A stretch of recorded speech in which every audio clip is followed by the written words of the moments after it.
want to play the I map. think, I think that was something that C9 unfortunately, I will be only watching this game if it goes to 2 maps. Looking at the agents, Goes to 3 maps. second, do we expect a stylistic difference? Of course, for 100 Thieves, we do want It's a pretty to see hectic that double duelist month for being me. placed again. It's really cool So, when it comes down to what Celsius has been doing for this team, and also hopefully a 2-0. everything that he has been going through. Honestly, a lot of criticism, a lot Now, of questions about C9 this team, are and now it is the time for him to major prove it, underdog. to prove everybody wrong. Back to this composition that we were talking about for 100 Thieves, they're deciding to commit to it. Yeah, and I think, you know, you're talking about how Celsius has been wanting to step up. I think individually he was performing very well last week, him and Fireball both, but it is going to be a different challenge because of the extra fighting tools 100 Thieves have in their company. Been a crazy week. For us and Some upsets. Absolutely, yeah. 100 Thieves, they are looking to And lock up EMEA. the second playoff spot. Now we go to Find out if Americas. they can do Maybe it, we and see send some it over to your upsets passes from for this C9. one. It's Rivington and Vinceley. We are very ready to get into this game with 2 teams on very different trajectories here. 100 Thieves, you're looking at the best run the org has ever had with 10 straight wins. They're feeling it in every game, and here this game could clinch them playoffs. When Cloud9 is looking on, still using those rebuilding blocks to make sure play-ins is something that they can really focus on. And it's going to be a good litmus test today if you're going against 100 Thieves. And the litmus test starts on this map here on Split as we're getting ready to start the match brought to you by Samsung OLED. And yes, Split is the litmus test because both of these teams actually had good results. Nothing on this better map, in life albeit than it was playing against Crew, Splits. who's probably our Split worst team is that we such a have currently in this classic stage. map. Yeah. So now the compositional change for 100 Thieves out with this double duelist from Leviathan. Will it actually work against C9's comp 100 here Thieves with the left with comp. the controller Senti setup? Now it's C9 starting And very quickly over on the A side though, we're and just there's sitting no straight. answer from 100 Thieves, who started to Straight lean A. towards B at the start. It's going to be a Oxy retake. go in, but everybody's with them this time. They set plant up now, down, focusing on 3 100 Thieves fast. on that retake, setting up mostly to pile in through screens. They're already receiving a bit of aggression here as C9 hasn't heard anything, so they want to push forward, and Oxy chooses correctly behind door number 1. Okay, how do... Cooked up, though. He it's gets a barbecued trade. by Asuna as they start to trade, and that's their plan. Slowly, one Smokers' by one, they make smoke their way is back into the so site. More from good. elbow to come here, and they're trying to scratch the They're itch. both... But that's going to be Cloud9 They're coming both up with 2 big one-shot. kills. Timatino slide for the answer. When he fakes Timatino it just and with a Fireball quick Ops movement, is he not gets ready another for one. They're not Timatino. expecting the speed of the retake, and Jesus. 100 Thieves turn up the heat on pistol. They would have started off so well here for Cloud9, but unfortunately, it's going to be Yeah, another the tempo pistol round from lost here for the 100 Cloud9 team. Thieves was Putting just too them now much. at 4 And in unfortunately, 21 pistol Oxy rounds. They goes haven't had down the pretty hottest early. of pistols going to the stage. But it almost looked like it was working out. They had a great buddy system going back and forth. The crossfires were perfect, but you're starting to see it fall apart when they're running out of bullets right at this fight. Thanks to Timotino sliding in for the kill. You see how the comms are a little bit late. I mean, the whole Fireballs are round, so Fireball focused Ox on was just throwing holding on top of heaven. The and they smoke weren't there to does trade not towards allow the for end. them Nice pistol converted to be back able to here get from a trade. retake from 100 Thieves. And it's going to look dangerous. Remember, they started off on a pistol round 12-0 against Crew. They won that 13-0 overall, and you don't want to see this team as 100 Thieves starting off hot here on the defensive side. And C9 slow the pace down, but they avoid that crucial prowler here, and the rotation starts to happen. So this could benefit them to hit the south site. One thing I noticed is that Bora, the fade, is already on beat. Usually when blows, just playing this A line on defense, he's just perma heaven. Occasionally he'll go down and contest the main. Don't decide to go ramp. Yeah, Timatino safely plays. But 100 Thieves feel like they're better off just playing retake. Better guns. Oh.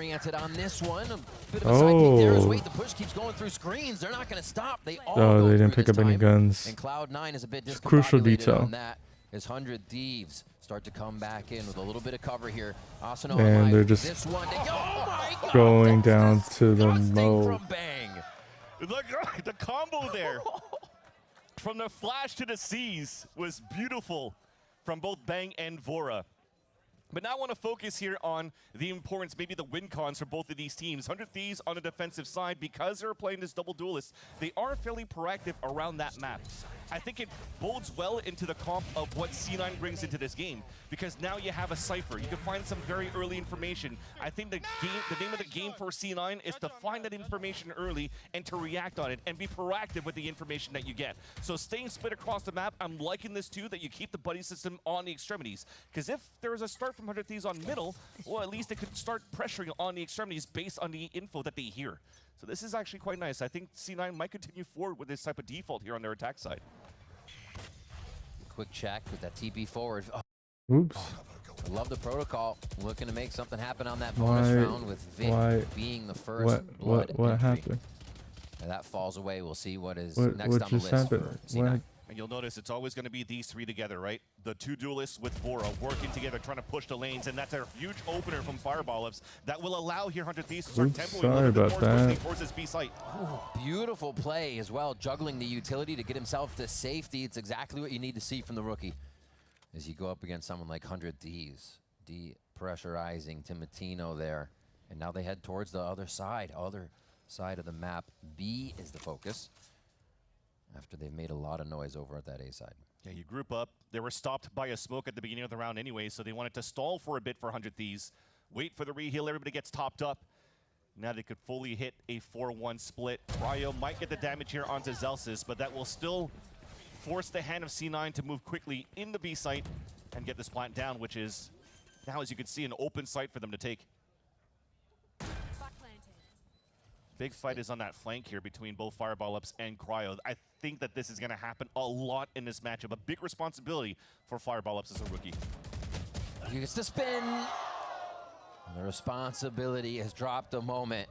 Cryo will punish as they start to make their way in. A great anchor smoke by Vic here. A little bit of a contact and crossfire that they have, but that's also smoked off, making C9 have to move a little bit to get a better aim on this. Nobody's There's making one the trade. eye. A possibility here in the 2v2 situation. 2v2.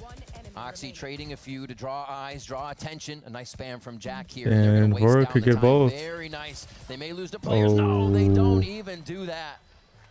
It could go to the spike, but they get out. Cloud9 retrieve that bonus. Not let it go to 100 Thieves. Well, they actually lost everybody from the spike blast too. They did go down. Ends up being a very nice little bonus round for 100 Thieves. You're seeing here a little bit of jitters on that 1v1 for Fireball Ups against Cryo. Had a great position in the first place. At least, if anything, he did an incredible job at the beginning of this round. Dropping two players, get the information for the team, and choose the correct site. And it's just one of those moments, trying to shoot an opponent in the back. Never gonna work. Same play. Oh my God! They heard aggro at 100 Thieves. Went for Thieves. this last time, so they actually have a counter for it 1 round later. C9 force. 100 Thieves, a different level, just to be able to adapt like that. Still going Jesus. for fights. Goes for the util throw and catches a shot on Zelsis just under. Still clearing more, identifying for the team. Looks to bite off a little too much, but help is at the top of ramp, now down. As Jack They get Timatino, they win the round.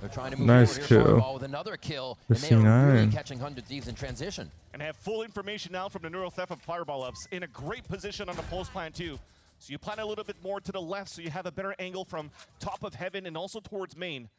As two of them for Cloud9 are going to stay turtled up and leave Fireball Ups getting the info. That's the camera that's going to spawn. One of the two rotated. What a Nice little pop shot. onto Fireball Ups. And yeah, this is going to be tough for Austin on a retake. I have to save here, especially with the run it back. Won't be able to put it to good use. But what an answer back there for C9. Incredible stuff. They get attacked a bit, and they say, no, we still got activation on the other side of the map. It does seem like the fundamentals that Zelsis was talking about are flowing a little bit for the team. Whether or not they're fully online, we'll see in the rounds to come. But just to be able to adapt to these situations where things we were not seeing from Cloud9 before, they would lose a few too many, kind of get stuck in their own indecision and paralysis in the middle of the round, and then they would fall to their opponents. I like the opening that 100 Thieves did, though, because the previous round, it was the same open that C9 did. Put a lot of bodies, make some noise towards the B main side, so C9, 100 Trades Thieves are just good for let's use C9. all of our players and use util to take that down. And again, individuals. looking at the buddy system, Hey, made up for the whiff. when you hear the information of what's happening towards the garage side, the buddy system and double up towards the ramp. Somehow it was still a 5 versus 3 for 100 Thieves, but C9 was able to now, pull some magic 100 Thieves. fireball ups. Economy is broken. That is going to force a broken buy for 100 Thieves. C9 had nothing to lose. His rifle in this round, but has to run it back, which could really turn it around back into favor of 100 Thieves. They do a little bit of util use on A, 100 Thieves, and then instantly back off, pull into an anchor position and guard more of the map towards mid here so it can't be opened up by Cloud9. They do a really good job working those extremities and trying to split the map by pulling eyes here, just as they are towards this mid side. Okay, showing aggro Cut noise. or contestant in mid. All the time in the world to do something here. But C9 are reading a hit towards A. It's just fireball ups waiting for the whole 40 seconds since the Bears came up to see if there's going to be somebody jiggle peeking on the top of rafters, if Timotino is going to try to walk down. This could still be a stop and go for the side of C9, depending what type of picks they get here on this fight. Well, now haven't committed just yet. B main is under control. Now C9 are pretty readable. That's going to be Asuna running forward. So this is going to activate the rest of 100 Thieves to start leaning very early. The voice line didn't go off, but Asuna ulted. Defend. Zelsis now the stack is towards B. For 25 seconds, everything basically has to happen. Yep. Step after step, but they're not getting the plant down. And it's gonna stop overcooked right at the first by stare. C9. Dashing into the side, Vic able to get a kill here, but it's going to be such a scattered position. He can't be It's protected. overcooked. Bang and Four able to answer with the pistols and start to shut down the guns of Cloud9. 4 seconds. It's all for naught here to go back and forth on the map for C9. Well, what was the point? What was the point of this round? They didn't even need Asuna. Yeah, he used his running back, but at the same time, it was just a lockdown for 100 Thieves on the B site. And it's a simple sneak bite from Cryo thrown into the B main right over here because they were never pressured on that side. So as Cloud9 is trying to sell that fake on the A side to start by using that util on the side, the 2 players that were inserted inside the garage never moved forward. It was mentioned earlier on here from the telestrator from Ender that when that happens, fireball ups or somebody into garage tries to find that timing into the B main. And instead, they just waited, fell back, re-hit, and 100 Thieves still had way too much util. Let's get a Cloud9 listening on this round and see how they can repair it. It's same setup. Okay, I'm well down. Fade on site, neon ramps. That's the same setup. You want to look to the left? Can you just come over? Can you just come over, Jack, to A? Yeah. And me and Cam and you will fight them. One male. Can you guys look to pump B after? Yeah. Call on you want us to pump. Can you pump now? He's still just jiggling. You just pump, then I smoke front, and then you waltz. Down ramp. I'm walking over to you guys. Wait, it's maybe 2. They smoked. That's it. They did nothing. Did nothing, Okay, Jordan. I'm here, guys. Okay. I'm with you. Fight him. I can ult screens, and then you try to crunch him. He's on site now. They're 1-1. They're 1-1 on A. You want ult screens? Yeah. Can you dog lower with an ult screens? Yeah, I'll walk Kill now. Yeah, go. Neon on me. I'm dead. He's heard me. He's close to me. On site, fade. They're on site right now. Go back, Jack. Go back. Yeah. Yep, good info. We're gonna end B. Yeah, we're gonna end B. Yes, Jordan's doing very Good good. info. You guys should. I'm just gonna have to take Whenever- this. I don't have wall. Whenever Jack gets there. You gotta face. You gotta face. Bang is holding the line. They get up on You a can just slide out and just peek back site. good angle. Heaven on. Rotating, guys. They're all rotating on you guys. Default Vic. Heaven. Okay, good trade. Neon's here. I'm flashing out the orb. Good insert on the flank. Wait. Back side. Back side. Right side. Left side. Oh, Jack almost got the kill. Blinded. I'll try. It's just too hard. It's just too hard. Okay, we're gonna simplify this. They're doing this. Another round we're here. It's unfortunately an overcook for the side of C9. Yeah. Just not enough time to actually go for the site hit. It was looking pretty good on a slide from Vic to see that information on Austin on the top of B Heaven. But as soon as they tried to double execute, they kind of stepped on each other's shoelaces. You see the paranoia. It's a friendly one coming in from Vic that hits Oxy here, where they can't work together to try to take down Bang. So just great stalls coming in once again by simple smokes from the anchor player of Bang. And Cloud9, it's the economy finally broken at this point. The 2 weapons that they saved in the previous round for Jack and Oxy, grouped up with the rest for a potential very quick slam. Would be a great start though, because it's Bang there solo. They repeat, just trying to get on either side, seeing if Timotino might do the slide in again.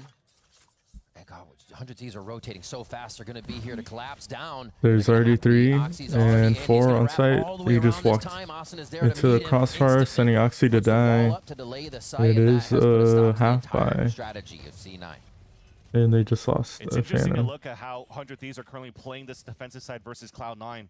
Because remember, when they were playing against Crew, it was a lot of proactiveness from the team to fight towards middle. Then it's going to be a refight in mid.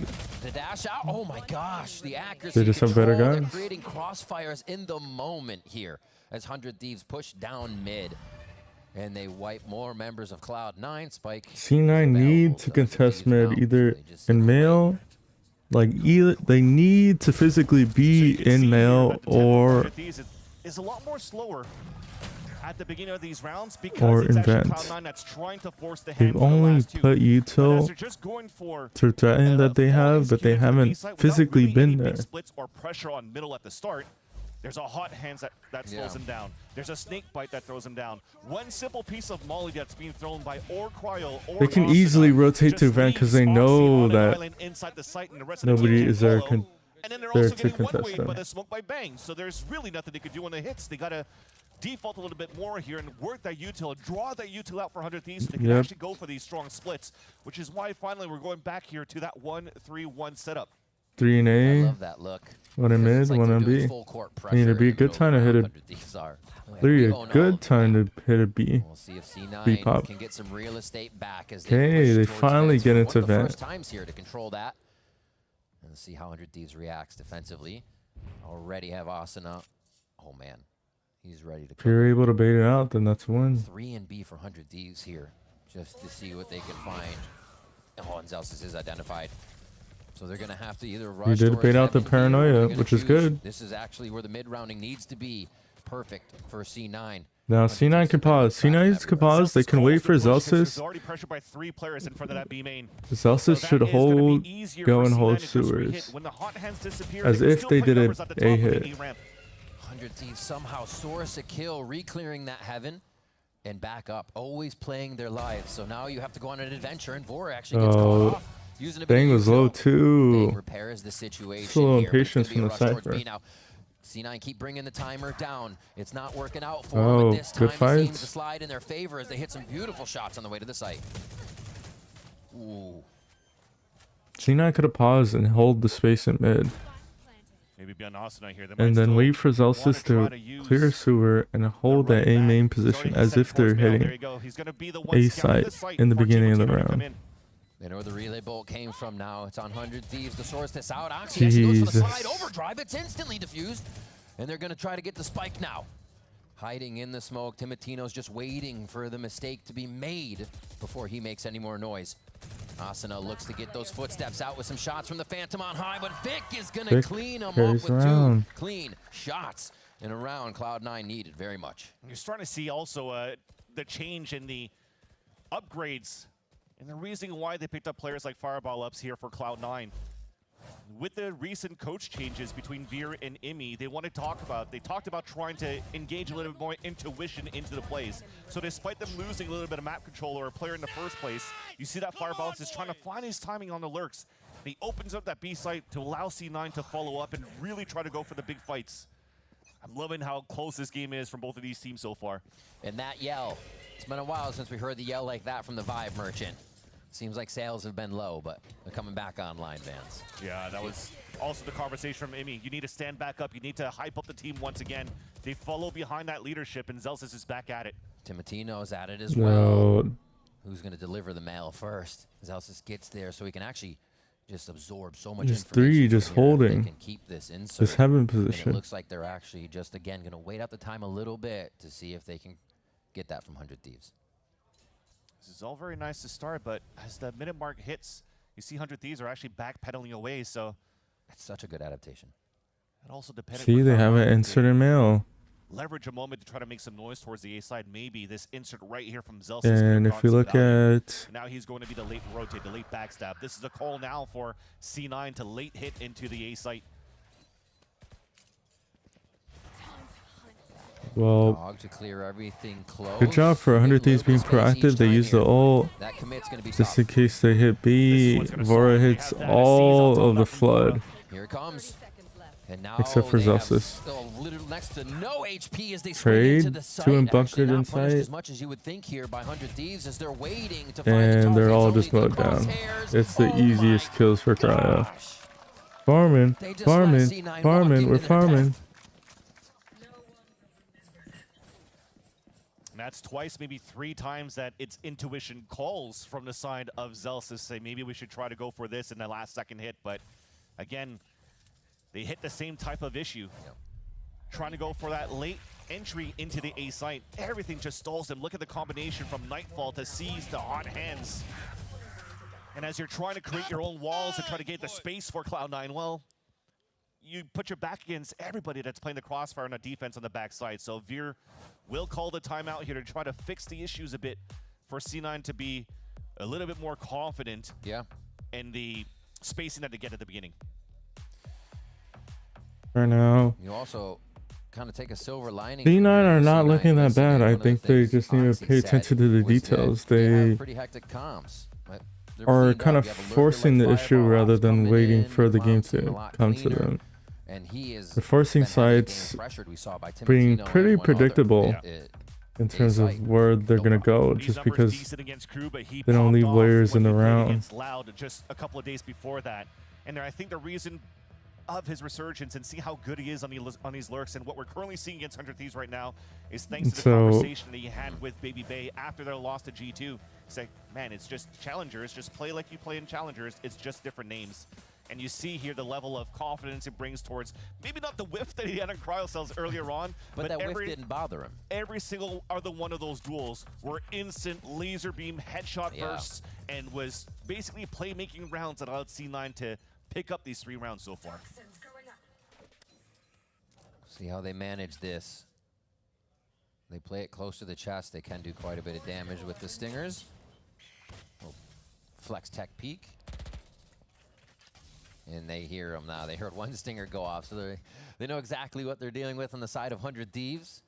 And all Phantom game, too, so these walls that are going up are something they can easily get these trades through. Also right now for 100 Thieves, they're giving this space just almost every single time for C9. It's almost a game plan. You kind of know if you're playing this stall in a Cypher with a Viper, you might want to default 1-3-1 a little bit crazy more. So how what I wanna Viper see is like a Cloud9 pseudo as well, senti, for them to have more because success for the site hits is to start moving up on this side. Try to force the util out.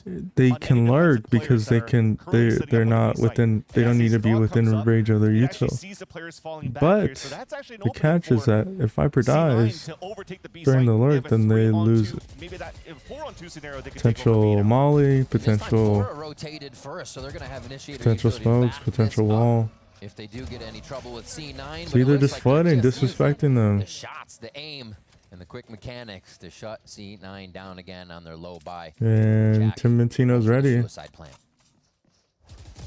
Oh, even when he had the drive-by closes out that round. 7-3 now for 100 Thieves starting that split on defense. Timotino also cranked a 90 on that slide. Because you would expect he'll just slide across when he's getting shot, but he just dives right into him, hugging the wall. You should And see Jack the size was- of his mouse pad. Jack was not ready for that. Doing 360s around the globe. God, they're so quick to answer. The Vora read on where Cloud9 are going to end up has been immaculate this game.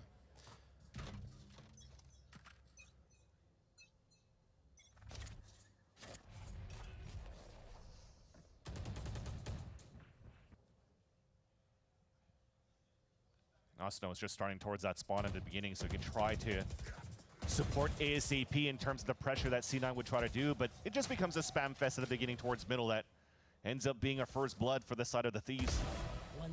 good kill by Fireball. Another big timing, but who else to start him off? And they're going for the instant trade. Timotino. Good individual. I think a lot of people thought that fight was going to go a different way, but Fireball Ops has proven you wrong more than once in just this half.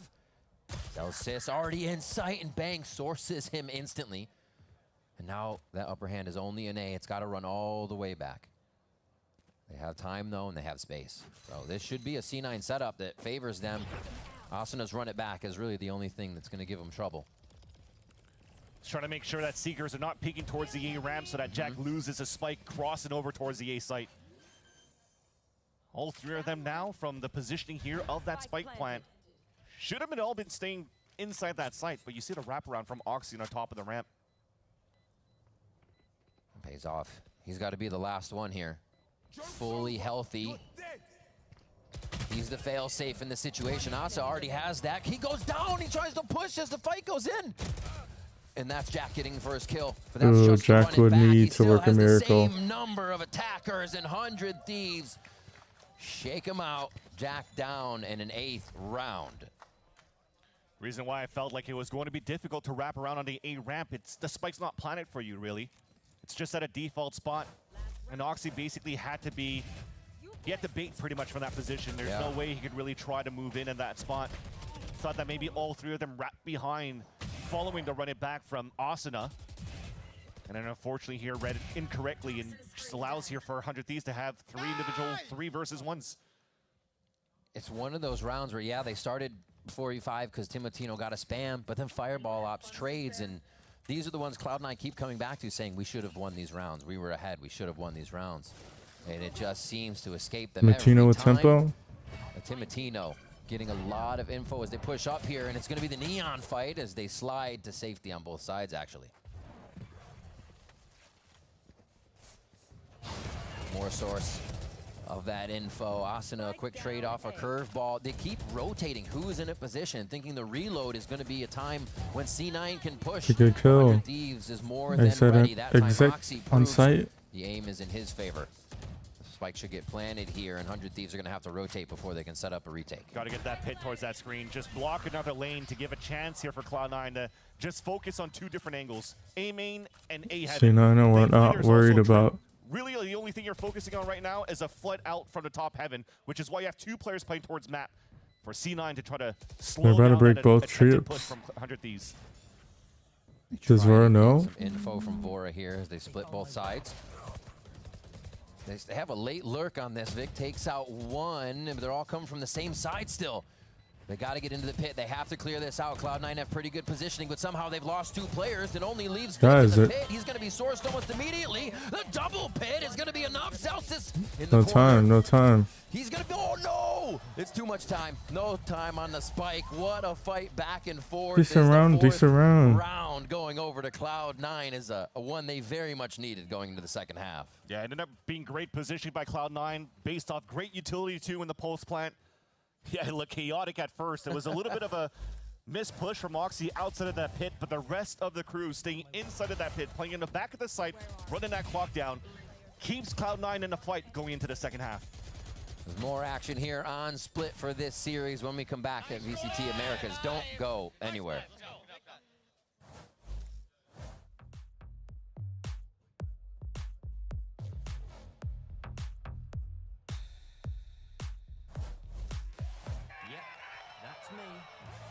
Wondering how I ended up here. It all started when I got to the FIFA World Cup, and wow, thousands of Verizon customers. Oh, you got the free Verizon tickets too? No, I'm with amazing seats. I'm sorry. Okay. And even pitch side access. Are you? David Beckham, a Verizon customer. This used to be for players. Now it's for Verizon customers. No one gets you closer. Only on Verizon.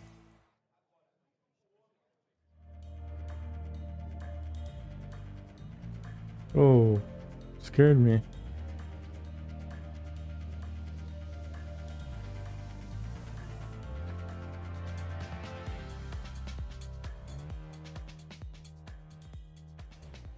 Standing by with TCK, you represent Cloud9, especially for the fans there in Brazil. What is one thing that you feel like fans traveling into for the finals in Sao Paulo, what's one thing that you really want them to do, or one thing that they should do?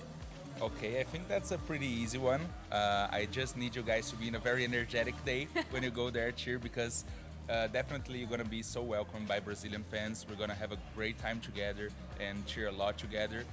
You guys gonna definitely feel the energy of Brazilian fans. So don't worry about it. It's gonna be really fun. I'm stoked to see that. Sounds exciting.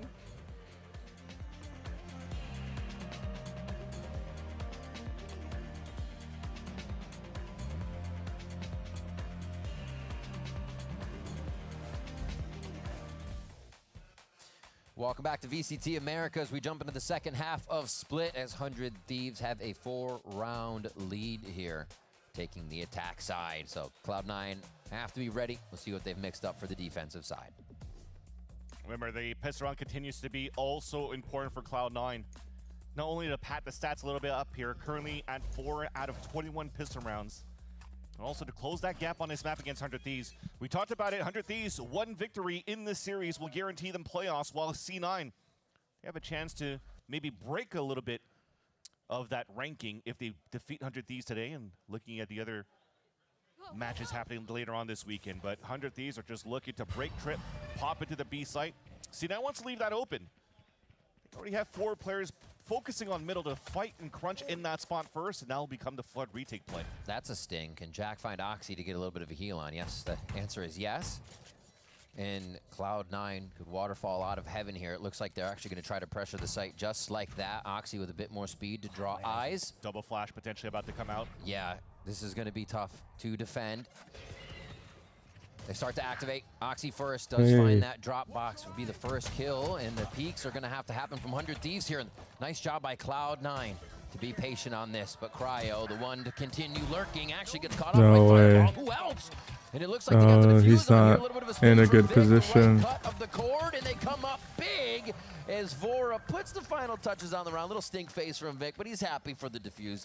Cloud9 get a pistol, and that means a lot. 5th pistol round of the stage for Cloud9 after that one. You see here the double flash that was utilized was actually well stalled by 100 Thieves. C9 couldn't fully react out of it yet to flood out of the double flash until finally Oxy slides down.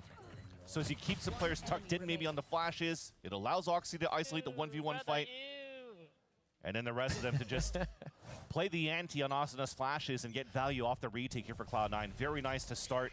Now looking to battle here to reaggress potentially into the flash. Yet there's that jump flash to look into the garage. Now that it's clear, it also allows for Asana to farm an orb once it quiets down a little bit. Oh, timing.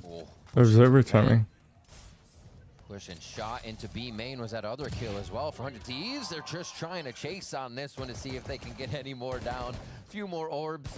Another pickup here. I mean, Asana got his from dying. Yeah, exactly. Just shoot, shoot. Right after, but that's a good you can hold, yeah, you can hold the paranoia. We're good, we're good, Vic. They're playing My question is, stronger by killing me strategy. We'll see what pays off. does C9 either win this map or make it into overtime? Do they win this bonus round? If they do, then it's very possible. If they don't, then that leaves some questions.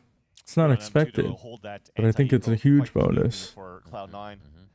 It's a huge bonus for C9. Util to take down players at the same time, but now you're probably starting to see the strength as well from Vic and Fireball. It's this composition from, it's almost like triple stalls, because now you have one-way smokes you could throw from Viper Walls on a stall, Snake Bites, and also Fireball Up's Util. Look at how much Util is actually supporting him on the A side outside of the Viper Wall. All of his kits there. So bro, all the trips, all the gear is on a timing to fight right on A side. So if they do an A hit, they just want to stall things for a bit. I mean, it still could happen late in the round. They have so much info grab here. It's a little telling. We have Fade moving into B main. In B. To be alerted, Pop out of mid. Of this push down mid. They hear a flash. They hear footsteps. You also hear the run back from Cloud9 retreating from that spot. So no, they just assume. C9's yes being proactive, but with they're clearing with a dog. They just see Omen. Where's the rest of the pack? Where's the rest of the pack? Where's the rest of the info? Just cat and mouse game here. They're working. The stack of C9 are leaning towards B, but just hearing it every so often. Fireball Ops has info on the Neon. Oh, they're worried. And he has a Spectre. Tries to play a little bit of an anchor cage as he gets seized up, so they're going to be able to track him down pretty quick. Whoa, is that not a Cypher bug? Oh, he actually hides it very well. He was in the radius of the Fade Seize, and he didn't get seized. He couldn't make it all the way out of the site safely. 100 Thieves have way too many inserts right now, too, especially with Bang inside vents.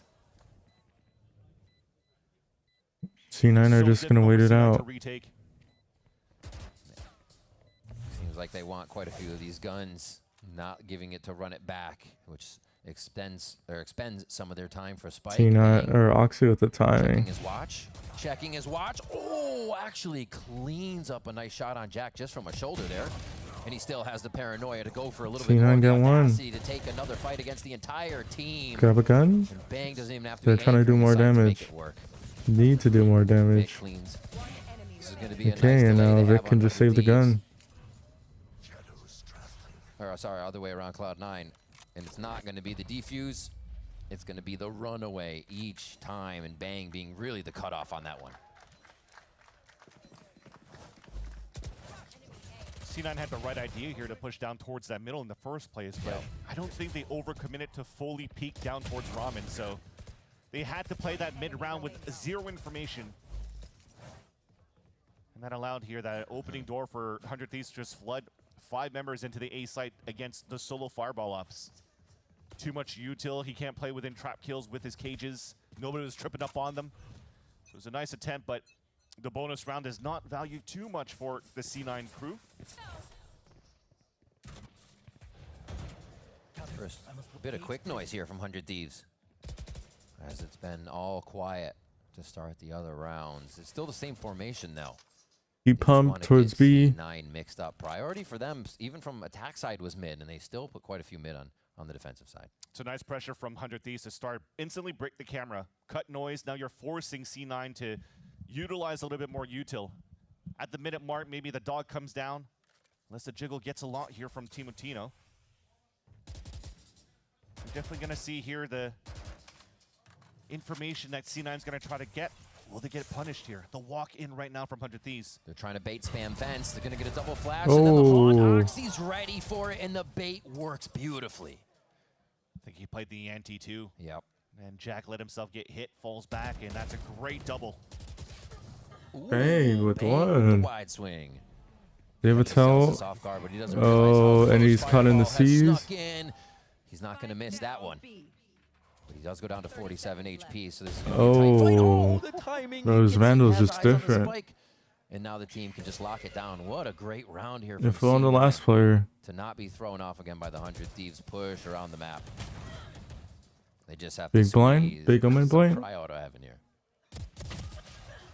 Remember, we mentioned this on the side of Fireball when he had his opener against Loud, that those numbers that he was putting up was basically something that he was doing consistently in challengers. Nothing new. But now that he's able to do this against such a high-profile team and players in 100 Thieves, it's super nice. Look at that. It ends up being a flick turn away from That was Oxy. pretty nice. I'm gonna stand up. But I love here that the buddy system continues on here for Cloud9 that allows for this, for these plays to happen. But continue to keep an eye out on Fireball ups. He's done a good job anchoring so far here. Absolutely. A lot more confidence just out of the C9 team in these rounds too, even if they're losing rounds. They seem to have a little bit more armor on it, and that is helping them push back here on the second half. Bandits across the board. Watch out for these guys. They'll steal your money. Camera's already pushing them away. We realize here that, okay, well, the Cypher's setting up on the A site. We're on an eco right now, so 100 Thieves doesn't really want to commit into where the traps can be placed. So it's back into mid control. You talked about those bandits. They've been putting a lot of damage to the stage so far. So to choose to fight right onto the top B, I'm down for it. Oh, and they unload big fight. a whole Oxy bunch of needed utility one. to try to make that The happen. second one is a Oxy, bonus. big credit to him for getting a kill out of that. Yep, don't expect him to get that away much. far enough to keep himself alive. Jack hits one as they drop. Big lost death. Ooh, Jack with 3. As he corrects the aim. Beautiful stuff coming from the rookie, and a 4th as the site Is that tier 2 clean. Jack? Back? Very in nice great utility form? from Jack. It's against pistols, but that is also another reason why, again, focusing back in challengers, why Jack was at the top of the ACS in rating for many, many stages of this year until he finally got picked up here by Cloud9. And the confidence, the micro plays outside as well was thanks to the conversations that the team has been having with Veer throughout the past couple of weeks. Having, what, 5 days of practice this time around before getting into the matchup against 100 Thieves, and they look well prepared today. Zelsis out of his chair again, but back down since we're in the round once more. The vibes are definitely flowing here. Seekers, if anything happens for C9 to really get back in and dislodge 100 Thieves. right back to purchasing all Phantoms, orb grabbing and maxing around the map as Asuna is one away again. It's been the win con here for 100 Thieves for a lot of their matches, just to try to get as many ults as possible on the back of Asuna, which is why he's also holding that spike. Nice little play there from Moxie with the time. Hey, C9 could win this map if they win this round. Been opping a lot less as well as a Neon. They try to leverage both of those duelists to try to create space, flash those walls, trade off each other so that Timotino becomes an assist maker and you're farming orbs continuously. All of the players are in heaven. And there it is. And then I'll have B main control. Seekers. And you saw Timotino and Asuna, those ones on the front in heaven. And then the rest of C9 are bunkering on A. Working so well, and it's been amazing to see Timo kind of fall into that and not want to be the one who does it first. It's amazing to see in a player that you can just kind of get and grow in that situation. 100 Thieves are running the same problem as C9. 20 seconds left to going for a hit, but there's still util on the site. Okay, Celsius gets one. Those walls are going to have to clear as they 4v3. flash their way through here. Haunt lets them know there's a bit of space. 13 seconds on the clock. Vic is trying to stay quiet.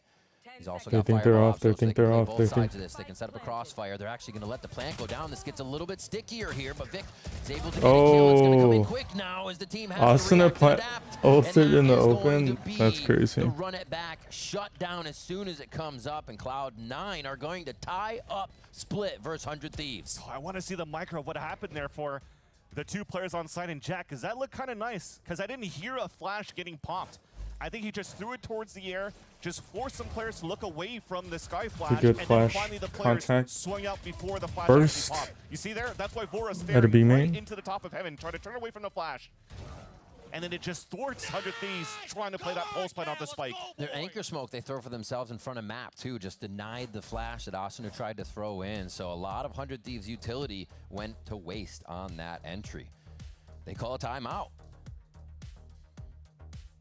And that's going to bring a lot of confidence here in the camp of Cloud9. Remember, they talked about here, this is a litmus test going into this matchup against 100 Thieves to see if the compositional changes, if the way and their style of playing actually works out against one of the top teams. You're seeing it here with the win con for 100 Thieves. Asuna's averaging 3 ults per half. That's a boatload of ults. If you're thinking about it in week number 3 when they played against 100 Thieves, you know how many ults he had? 20. You know how many kills he had with those ults? 5.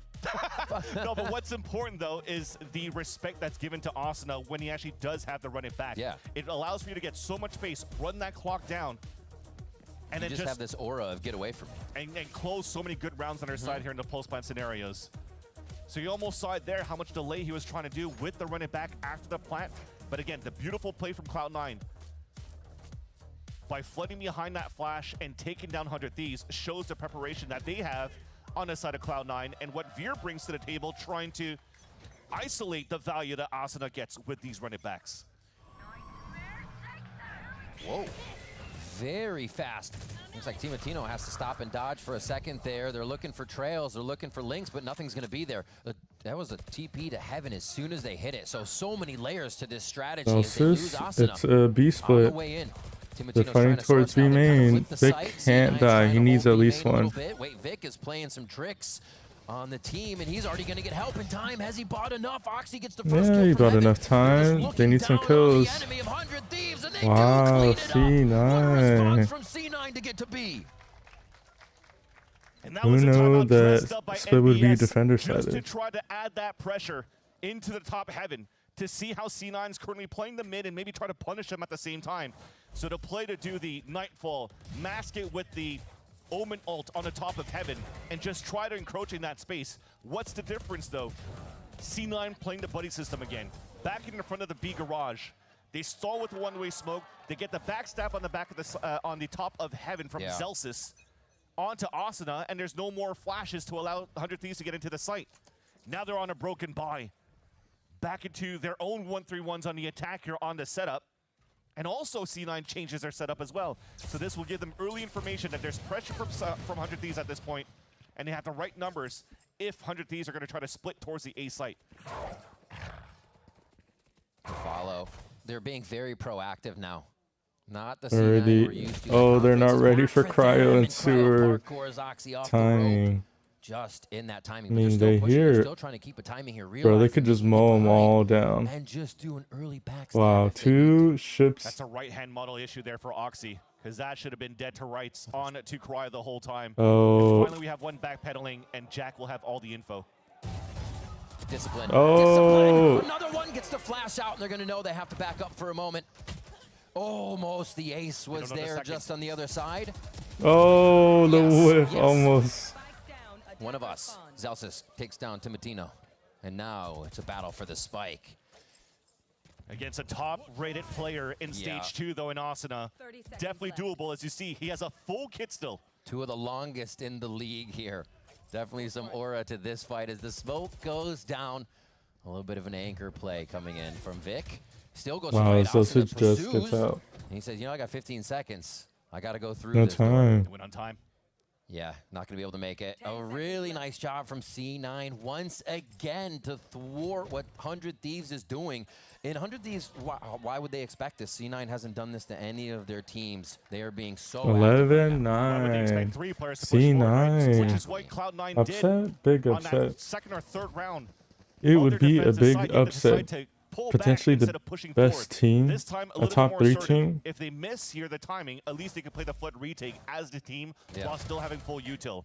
So it's nice that this happens because now Jack is able to get the highlight. Bro, if it was me, I would have just started. One thing I remember Oxy saying vividly just try to spray transfer all of them. Against Marv when they played Sentinels, but he said we went 0-6 in pistols and look how close we played them.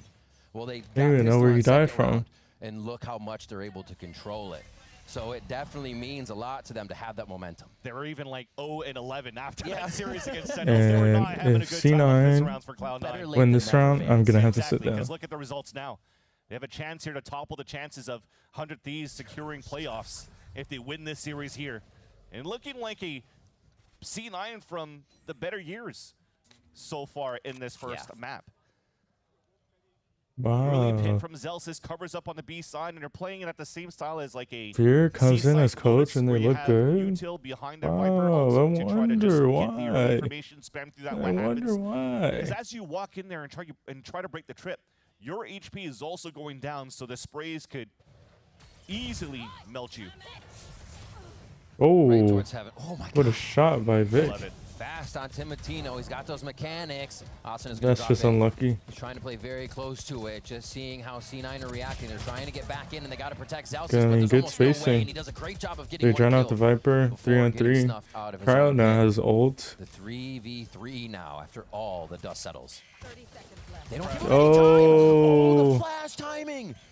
They're playing so aggressive when they could just be a little bit. Punish that. But Fireball Ops is trying to repair the whole situation, and it's bigger than a Band-Aid. Do you see C9 throw? Oh my God, Jack wow. the final kill, and C9 put C9 on map C9. C9. What an answer one back round away. A repair from the side of the on the small mistake that C9 did. Actually, a big mistake. Jack flashing Oxy as he slides in.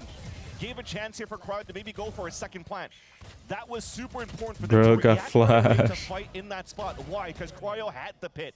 Should the pit go down and they weren't as assertive to try to fight in that moment, that pit would have gone up. They just missed that. They just missed their handshake. The 100 Thieves on a 3-2 scenario in the post plant. Whew. And that second timeout is called pretty quick.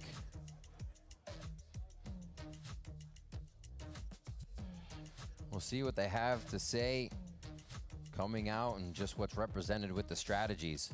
I think everything from the coaching booth right now has to be aware. Look for everything, because C9 is pulling out all the stops right now, and it is unreal to see. All right, I agree to my terms. I'm gonna have to sit down.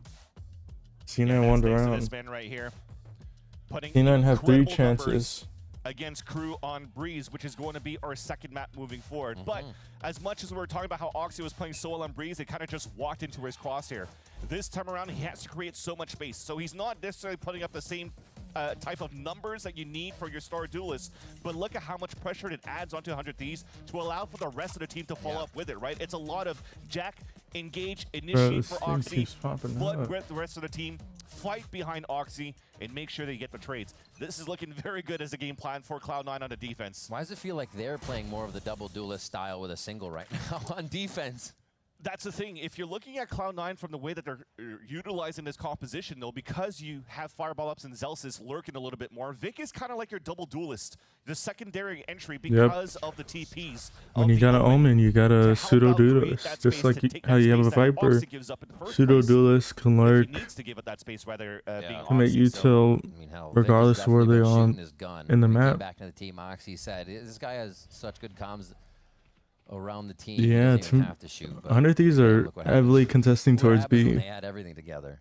It is such. I mean, the Cypher setup has always been A, and they haven't really changed anything. I mean, this would be a good time for 100 Thieves to go mid. I mean, they don't know. Jack clears that for hardly any information gain. It's going to be tough. They do get Asana's ult. It could be a B hit that could be successful. But they are on the heavy side. You're seeing it. Just trying to leverage him once again, but there's 3 players of C9 here. Jack backs up to safety, quite stunned by Okay, if the Phoenix Soul got one and they just mowed sight. Jeez. Cloud9 out. This should be a quick and easy plant as they set up for this post, get around back in their favor, and keep it looking at an OT. That's C9 trying to play to win. Actually, play not to lose, rather. They were so slow on trying to get that second flash out from Jack. Thought that they stalled enough on the first piece of util to deny the run it back, but it lasted long enough for Austin to catch 2 players with, look at the wrong angles, getting caught off guard because Vic was trying to avoid his teammate's flash. And that forces down the last 2 players of Cloud9 to save their weapons. Can't really help out in the moment when the stack was pretty good for Cloud9. Their read was pretty good as well. They had the right players there. But just unfortunate communications. That keeps 100 Thieves Okay, down, good round for the Thieves. C9 have 2 more chances. Their economy looks pretty good. So I think I mean, they should be able to buy for the next 2 rounds if it gets to that. 5-man pops. Especially saving too. That pit could make things even better for them to close that gap and maybe push us into overtime. Timing. Jesus. And he swings right as the you got info on the last 2 players. Easy. That makes sense. A quick block. That's so much value in the Phoenix ult. Not only does he kill, but as the Phoenix ult fades away, he gets info on the last 2 players. He's going to get full flash by it, despite the idea of it being a half-blinded flash for Jack. So yeah, a little bit of a miscomm, but 100 Thieves It might be a little broken. This game and being very, very slow this time around too. So not having to run it back in their favor to create some space. They're kind of far away of getting extra value from a Nightfall. So it's up to them to play the defaulting and try to leverage the double Oxy dies here. If Oxy dies here, then they probably lose the round. C9 no longer in this angle is so hard to punish as an attacker. Why not let that ring out before Zip, see, you see the jiggle. It looked like it was straight on, but might look to force Oxy here, as they definitely pressure. Can't confirm the kill. Get Cloud9 to make a mistake.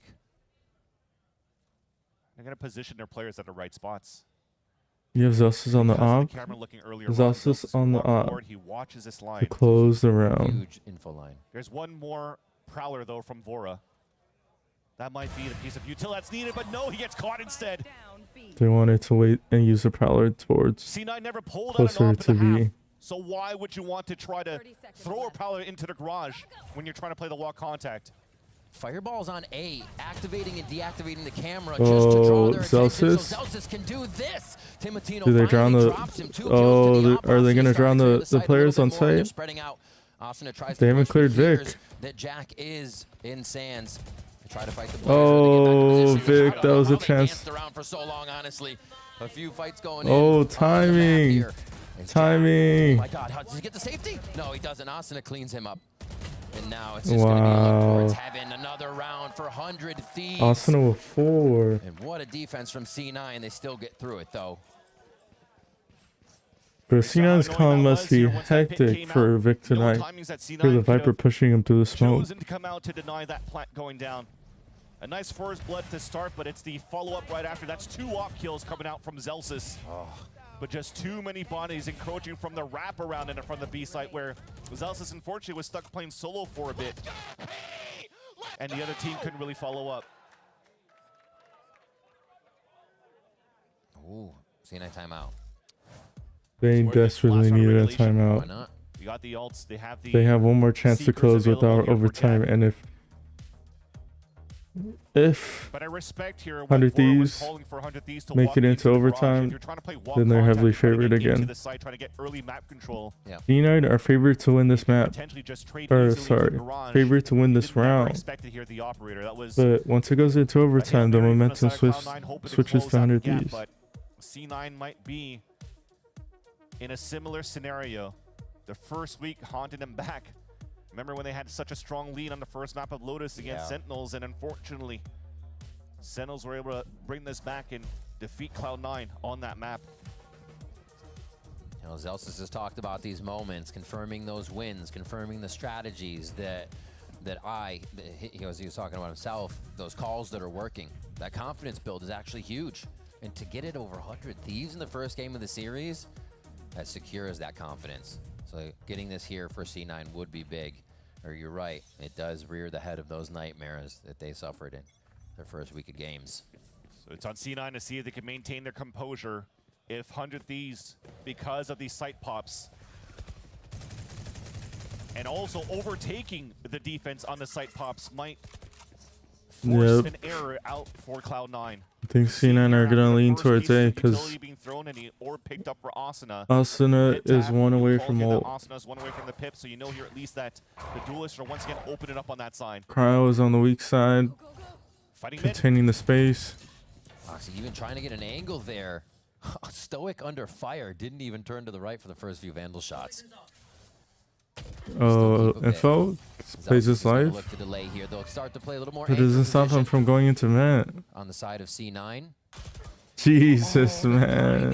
Timotino comes in, takes down Zelsis. That's gonna be so frustrating if they lose that round. Trying to be proactive now. Regain some space that you didn't get in the first place. Double swing to Garage onto Bang. Bang, bang. Oh, good trade. A nice swing. The fight towards heaven is just to clear some seekers there. You can see Jack rotating back over towards B. They just cleared heaven. Got a few more, yeah. Fireball Oz has to go crazy. If he killed the Neon there, then it's really winnable. Now you just can't get overwhelmed by. Oh, the slide is just too hard to handle. And you know what that means? We're going overtime. The calls on the fly from Vora, who's mentioned here that it's nice that the coach and the team has been trusting him in the calls for this stage, even for the event in Paris. Feeling that if it doesn't come to his favor in terms of the shooting department, he'll still trust his calls. And if he's feeling 60%, he'll be 120% of that 60%. Picking up the last 2 kills and allowing here 100 Thieves to play into the overtime against Cloud9. So the nightmare comes back for Cloud9, but can they overcome it this time in this overtime on split? We'll see as they push over towards A for the first round. Paranoia ready for ramp. Fast take. That's going to be on Oxy to open this space up. Waiting. Jesus, through the smoke. The Paranoia never would have hit anyways, and Timo that's going to be in their nightmares, man. This game, this split game, if C9 loses, it's going to be in their nightmares. Going to have to be getting into the site with the entire team, the cooperation of that utility here for C9 now. Hello. And they know there's a lurk on the map. Ooh, Timotino with the fast turn. Timotino doesn't have... Oh. They back each other up on the ramp and take everything back for themselves. One enemy remaining. Spike just is Vic there, by so himself. No one from 100 Thieves is leaving, except for Vic on the other side. Yep. Takes him down 13 to 12. It's just too hard. Run here to get these rounds back, Vans. 100 Thieves have momentum. It's so crazy to see how much value in the combination of the curveballs and haunts that both Asuna and Vora are seeing. Asuna mentioned playing this agent.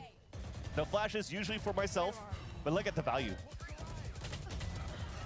Jeez. And they sync them up so well. They're never layered on top of each other. It's one and the other. they're really able to get that situation in their favor. Asuna has been 25 kills for quite some time. I mean, that's amazing, but it just means the team is really able to step up as he's going down in these entries and opening up that space with Timotino. Straight to B main, straight into sight, slide. Vic caught with util out. Oxy's able to get that kill. Oh, Oxy, jeez. He's blinded, he's blinded, he's blinded. Patience, son, patience, son. If they end up losing this round, Cloud9. He's trying to cut the rotates before they actually go if they end up losing this round, and Cry will work together.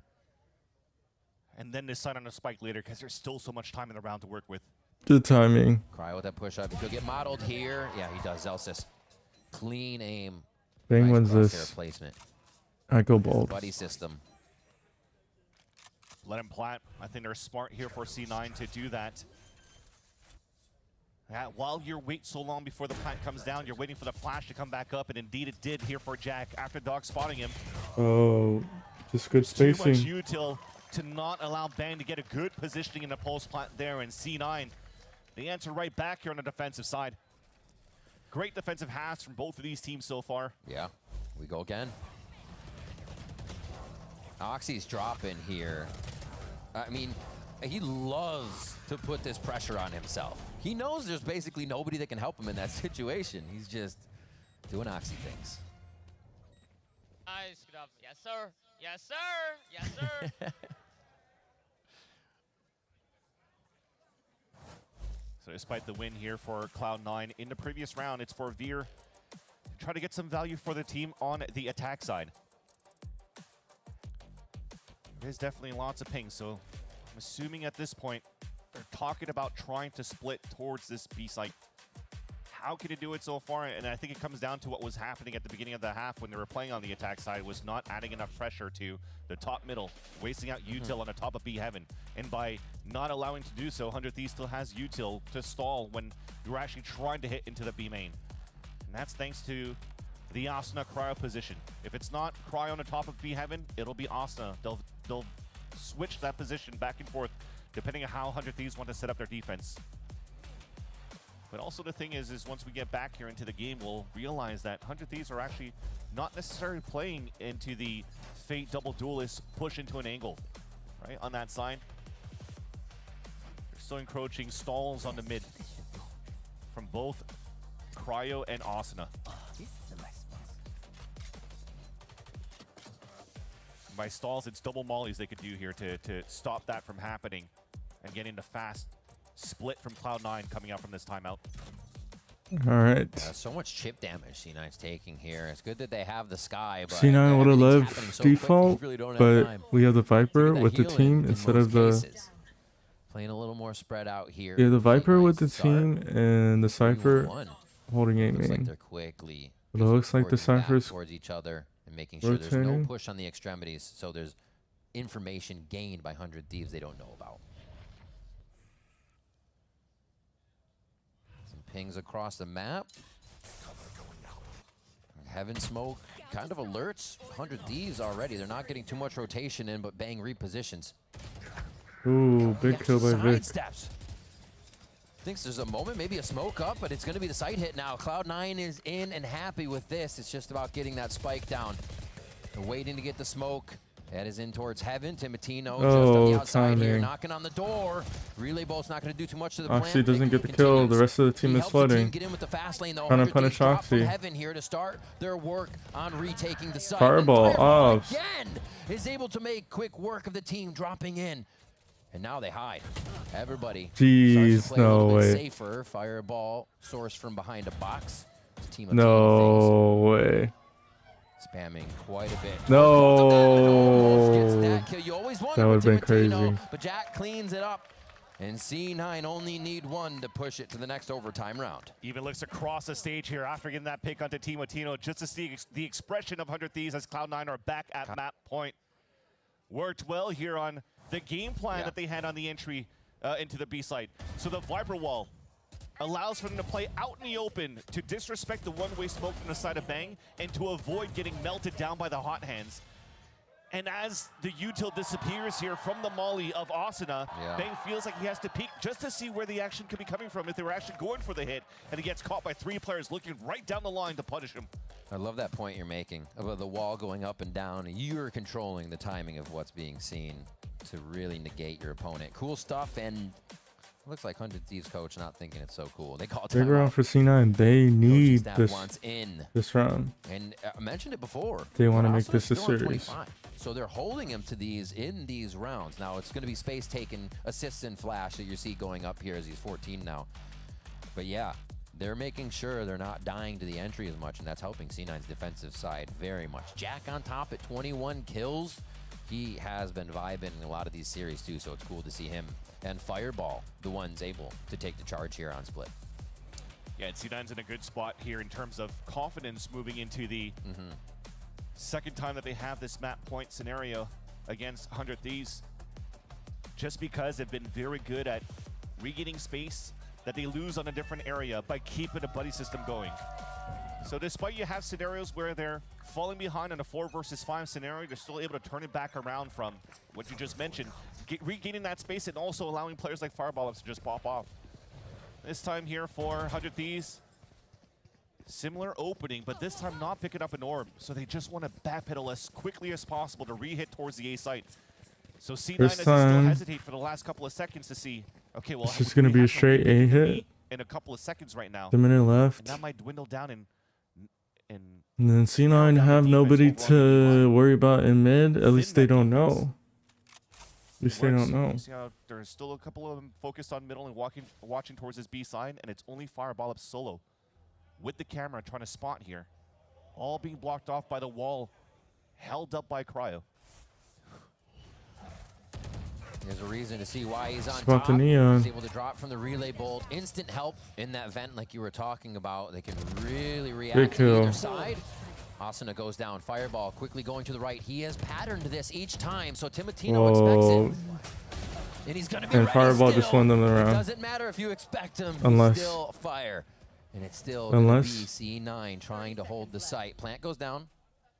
Unless Side has 3. This drop in here from Zelsis making a little distraction. Unless C9 throw the round.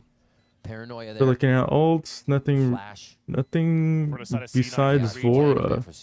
Vora is one away from ult, so he is an elbow. But you need to get one and live.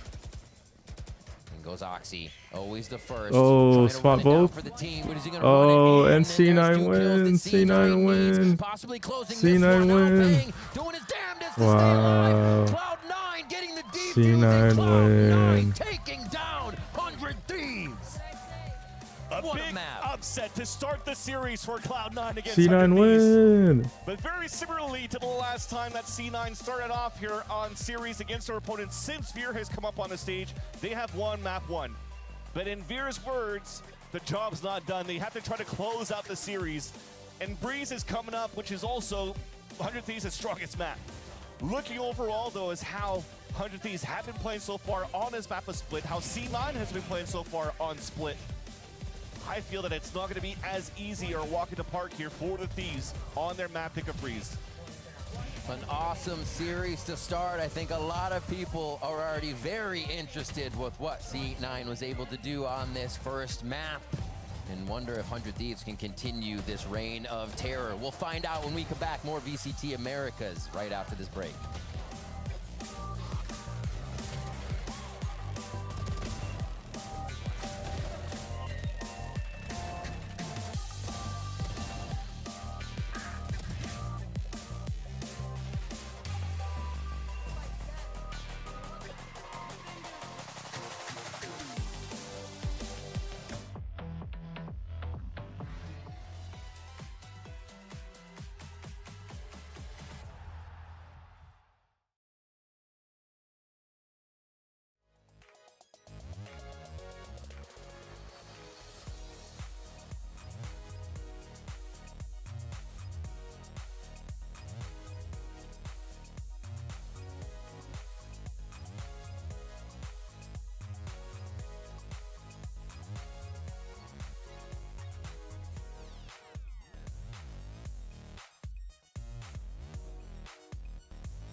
around the corner. There's Asuna. I think it's 4. Are you joking? Are you kidding me, Asuna? He is so fluid on these rounds. That's a 4-piece from him. Lights out from the duelist. Staying by with Coach Veer, congrats on the win first of all, but looking ahead to Breeze, how important is it for your team to be able to kind of step up and adapt considering these are the same maps that you played last week? Yeah, it's going to be very important. We've done a lot of prep. We've done anti of ourselves. We've done anti of 100 Thieves. So we have a lot of good solutions going into these games. We have a good bit of footage on ourselves. So we're gonna make the mid-game adjustments. We have a good game plan going into it. So it's going to be really important that we make our mid-game adjustments like we did in Split. Yeah, I mean, we definitely saw that in the second half. I look forward to seeing that moving into Breeze. Thank you so much and best of luck. Thank you. Thank you so much, Emily. Let's talk about these adjustments we saw because 100 Thieves, they started out strong, right? Really kind of disrespecting what Cloud9 were trying to do, all the distractions, all the noise. Didn't face 100 Thieves at all. Yeah, 100 Thieves did their homework, right? Because when you're watching how C9 played their attack side versus Crew previously, C9 were abusing Crew when they were over-rotating, and that's how their lurk started activating. 100 Thieves, it didn't matter if they saw 1, 2, 3, 4 players on one side of the map, their weak side was always holding the line to be prepared for Fireball. It feels like we're not processing this right. Cloud9 just won a map against 100 Thieves. The team that everybody was talking about was the best team right now. True. Cloud9, a team that was pretty much winless, and since last week it started getting those wins, them being able to close it out, I think is insane. Yeah, no, this is definitely considered a big upset, but can they close it out heading into one of the best maps for 100 Thieves? That's the big question here. But let's hey, first if Oxy keeps playing like last week, why not? Yeah, if Oxy can go and kill, we're good. And also, he's not the only one lighting up the kill feed here for his team. I really think the entirety of the team has stepped it up. Jack has found one kill after another here, Ender. Yeah, I think both the young kids, right? Jack and Fireball Ups both had tons of big moments throughout this game, but I think it's fair to say that C9 had their backs against the wall. The first half did not go well for them. 8-4 was the scoreline. It wasn't until they win the pistol in the second half and then started playing really aggressively, flushing out any lurks that 100 Thieves would have, going for these mid-round refights that were highly successful for them. That was the way that they were fighting around Jack. He had such an impact into this B side. When you saw the 100 Thieves, they were trying to play it a little bit slower. They were trying to have a read, and it felt like it was wrong every single time because these individuals were able to shine by themselves. Fireball also, he was such a highlight when they were playing Crew because of the timings that he was able to get, and he continues to do that here. Yeah, and here the timeline of what went down. And honestly, it's so surprising because towards the later half of this game, Cloud9, they were, I don't want to say mysterious, but they didn't play like what we've seen from them the last 3 weeks. And 100 Thieves really struggled reading them. And we just complimented Cloud9 on like, you know, going back to the basics, not overthinking it, not overcooking. That's been working for them, but they turned it up in this game. Yeah, they had to pull out the Zelsis op at one point to win rounds. But I think what was so impressive to me for C9 is there you saw they were actually down in terms of like first kills that they were losing against. But this was even indicative back when they played this previously versus Crew, where they lost Oxy a lot at round starts, but the clutch nature of Fireball Ops and Jack this game brought them back into rounds that they had no business, frankly, winning. I just wonder how this season started for them on that split, because again, this is a map that against them was banned multiple times. They didn't get the chance to win it or play it until last week, and now you're starting to see how good they actually are on this map. So I wonder if it's because of the changes in the compositions that we maybe didn't get the chance to see, or this is just so strong and that's why teams were being a little careful around it. I am worried though. We are heading to Breeze. Breeze is such a good map for 100 Thieves and they just dominated on it the last couple of weeks. So if you're Cloud9, like, are you just continuing doing what you're doing right now, what you've done on Split, like keep on throwing surprises at 100 Thieves? Yeah, the weird thing is that C9 didn't really have to show that much, I don't feel like, last week, because Oxy was literally just multi-fragging like every single round that they played. Like the rest of the team was just hanging out. They were just guys being there. They're just guys. They're just guys, and Oxy was doing it all. So I think that as opposed to Split, where I think 100 Thieves came in with a very dedicated read and really good ante against what C9 was doing. I think Breeze is a bit more of an enigma for them. And sure, they can bank on the success of Asuna. Asuna was playing out of his mind on that first map again. Sure, 100 Thieves have a great read on this map, but I don't think this is a map that's as easy to dissect from how C9 want to play it. Yeah, it's not so much about the read that they have on Cloud9. I think it's going to be them playing the way that they've been playing this map, because when we saw it towards the beginning, stage 1, we were kind of questioning what this composition was really going to look like, how it was going to play out, and it turned out to be really successful. A lot of teams started copying this composition, playing around the harbor, and when you're looking at 100 Thieves, and when you look at the things that they were saying of, we need to keep playing our things, we don't need to switch it up, we're not worried about a read, that means that you always need to be one step ahead. Now, of course, we're here just theory crafting. Let's hear it from the source. Coach MBS is standing by with Emily. I mean, that was a very close first map, but looking ahead to your map pick of Breeze, is there any takeaways or things that you learned about watching C9 play these exact maps against Crew last week? Yeah, we did our scouting and we know how they play. The first map was pretty close. I actually enjoyed watching that map. I think like both teams played pretty well, and they had us like in micro scenarios many of the rounds. So I'm happy to see them being showing it like a new look. It feels like a refreshed C9. So yeah, I'm hoping for a good map 2 and hopefully a map 3 as well. Yeah, I mean, I've been loving seeing the adaptations coming in from both of you guys. Again, look forward to seeing Breeze. Thank you so much, and good luck. He almost sounds a little bit surprised, right? I don't think many of us expected a Cloud9 to be able to push 100 Thieves to this extent. And it's great to have that happen to 100 Thieves because they will learn something from the opposition here. For sure. And this is a 100 Thieves team that throughout the stage, even though they're undefeated, have had to dig deep in a lot of these series. Like both their series versus Sentinels versus G2 went the distance. They lost maps in those series. So this is not necessarily dangerous territory for them, or it's not a place they haven't been before, but the fact it's against C9 is what's ridiculous. But the question is, when C9 was playing this map, it was an Oxy that was dropping 30 plus kills. How are they going to win when that's not the case? How strong is the game plan around it? How much are they able to adapt to the things that 100 Thieves are doing? I think that is going to be the question for 100 Thieves if they really want to get this upset. Celsius is looking locked in and ready, and so are we. Let's find out if 100 Thieves can bring it back and clinch that playoff spot. All of that and so much more with Remington and Silly on the other side of this.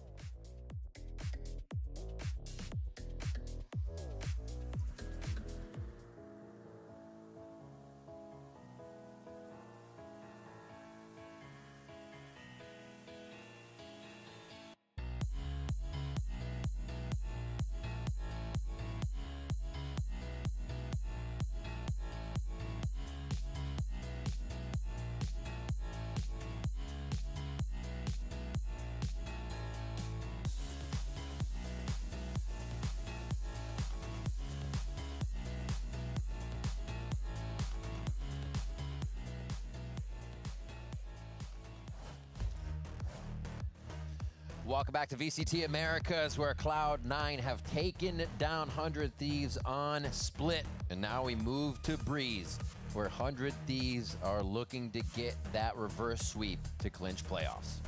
I love also, as we see NBS here, the response they had to give to Emily in between the maps. Very humbled and giving a lot of respect to Cloud9 as well, saying that this was a very fun match to watch between these two teams. I think any other coach would be like biting their fingernails and stressing out and sweating at their seat just to try to get their team to win. But to see that and how stoic he is, how calm he is between the maps, just shows that they're still comfortable in terms of their game plans, their strong map being Breeze coming up right now as well, and trying to push us over to Haven if possible. He even says it's not a guarantee that they could take this over Cloud9, but they sure damn could put up a good fight on this map against the Cloud9 team. Well, Asuna and Timotino get to run it back on the Neon and the Phoenix, so comfort from game to game there as we get a few changes around the rest of the squad. And Cloud9 also getting the Harbor comp, but again, only Oxy on that entry. The fun thing about this matchup in my eyes this time around is I'd like to see a game plan to see how they can shut down Cryo. Cryo playing this Cypher for the side of Bang on the 100 harbor. has always been so Timatino good Whaler. and dominant on the attack side. Did I We're say always Wele? looking at the Timatino Neon. ult orbs and the ults Phoenix around Neon. Asuna and the space he creates, how Timatino is just able to have so many cool kills. He slides around for tackle slides, but it's also on Cryo. His lurking To me, one capabilities, thing that doesn't especially make on sense this is map, and cutting off if rotates. most teams are playing a Phoenix, Lots of times on the attack side, you see why aren't Phoenix we play a lot of also these countering 4-1 with the defaults at flash? beginning, kind of leave him solo on an island to Ajax. cover up the B side of that map. And I'd like to see with the form that Fireball has just shown on So that no first map, to see a KO, little bit no of that Cypher on Phoenix. Cypher when it comes down to I mean, I don't even want to choose. rotates No, that I don't C9 want potentially teams will to have play to do from the Sky. B side over to A. A really big On mind game Breeze. of those two trying to source each other out here as we get on to Breeze. I'd rather have Sova, Phoenix, So who controls the middle of the or map? Sova, Plague some teams. KO. See how 100 Thieves and Cloud9 take it. Yeah, it's a little bit of that, right? Controlling the middle of the map, but also trying to see how you could start fighting against This is a Asuna. very Again, it op just comes down to simple base codes on the map, B side, long pick up the orb range. towards B, You or need to just try flash go out the for op. the flash stuns fight all over on the A side to pick up orb on A. This time, you're seeing it. 4 players moving on that spot of 100 Thieves. And then also 100 Thieves have no info on how many people are It's here. not even really orb focused. They're just trying to get in. Timatino on 10 HP as they make Whoa, their way in. good Zelsa's stack. clearing right now. Oxy gets 2 more too. What Good a pistol round from stack. C9. Incredibly responsive to 100 Thieves movement on A. What a shutdown.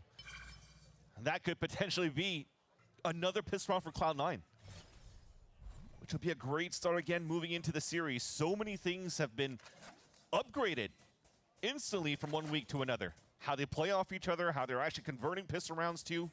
It's quite nice to see this type of look. And you're right, it wasn't a try to work the map slow for 100 Thieves on a pistol round, try to get the orbs up. It was just a Gonna get some player orbs. hit into the A site, but almost feels here there's some tape being studied for the side of Cloud9 to give that responsibility and trust that Fireball Ops could hold that B side alone and have 4 players on the A site. I want 4 players standing on the bomb. Plus just the Like confident it's smile that must Ominol. be on their face after a first map win here. And a pistol round win again. Their homework pays off, and they keep the momentum to start off Breeze here for Cloud9. Yep. That's now 2 pistol rounds to 1 in favor of Cloud9 throughout this series. And that's the important thing as well in terms of the numbers that were put up on the first map. The top fraggers for Cloud9 were actually Jesus, we're still picking as we're funny enough, stunned. Foxy calls them the new kids. The new kids. Foxy's so young, and at 21 years old is considered a veteran now in his Cloud9 team. So the rookies being Jack. I mean, and yeah, a Fireball is putting veteran up huge is numbers, somebody that's and also been Fireball is closing that last in kill survival mode. in that pistol round. So this is what we're talking Oxy about. hasn't seen home, 4-1 and home setup isn't for the international. side of 100 Thieves, and how much activation Bro's Cryo still in the Cells does here trenches. over on this B side. It'll be a little bit more difficult this type around, or this time around, because it's just a pistol round eco. He's still fighting the war. They have a very playoff utility B situation just a moment ago, I should say, as you see Oxy moving on the mini-map to get that Marshall pushed up a little bit so that they can make an Do informed they decision re-clear? on this. Oh, and Oxy might. Just a quick step. Now he's in danger zone. Yeah, he's They just got spotted the safety, though. Marshall. Peek in there from Fireball to give safety and retreat to the site. And now maybe enter Are through they mid. just These gonna have to call the go audible to? now. They're probably gonna go to double door now. Austin again.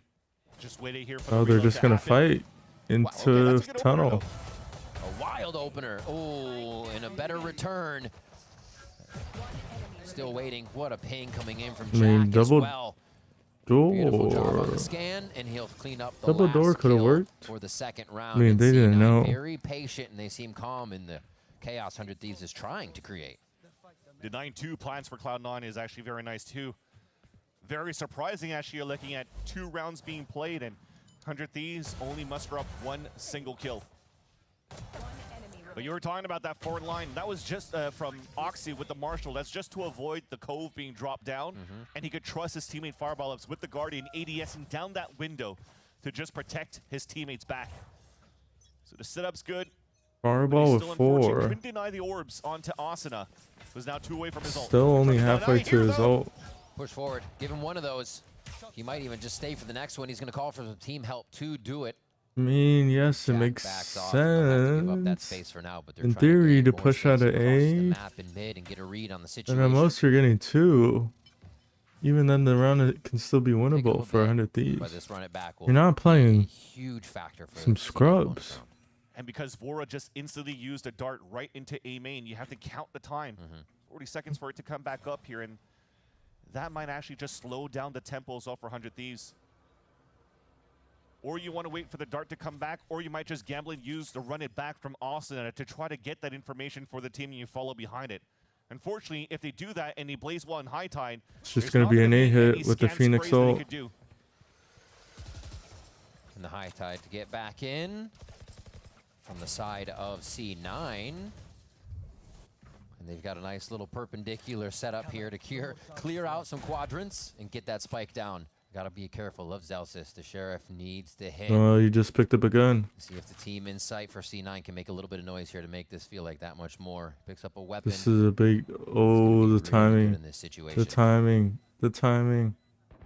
The timing. They are really stretching this one out. Nice job. Wow. Zelsis. The patience pays off. Zelsis just can hold. Safety to even get that peek back into sight, making 100 Thieves have to pressure. Wow.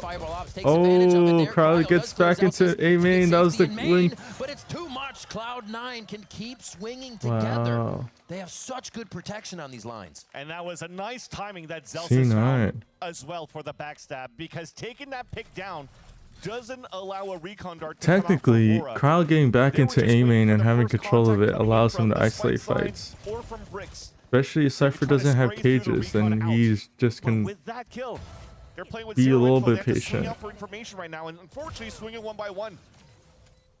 And C9 punishes right away. I mean, if he wins that duel, it's a 1v1, and Crowd wins the round. It's been a while since I've seen Oxy stand up and yell like that as well. You see what it means. Yeah. Except when he was farming, of course, against Crew, but in his high-octane matches where it's Damn, super important against M80 teams like versus 100 Thieves, C9 it's might nice be to the see here greatest the Star game Fragger of all time. bringing up the morale for the team. It's a huge round that they just converted from their bonus. Spike is down here for 100 Thieves as they look for an answer in these next rounds, a way for this Sheriff round to do significant damage and just allow them to min-max some orbs here. That changes a little bit of their outlook at the beginning for 100 Thieves. Oh, that ASAP Jack onto just Optic almost is gets caught. The next hope that they could bring in the next in a round for 100 Thieves. They're just trying to keep control of the Having orbs. the Reckoning available for a hit or for a stall, depending how they're able to get into the site once they get their money back. Trying to get... And right for 100 Do they Thieves. not get another orb? Oh, double miss. Two wayward shots there from the Thing outlaw is Moxie. one away The from slide ult. in, 100 Thieves look to pressure, and already the reaction from C9 is on point. Cryo. They're encroaching deeper into the site. Bang. C9 are wondering where they could have gotten, how much further could they Oh, if he just goes back. Oxy. Oh, the timing was not in his If he had the timing to go as back he into A tries main, to be the aggressor in that situation. C9 then he probably wins the didn't round. realize 100 Thieves had so many walls and coves to hide behind, but now that those Nobody's have one dropped, shot to an outlaw. Zelsis and Fireball Oh, now down somebody those iron is. sights. Oh wow, just for Fireball too. The respect they're giving him through this series, pretty incredible. Does he Starts get to both? move forward. Oh, Really allowed to do what he wants now in these past weeks. he has to Is read that they're playing in the promoted to cove. push, feel like he can play whatever way that makes him comfortable, and we've seen him excel in these situations. They know he's off. This is going to Eight be tough bullets. as they try to split his attention on both sides. The spike going ever quicker on that beat. He should be able to clear one, but the swing is there from Bang. Wow.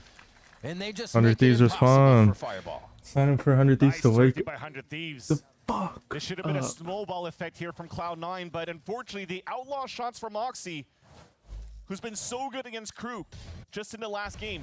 Look at that. The first shot even ricocheting into the wall. Yeah, he made a step. I know exactly. And none of them had full armor. That should have been 2 free kills on that side. And somehow, 100 Thieves takes the opportunity of keeping all 5 alive and overtake the site. And what nice shots coming out from Cryo as well inside that gulag. The cove being set up on the defense by Cloud9 not to allow here 100 Thieves to, or not to allow C9 to really retake onto the site. Thankfully, money's still good for 100 Thieves. Ooh. Oh, almost cleans up Oxy Top on the shoulder. dice. Hard to approach that after relay. Oh, What a protection. Timatino. Timatino in that praying mantis defense. Asuna goes down. but he's still able to attack back. Is Timotino a baiter? Take the B site and go for the plant. Cryo already knew he was getting pressured by 2 players, so he's fighting 2 players on that side. So worst comes to worst, 100 Thieves has a 3-on-1 onto the B site.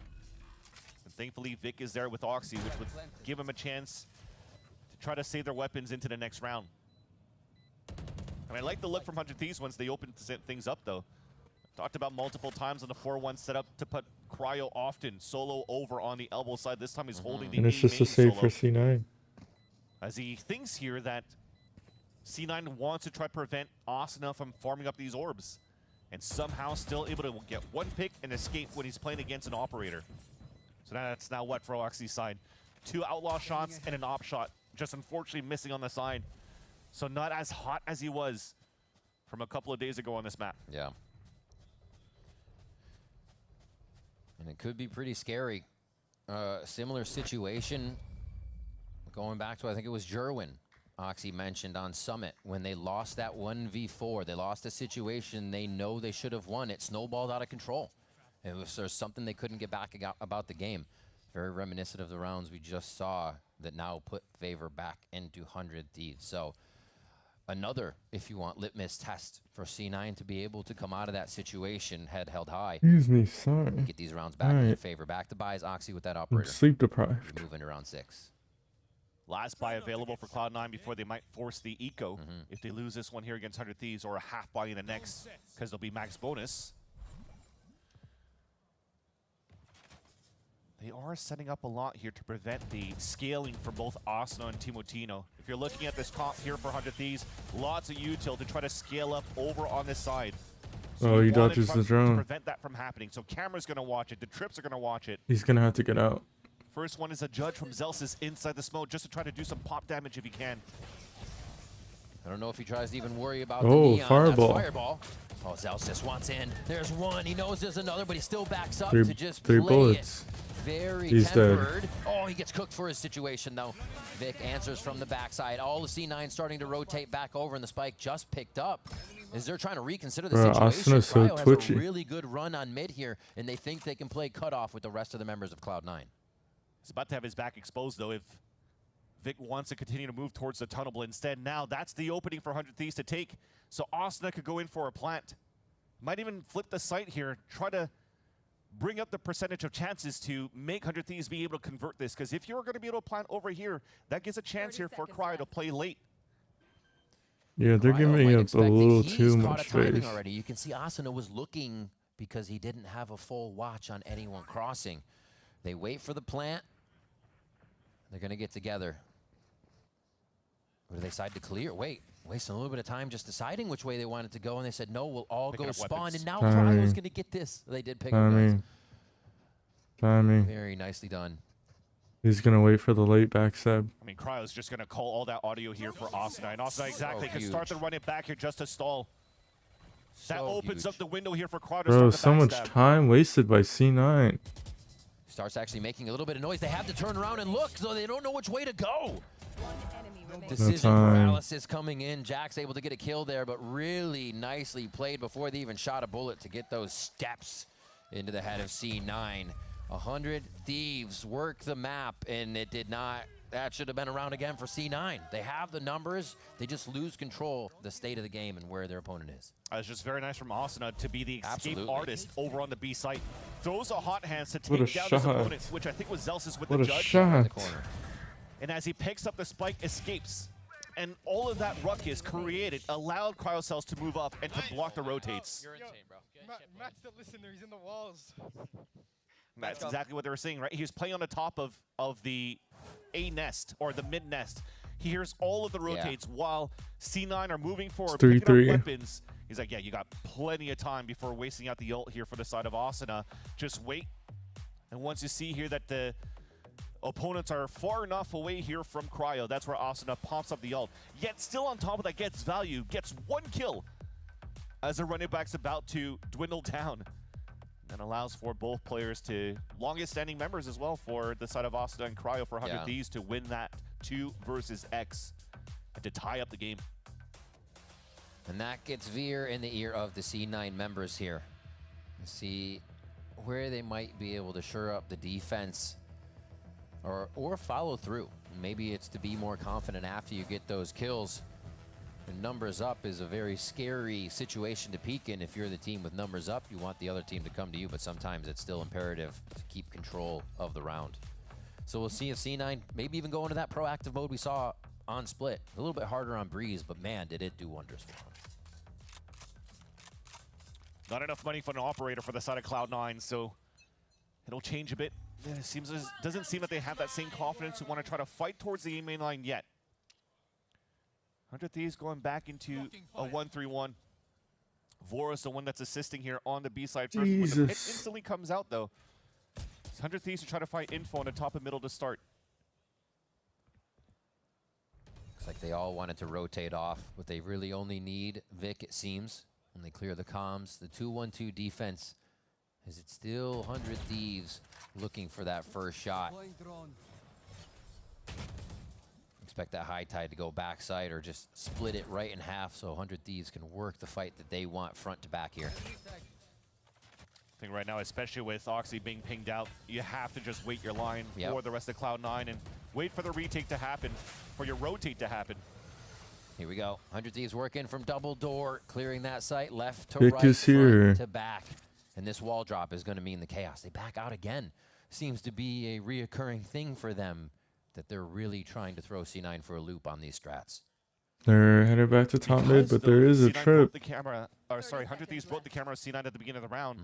They kind of just have to play a little bit more passively. So this trip is not going to give too much value for a C9. They just have to hold the extremities now. And again, stay alive for the rotate to happen. Almost another one swings it, though. And it is going to be the plant. Very quick moves here. Oh my God, Cryo says, just remember I'm here to Jack as they try to leave the A site. And now they got to worry about his timing, which is going to be all the way around to reset what Zelsis is trying to find.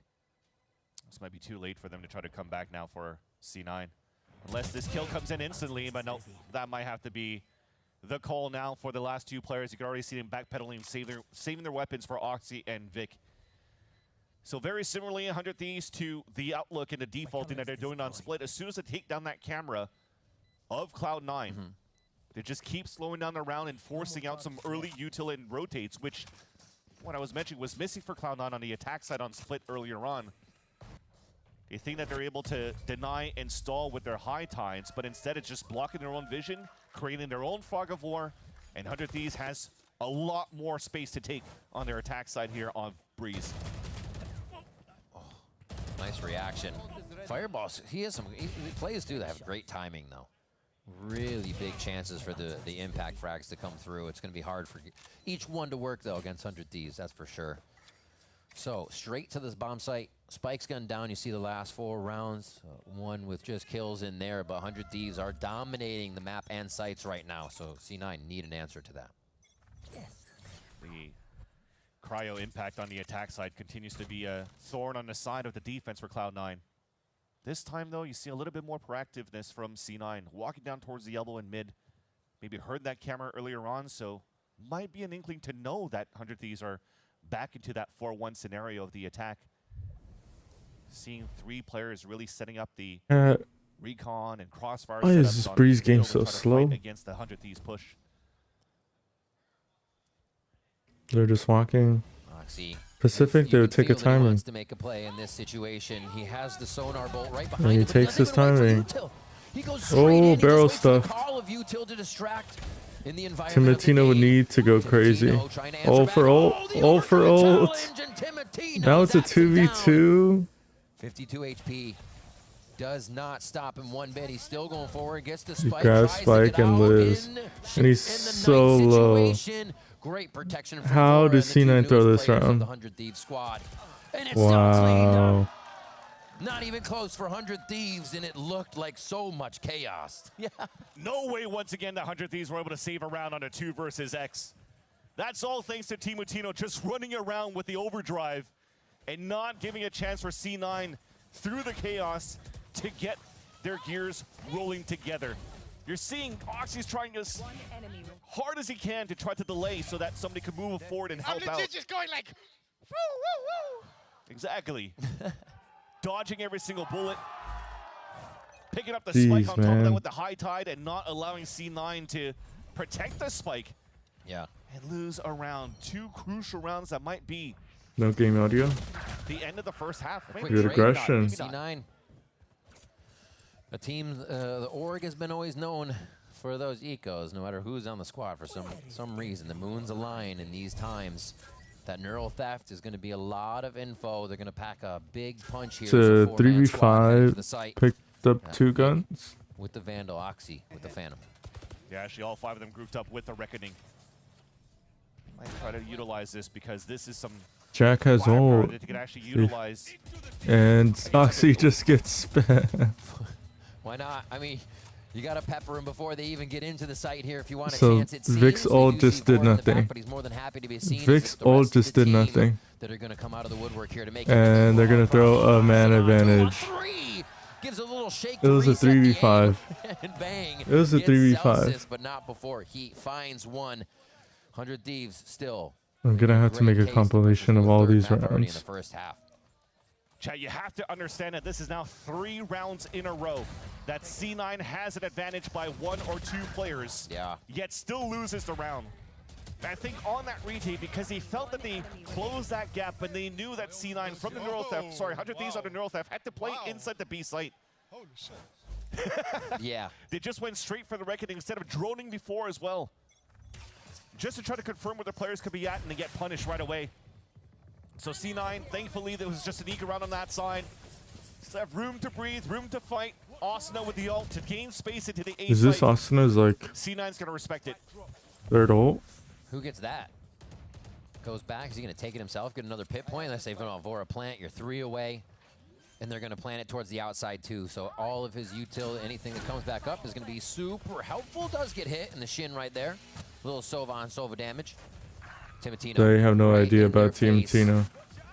2 from C9. He may have to act. Timo may need to push out here. Asuna's very pressured coming in, but he can hold his own for a moment. And there's Tim. Going hard, right back into the site to re-clear without even a hesitation. Girl This stuff. is crazy. Zelsis punishes. 2v3. Do they throw another man advantage? This could be Oh, C9 Austin is grabs just around, too and yeah, low. Zelsis will grab 3 as they Good just retake. stoically move in amongst those walls and clear the site. I mean, what These one of 5 the round was teams take Zelsis another controlling round. the Harbor Cove. Of the numbers for C9 to retake that site. It looked dangerous for a split second. It almost looked dangerous as well when they're trying to retake the Snakebite Hunter's Fury. Didn't actually get the molly at the right spot to get some instant kills from that combination of both Zelsis and Jack, but it still works out. It still works out as a team here to retake that site.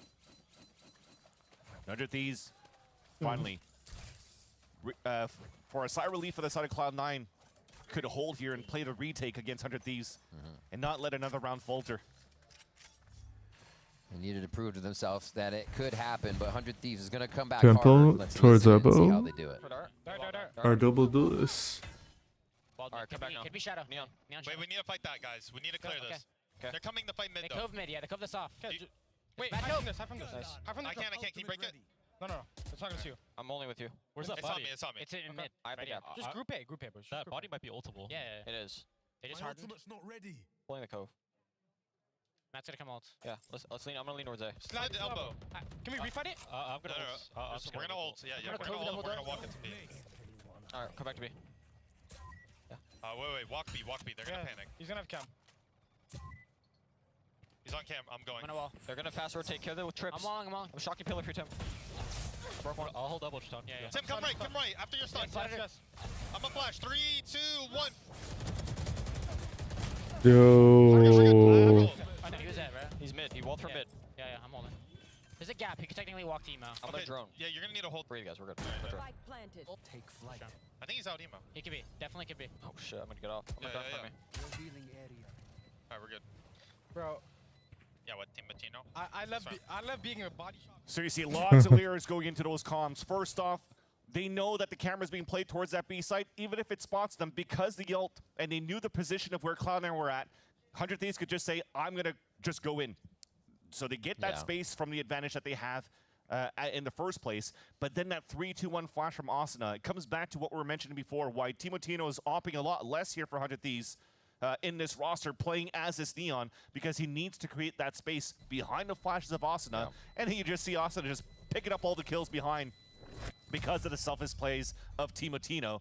He's already with another running back moving into the last one of the half. And I loved hearing him in the comms. In between everything, they were like, okay, we can get that body and ult it mid with Cypher. And then they're like, oh, 2 re-cleared elbow. He goes, can we fight it? And they're like, we're going to walk into B after this ult. Like, so funny. He always wants to fight. I love being a body shot berry for my Terminator, bro. I just love it. We're just letting out as a distraction. 114, 68, and you just kill everybody. In the fight, always. Where is it? Where can he find it? Well, that's what Timotino's asking here. But it helps. Asuna on top this time. Again, was on split. Here they fire off with him one more time as they look to do a little min-maxing on orbs maybe, or might just want the site again here. Big ults already for the side of 100 Bs, so. They're actually going left with that. Okay, he drops the spike. There's a moment of hesitation.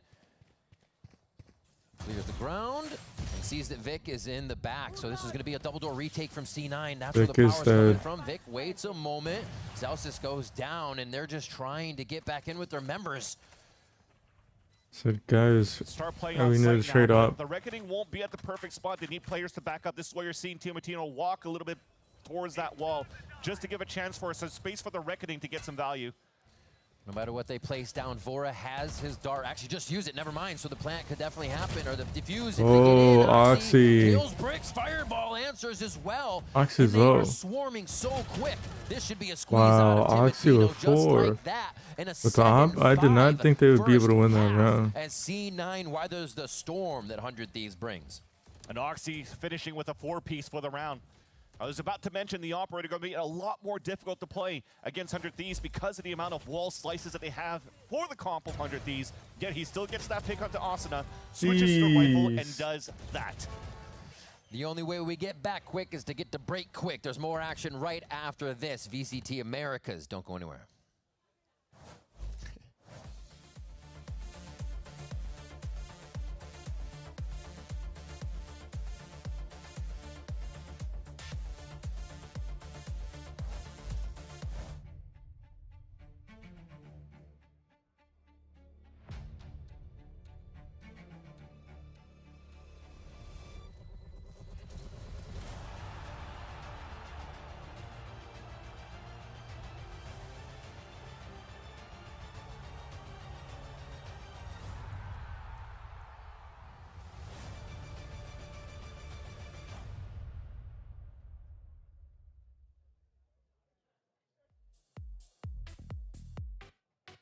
Boom, boom, boom, boom, boom, boom, boom, boom, boom, boom, boom, boom, boom.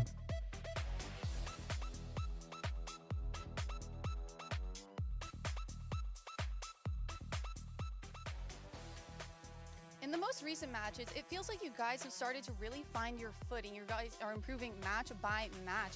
But I'm wondering, if you're looking back earlier into the stage, which loss helped you kind of identify your problem areas? I will say we had a lot of losses here, and I will say against, I think the G2 loss, we made a little switch of our coaching staff, and then the loss with Loud really showed what we needed to improve on, and then we had the game with Crew. So like, I will say the Loud loss was probably the biggest one. Okay, cool. I look forward to seeing you guys keep on improving. Thank you so much.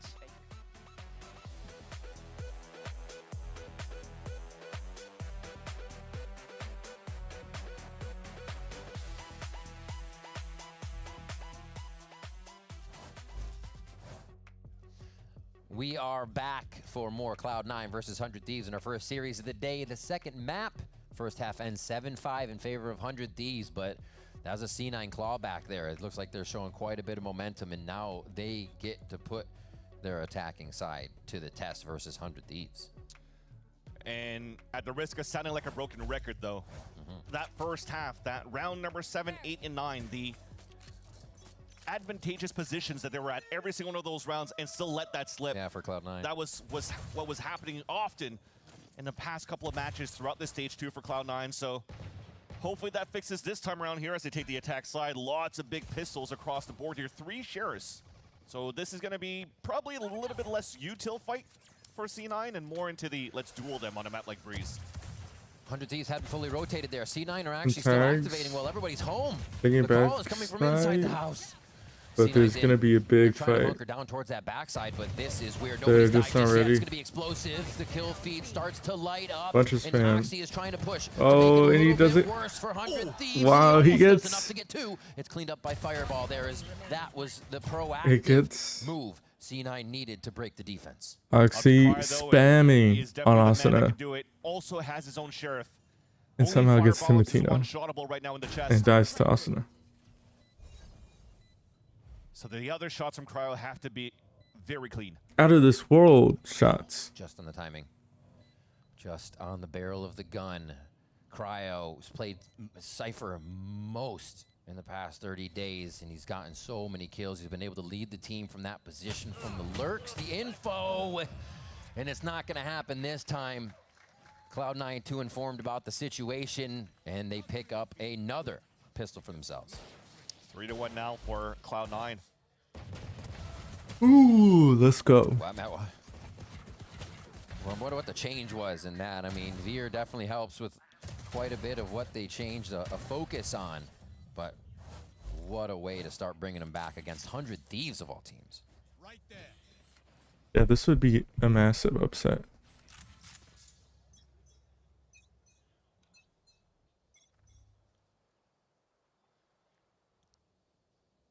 Just back into the regular stuff here for 100 Thieves. I think you're seeing a lot in their antis, especially on defense. If they're not getting pressured early when they're walking out with a lot of numbers, it's just, okay, let's move forward, try to get the orb for Asuna. And to just play the long game.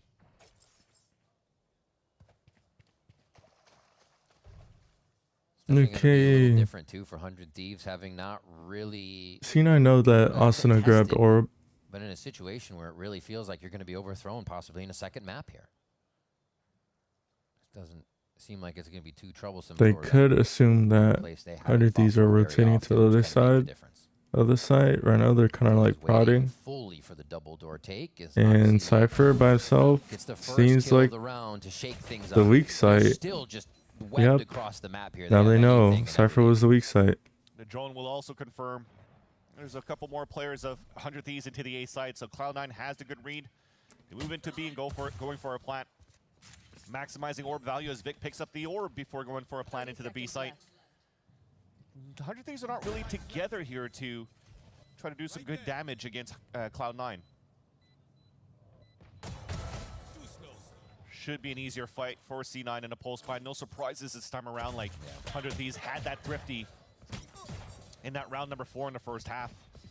Okay, it's okay for C9. That has to be as long as they don't lose any more You guns, can't they let should that be happen good. again, right? It's just every round that C9 is going to have an advantage coming into these. We have to be very critical, because that is what is rearing its head to be the loss. Ooh, just head punched out of that shot, but Oxy recovers, trying to do insta reloads to take a few more down as Timatino and Vora will enter into the spike and make sure this round Solid goes round. over to C9 without any more alt points. 7-7 here. We're tied up in the second map as C9 looks to take this away from 100 Thieves, who with a win in this series clinch playoffs. Really testing that. Looked dangerous for a second as well as C9 were escaping, maybe reminiscent to the first map of Split where they lost all their players when 100 Thieves were on a lower buy. Thankfully this time around though, they are able to carry over a pretty decent bonus round. Guardians and a Vandal indicates for me that they still want to try to go for a little bit of a team deathmatch, long-range battle against 100 Thieves and slow down the tempo a little bit. Nope, they're not. Quick split into the A site. That's a drone spotting into the front A main first. Yeah, check your denial utility. You can't deny Fireball. He's going to try to push right through the wall on that timing. Asuna is about to get cooked. He chooses utility at the wrong Whoa, time. Oxy through the after waiting smoke. for all of that action. Timatino's moved fast across the map here, but C9's able to set up and get into post plant very fast. I think that's something that also plagued them before, as they were always caught getting into position for this right here. Nobody. Makes sense. Yeah, nobody catching them off guard with Zelsis just being completely ready. I mean, you have so many lines being watched by everybody in sight. I mean, doesn't mean the shot's going to get hit. See, Timatino had the sun in his eyes for the relay bolt. There's a quick slide out. He tries to distract for Cryo on the other side, who's once again put into a tight situation. Then Cryo just has to save. Close to the chest than usual, I should say, as they dive for the exit, thinking Cryo won't show up. He does. 8-7. C9 take the lead. It's another converted bonus. Somewhat here for Cloud9.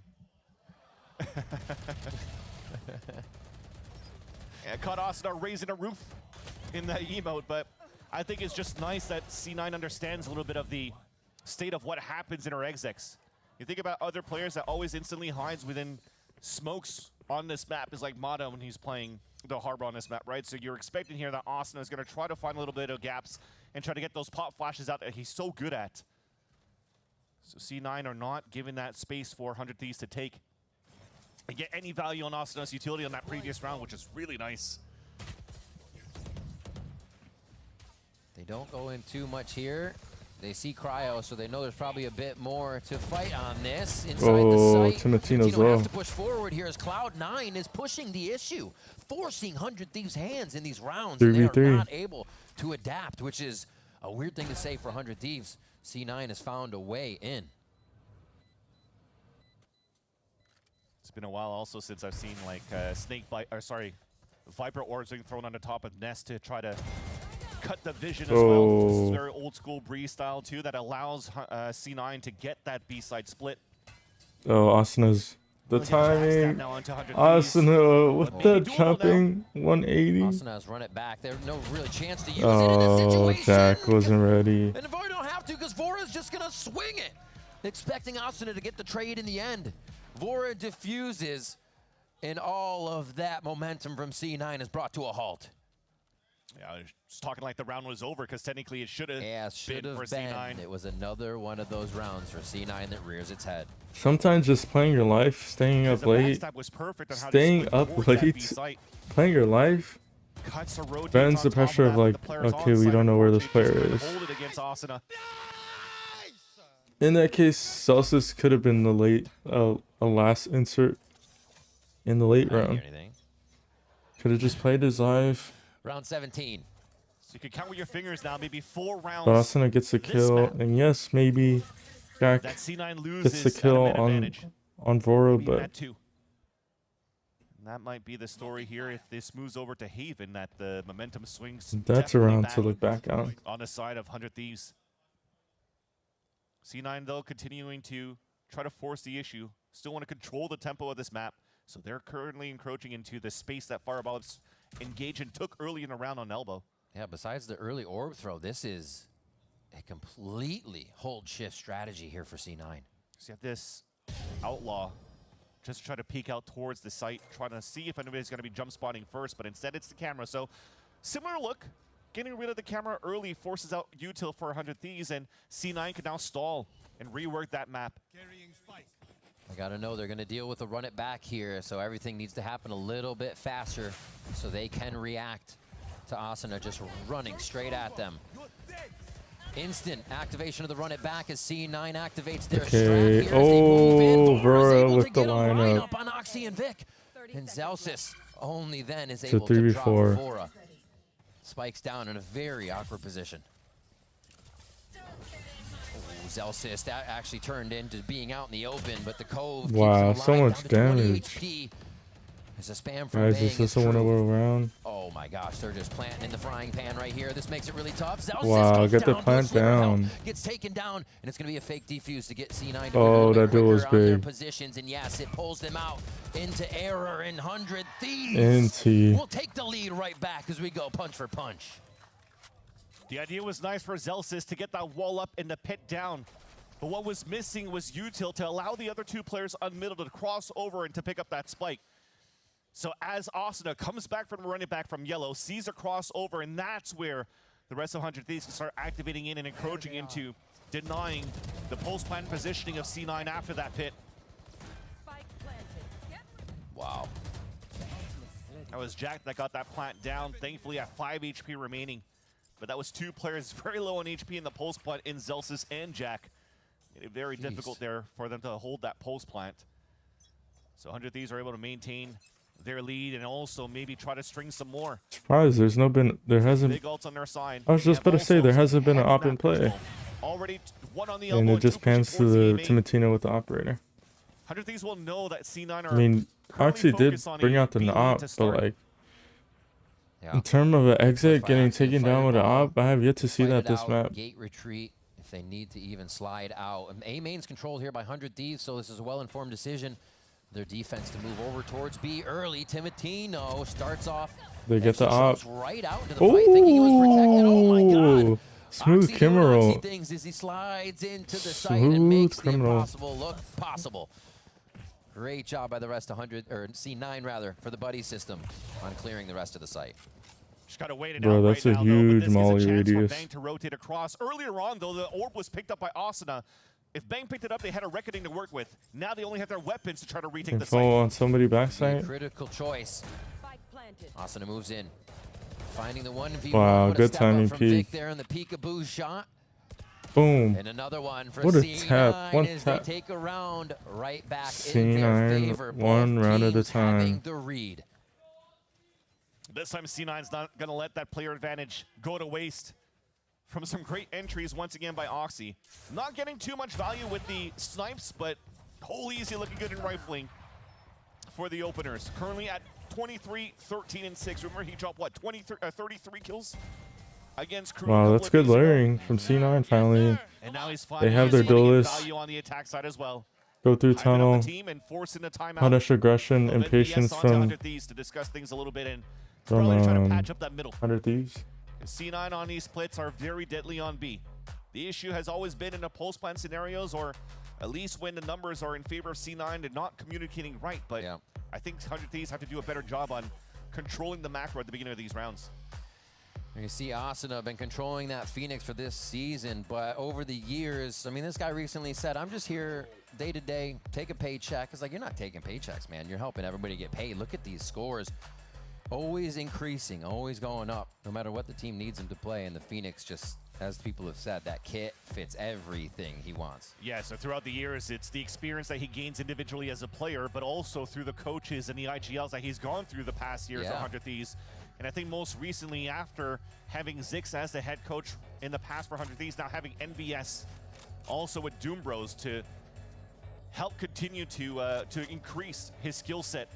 This time as a Phoenix. I mean, the Phoenix, Ender mentioned it before, he played it back in like 2020, 2021 against Mata of all things as well. And Mata used to play for Luminosity Gaming on Ascent, for example. So he is not unfamiliar with this agent and plays it to perfection for 100 Thieves so far. Unfortunately, not enough yet, though, because C9, despite the amount of rounds that they let slip on their first half, are still able to equalize this scenario in the second half.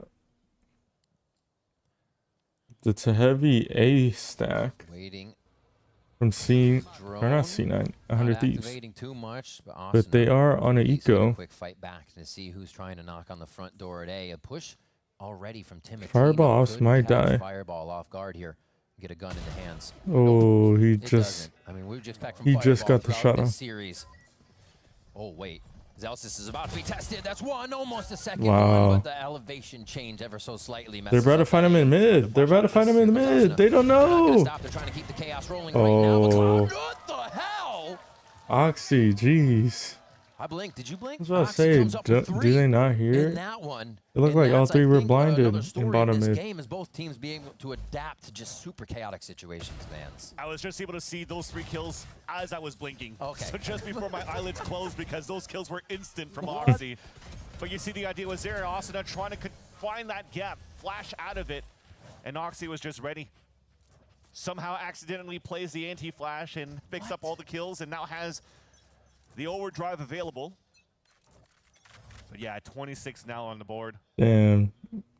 That round If Oxy drops 30 and they lose this map, the streets will riot. The streets will be filled. Exactly. Not even a chance to get a kill. It's C9 slander. Want to pressure it. Oh, no damage? God. Battle of the brains, battle of the mechanics right now. They're trying to get to where they can't. It takes 2 for 100 Thieves to finally get Fireball Ops out of that. Over towards A. C9 playing the left Do they side fight of the backside? A site here as they want to push a little bit more. Knowing there was a push at B, they take advantage They're clearing of all the 100 Thieves side. defense being thinner here. But they lose a member They as have well. Was it a worth is the question. huge flanker in Vora. Take that space for C9, but 100 Thieves has the reckoning to retake the site. Oh, whiff. Lost though. That's a huge advantage. Of course, Oxy. You said I need to take. Oxy knows he needs to do a little bit I more. need to take over the round. Down. Now it's up to Vic. Vic with the craziest 1v3 clutch. Oh, he doesn't know where he's at. Got an anchor. He gets the time to get it down with 8 bullets. He reloads. They hear him reload. Back up. He's going for the shoulder peek, but he's already given a kiss to Timotino. And they're going to get the kill on that. 10 to 10 here. Timo finds the timing just before the Cove comes up. Good on 100 Thieves to maintain here the communications to swing it at that point. I mean, Fireball has done an excellent job. That was crazy to stay alive. Alive for so long and kept 3 players on that side. And as he did so, C9 were still trying to encroach into the A site. But because of Krau's utility, the way that he was setting up over on the A site, the trip still stalled and tripped C9 over on being as aggressive as he wanted to overtake the site. So just unfortunate there on the setup here for Cloud9, but a great read by 100 Thieves. Just punishing the 4-1 setup from C9. Starting an A split. It's been a while since we've seen the Prodigy Oxy firing like this. We got a once this split, maybe again. Are we gonna get that if he can keep firing on all cylinders? 100 Thieves, it's taken a squad Dodge the drone. to shut things down. And Looks like they're gonna go top mid. Down mid as they Nest is clear. Because like you said, C9 is owned mid. Some noise towards double door. That's a big duel. Oh, yeah, there's no I way was you're gonna say, getting out does from that Timotino spam. have plot armor? And just a search is enough for C9 to punish 100 Thieves. It's not going to end, Vance. Going top mid. Can't get any info yet. He's just being a human Ooh, sentry. fireball. Cleans the first one of the angles they create with And they expect it. Another. Zelsis has a beautiful Vipers are snake bite towards the backside. Oh, and he dies for free. Here's Fireball there, getting a little sketchy inside. And they should run this one back and forth. They know they have to wait it out. Asuna comes He's back gonna go. into He's the gonna go play. for it. And Cloud9 with 3 here should be able to gain another round in their favor, Main 11 to 10. kind of needs to go for it. At least try to get these just yet by 2. 2 orbs. And even the pressure they put for 2 orbs out of overtime this round. was met Kill. by 100 Thieves in the first map. And at I was least afraid to figure die. out what was going to happen for C9 in the comms at the minute mark. Just a quick slide. Oh, there's too many angles. No, he's now gonna there's no time. save. Oh. So yeah, just on that minute mark when he actually had that that kill in the pick, what would be the call from Zelsis? Did he want to just assertively move into the B side or stall it and wait for a bit? And I remember in the past when it did so and it just stalled and waited, it just got punished from backstabs to backstabs. So I loved here that they just upped the tempo, just went, we're going to go, we have the numbers, we already have the inserts towards the B side, let's just split in there and get our numbers. Because the idea in the beginning was trying to fake that A side with the owl drone from Jack and keep some players at bay at that spot so they could activate into B. But once 100 Thieves still realized that we had a fake for the side of Cloud9, Cloud9 still said, screw it. We'll use the firepower that we brought into the roster. We'll use a red-hot Oxy, who's been owning on the attack side of C9, and just utilize that to our advantage to fight over on the B side and win the round in our favor. So that was quite nice to see that turned into a round win for Cloud9, and also the last timeout called by Coach MBS for 100 Thieves. But were we expecting this type of matchup and scoreline for a team like C9 against 100 Thieves when C9 were not having the best of starts in the second stage? Should we have? C9 for the past few weeks has told us that we're focused on play-ins. This is all about growth. It's not about the wins right now. So I don't think anybody was really on that train. Maybe a lot of the C9 fans that are still right there with delusional. Sure. Okay, that's the word. That's the word. We're gonna say the tanks are full, the masks are on, but really, no, because they said it themselves. Yeah. And honestly, to see this change with that mentality in the clubhouse is incredible here. To know that they can find this kind of power, a switch of veer and a chat with how they really wanted to play the game. And we are seeing a C9 identity, something they have missed all stage long. Well, the job's not done yet. We've seen from the timeouts out from Coach MBS that the last time on Split, they were able to push us and force us into an overtime. Veer did have the advantage to talk to his team as well.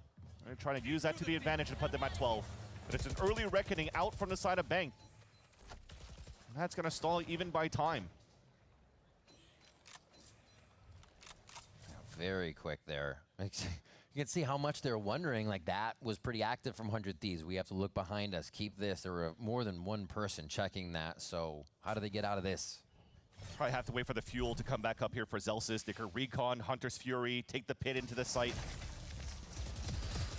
Oh, just because you buy it doesn't mean it's trades. clear. The trades are there, and Zelsis is going to put C9 back on top here of numbers. Jesus. Timatino.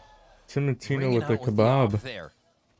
Was on the box or through the pyramids. He's able to get a beautiful shot. Through teammates. Through With teammates, the yeah. skewer. And that was them being so confident that they could plan a little bit on the outside because of the ult that Zelsis just popped up. And unfortunately, it turns it around for an advantage for 100 Thieves in a I defense. mean, And now if they C9 somehow win this round, cross over. There's no cages also. it would left destroy the for Fireballs. 100 Thieves economy. Cleared.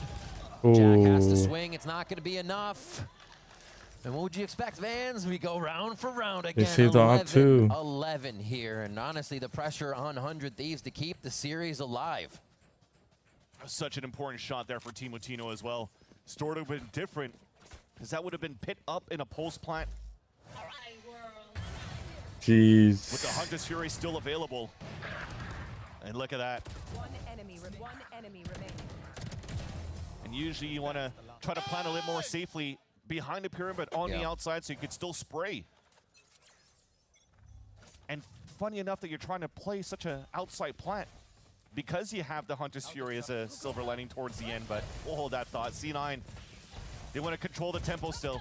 They're fighting towards the B site. Look at the avenues they're creating, trying to deny the op. If it is there, Oxy again gets close, just but they're gets not gonna punished by check every cryo. side. The left side of the team hasn't pushed up on B enough. Oh, They're still needed fighting that front to kill. back on the site with that space gained. Oh my God, the rest of 100 Thieves are just swarming back in here, really able to deny Fireballs the went away positioning from that ult. C9 wants. And there's a bit of a lurk by Bang, so they can So slow is this Vic. down and know they have the right decision. Right now as they walk up. Oh, they're gonna funnel right into Bang. Go up on that spot. You have an idea that the big flank is happening from Bang because of where Oh, this is gonna be a big map duel. was being sliced from the high tide. But Zelsis does have a timing for now. Yeah, he's got Asuna just behind him too, so he's made the noise, and they're not sure to fight. Oh, it does after Zelsis smoke. check They bottom realize mid? 100 Thieves can act. What is this push He by Zelsis? checks. There it is. Trade. Wondered if Timo would get that return. Camera stays up for Cryo, so he'll know that the hit is coming back towards his B site. All right, he's going to stay to anchor just on his left. Timatino. Somebody shoot that for him. Somebody shoot that for him. Spotted the He's hop. going Big in. duel. Oh. The first one, Vic, reckoning out as the spike is planted, and they're going to Oh, Fireball with the nasty backstab. that timing. Playing the cam. Just letting Vic He know if knows. he even needs to be ready for somebody. That's one and the second. And now Oh. he peels back. Cam is perfect. Oh, he gets the tag too on a jumping Timatino. What a play. To clean the round up. Fireball ops. And it's a second map in a row that C9 have map point. Do we go to OT again, though? The double lurk insane by both Zelsis and Fireball Ups, getting tremendous value. I think the first one being Zelsis to take down the bottom mid push of Asuna is huge. But following in the end, the camera, you're almost seeing through the minimap, he already had timing no matter what against Bang.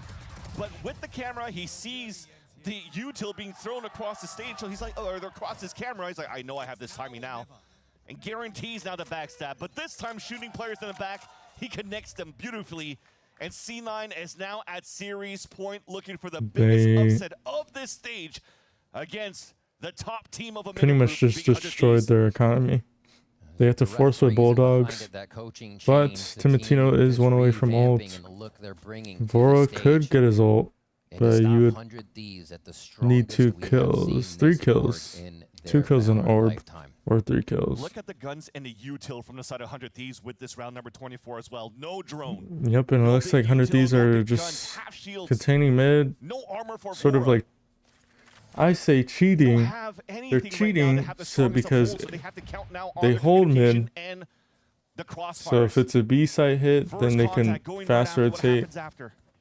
So they can cheat towards any site. And cheat means like leaning. I can be in Pro has a big job up ahead. Slowly in. I can be in the spot a lot faster. Ooh. Oh my God, C9 win. C9 win. C9 win. No way. Against 100 Thieves? These members are all within range trying to do something behind the wall. It's going to come down to the Cove game. It always does in the backside of A. No, don't overheat. Oh, Oxy's gonna get ace. He just goes for the prediction shot. Overdrive is there. Starts to clean up the Okay, overheat. You can overheat now. You can overheat. And C9 Go ahead. Go ahead. to take down 100 Thieves in 2 maps. They waited out the spike ticking faster. Wow. It's only up to Vora here, and he's gonna have to IGL his life away for that one. But it's Cloud9. C9 beat 100 Thieves. 100 Thieves. We're undefeated. Well for the last round of regulation of Breeze, toppling down 100 Thieves on their strongest map. And again, given a big upset here, and potentially not making it confirmed for 100 Thieves to guarantee the playoffs either, so denying that dream. Fortina has been so dominant for the side of 100 Thieves in this second stage. For C9, that's been looking at the lowest lows going into the second stage. Boy, have the tides turned going into this matchup in week number 5. Absolutely. For 100 Thieves, if you are a 100 Thieves fan, you are now a LOUD fan. If LOUD wins later, 100 Thieves will still clinch playoffs. But that's LOUD G2. It's going to be tough. This one is about Cloud9, though. An amazing matchup here. Oxy doing Oxy things again. It's been a while. Like you said, he had it a little bit earlier, the 33. Almost got there again with this one, but everybody on the team came together.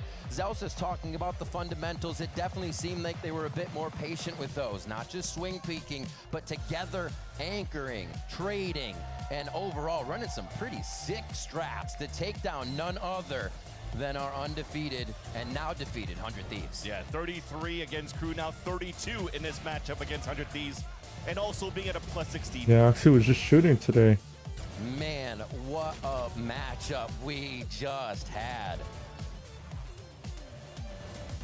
And everybody performed here. You saw it. Jack came out. Fireball had an amazing series from the Cypher on split start to be challenged so many times and really give the team a direction for the win. And this is going to feel so good for Cloud9 going into the play-ins. They already knew here that All they were right, going to play the next play-ins and have to game grind that no matter is- what. For sure. But to have this type of victory to move into the playoffs and the play-ins, they're looking primed. Take advantage of the dub that they got. Oxy says, ooh, yeah, we just did that. An incredible run there for C9. And at a point where 100 Thieves is ramping up, it's exactly what you want to see from them, that they are on this trajectory going into a playoffs. They have a little bit to work on, and that's always good to see for a team, too. Let's send it down now over to Emily down on the stage for the Verizon post-match interview with Vic. First of all, congrats on the big win against 100 Thieves. You guys looked amazing. But one thing that I'm curious about is you guys had the exact same map video as you did in your last match against Crew. Were you worried at all about the prep that 100 Thieves might have had going into this best of 3? I don't think so. I think we only showed one series on those maps, and I think for 100 Thieves, they're what, 10-0 in their streak. So I think they have more VOD for them. So I think they should have been more worried about themselves than us worrying about ourselves. That's a great point, and I guess they should have been for you guys to kind of get that 2-up against them. But going back to an interview Zelsis did today, he said you guys are kind of going back to the basics. How has that really helped you guys with your adaptations and your reactions?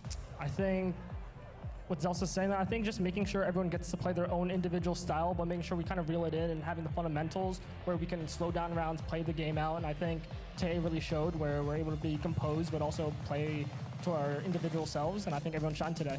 Yeah, I mean, clearly, you guys, again, we're all just performing match after match. One thing that I'm curious about is it felt like after every timeout, you guys had a different bit of look. You guys adapted to whatever 100 Thieves are doing. So what's the difference between the timeouts that you guys have been receiving having Veer in that head coach spot? I think it's kind of similar in a sense. I think they're both giving us advice, giving us solutions onto what we need to do to win the game. I think fortunately, we're just winning this time with the timeout, so I think both are very similar and both have their own benefits. Nice, nice. And last but not least, even though this match wasn't to kind of fight for that playoff spot, what does it do for your team morale going into play-ins, having just taken down 100 Thieves? I think it definitely is like a momentum boost. I think this year in general hasn't been great, and I think putting in the work every day kind of stresses you out and like mentally taxes you when you're not getting the results you want. But I think today is like the first time in a while where it's like, okay, the work that we're putting in actually does show results, and we just got to keep pushing through and hopefully make champs at the end of the year. Listen, I really do Look hope at to see C9. the improvement just keep Look at Vic, going, so especially inspirational. going into your play-ons run. Thank you so much, but you guys do not go anywhere because we have G2 and Loud coming up next after this short break.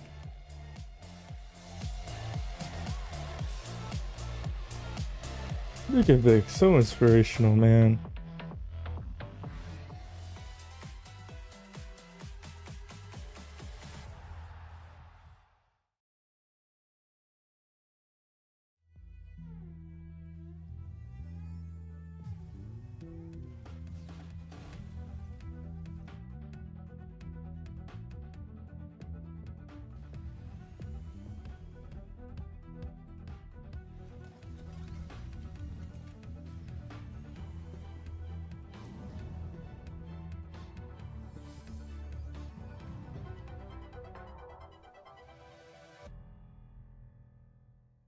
The human body was built to move, not trapped at a desk in one singular posture for 12 hours a day. It's time your chair evolved. This is Secret Lab Titan Evo. Ergonomically engineered for you. Okay, but what I'm gonna do is we're gonna play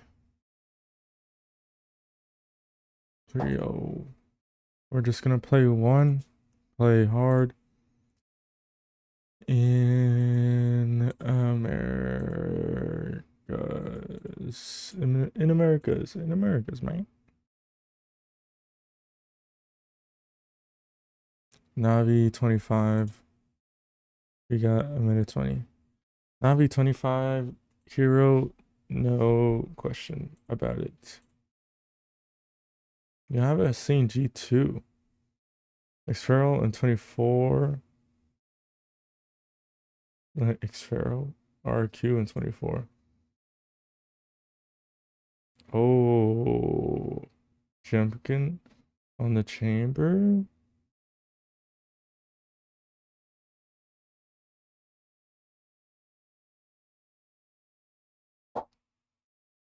Oh, nice.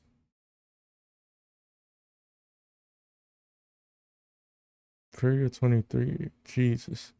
Jean. I'll take it.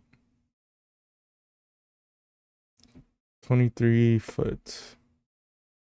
Cracks. Ooh. We can't have our controller. We can't have our duelist. Jesus.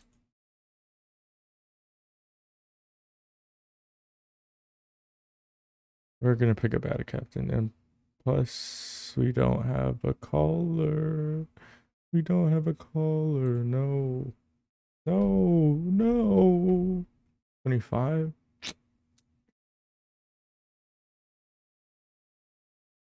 All right, we can live with this.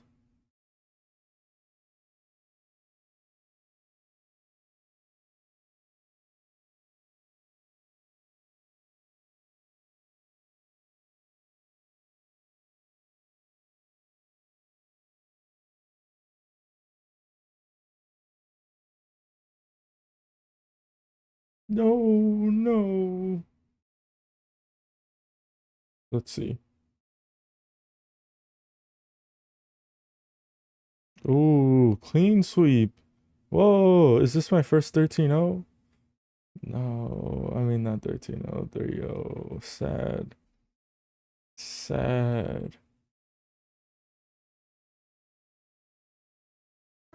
Really, like strong looking 100 Thieves. Like absolutely. In back-to-back super close games, what it's done is it's kind of blown up this group, because now with 100 Thieves losing, if G2 win, they're going to be locking in playoffs. If Loud wins, that actually locks 100 Thieves into playoffs, and that second spot will still be open. Loud would then play 100 Thieves next week with a chance to win back-to-back and buy themselves a spot in. Yeah, man, so much to play for on our last week. You love to see it. I am here for it. Now, let's talk about the odds for both of these teams, right? Because G2, they can lock up their playoff spot with a win today. And honestly, I think it looks very doable, just considering their 2 wins they had last week. They look like they're in a really good form. We did think that about last match, that it was, But anyways, for G2, it's something that you know is that they are very reliable when it comes to winning these matches. When it comes to winning the matches that matter the most, they're definitely getting them here in Americas. And they look really, really good. Going from that week 1 where they were playing, again, with Baby on the Duelist to what they're doing now, which is just a comfort for them, is what they have to do to win. Yeah, and even with Baby on Duelist, that was a really tight series versus 100 Thieves. And I think that, again, coming off of a very close series versus Sentinels with them playing on their comfort roles, it sets us up for a G2 that now, I think with 100 Thieves losing, I'm favoring them as top dogs in this group. It could be. I think they have the potential to do it. I think today's match is not going to be as easy as everybody thinks. I think everybody's thinking it's going to be a little bit more one-sided, but a lot of the teams all across have been talking about Loud, so I think for G2, this is something that they should take as they were taking that Sentinels matchup. Yeah, I think with just 2 days of play, it's pretty clear that all these teams came to play. And if we're looking at the strength of schedule here that is remaining for G2, it's just this match against Loud, and I mean, they're considered the favorite, but surely Loud is having something to say about that. Yeah, well, the thing is, Loud are sitting with a similar record. G2 are 3-1, Loud are 2-1. The difference is G2 only have to play Loud left. Loud have to play G2 and then 100 Thieves, our 2 best teams in the group. So, yeah, right now their standings look pretty similar. It looks all right, but Loud have a way bigger challenge ahead of them. They do indeed. But circling back to G2, let's hear from Leaf, because Emily got the chance to talk to him ahead of today's match. Leaf, do you enjoy being one of the teams that all the other teams try and prep the most for or anti the most, or does it make every match just a little bit harder? We enjoy it. You enjoy it? You enjoy the competitiveness of it? Yeah. Love to hear it. I look forward to seeing that today. Thank you. Some deep strategic insight here from Leaf, who's, after dabbling with Phoenix, or on Phoenix rather for a little bit, he's back on Viper. We love to see that. So much better. It's so much better. Let's just look, G2, I think they're probably the most meta-immune team in the league, and a lot of it is due to the fact that they have players that are just so good on evergreen agents like the Viper. And I think by putting Leaf back into that camp where he can work the map on his own time, he can be a stronger individual side anchor and be less of like a playmaker on the Phoenix. He's a guy that you don't need any resources to send his way to make him succeed, and he looks at home on the pick. He just makes it happen by himself with no need for the rest of the team to be paying attention to send that support, and I think that's what makes him such a great player and has been making him such a great player, because when you talk about the other guy that could play a similar role, that would be Baby Bay. He is a guy that can anchor sides with Vice, that can get those kills with the operator as well with the chamber, but he can't quite get those timings and those lyrics the way that Leaf does. Yeah, Leaf is always able to find those gaps, and I think that a large way of how G2 play the game as a whole is they're not as like nitty-gritty in like coming up with like crazy exits and things, details that like a team like 100 Thieves would be very focused on. They are experts at playing the map, and it's because they have fantastic lurk players like Dre on the chamber and like Leaf on the Viper. Absolutely. Now, as we already said, this could be a close match. Let's take a look at the numbers that these 2 teams have been putting up in different categories thus far, because if we're looking at those, honestly kind of close. It's interesting. It's interesting because you are going into this matchup with very different approaches. You have a Loud that is one of the fastest teams that we have, that what they're going to be doing is running it down, planting that spike, and trying to force that post plant. But when you look at the other side for G2, what they have is exactly the highest retake percentage.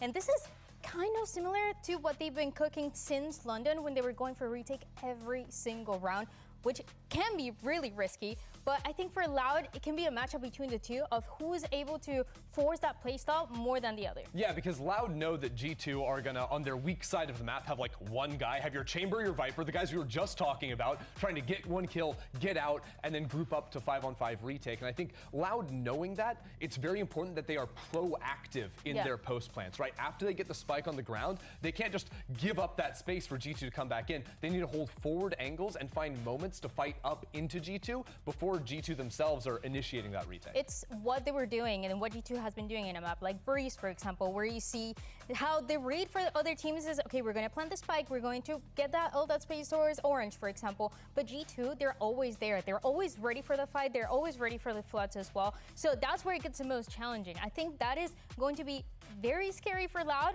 but also as long as they're playing the fast, TKs in, run it down, get those kills, they could get the win.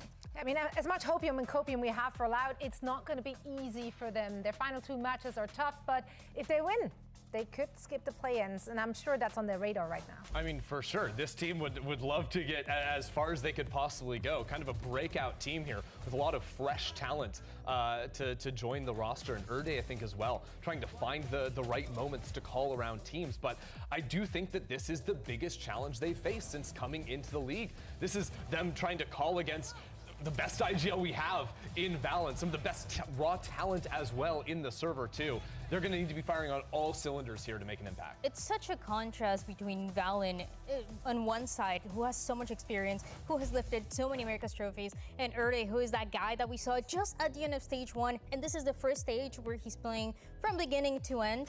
But that's something that Erde talks about. It doesn't matter the experience that he has, and you know, his teammates, his old teammates in Live Academy can say that when they were lifting that Masters trophy as well. Experience sometimes doesn't matter as much as long as you're putting that work in. As long as you bring that X factor as well, because I think it's really hard to break a team with as clear a system as G2. But if you have an X factor, you have that element to come to the server, and all of a sudden your duelist is just frying, breaking timings, finding cracks in the defense. All of a sudden that structure, if you find an opening, it can fall apart if the pieces are working. Yeah, absolutely. And Erde, I think he came into this league with a bang and made an impact right away. And I want to hear from him as he had a chat with Emily ahead of today's match.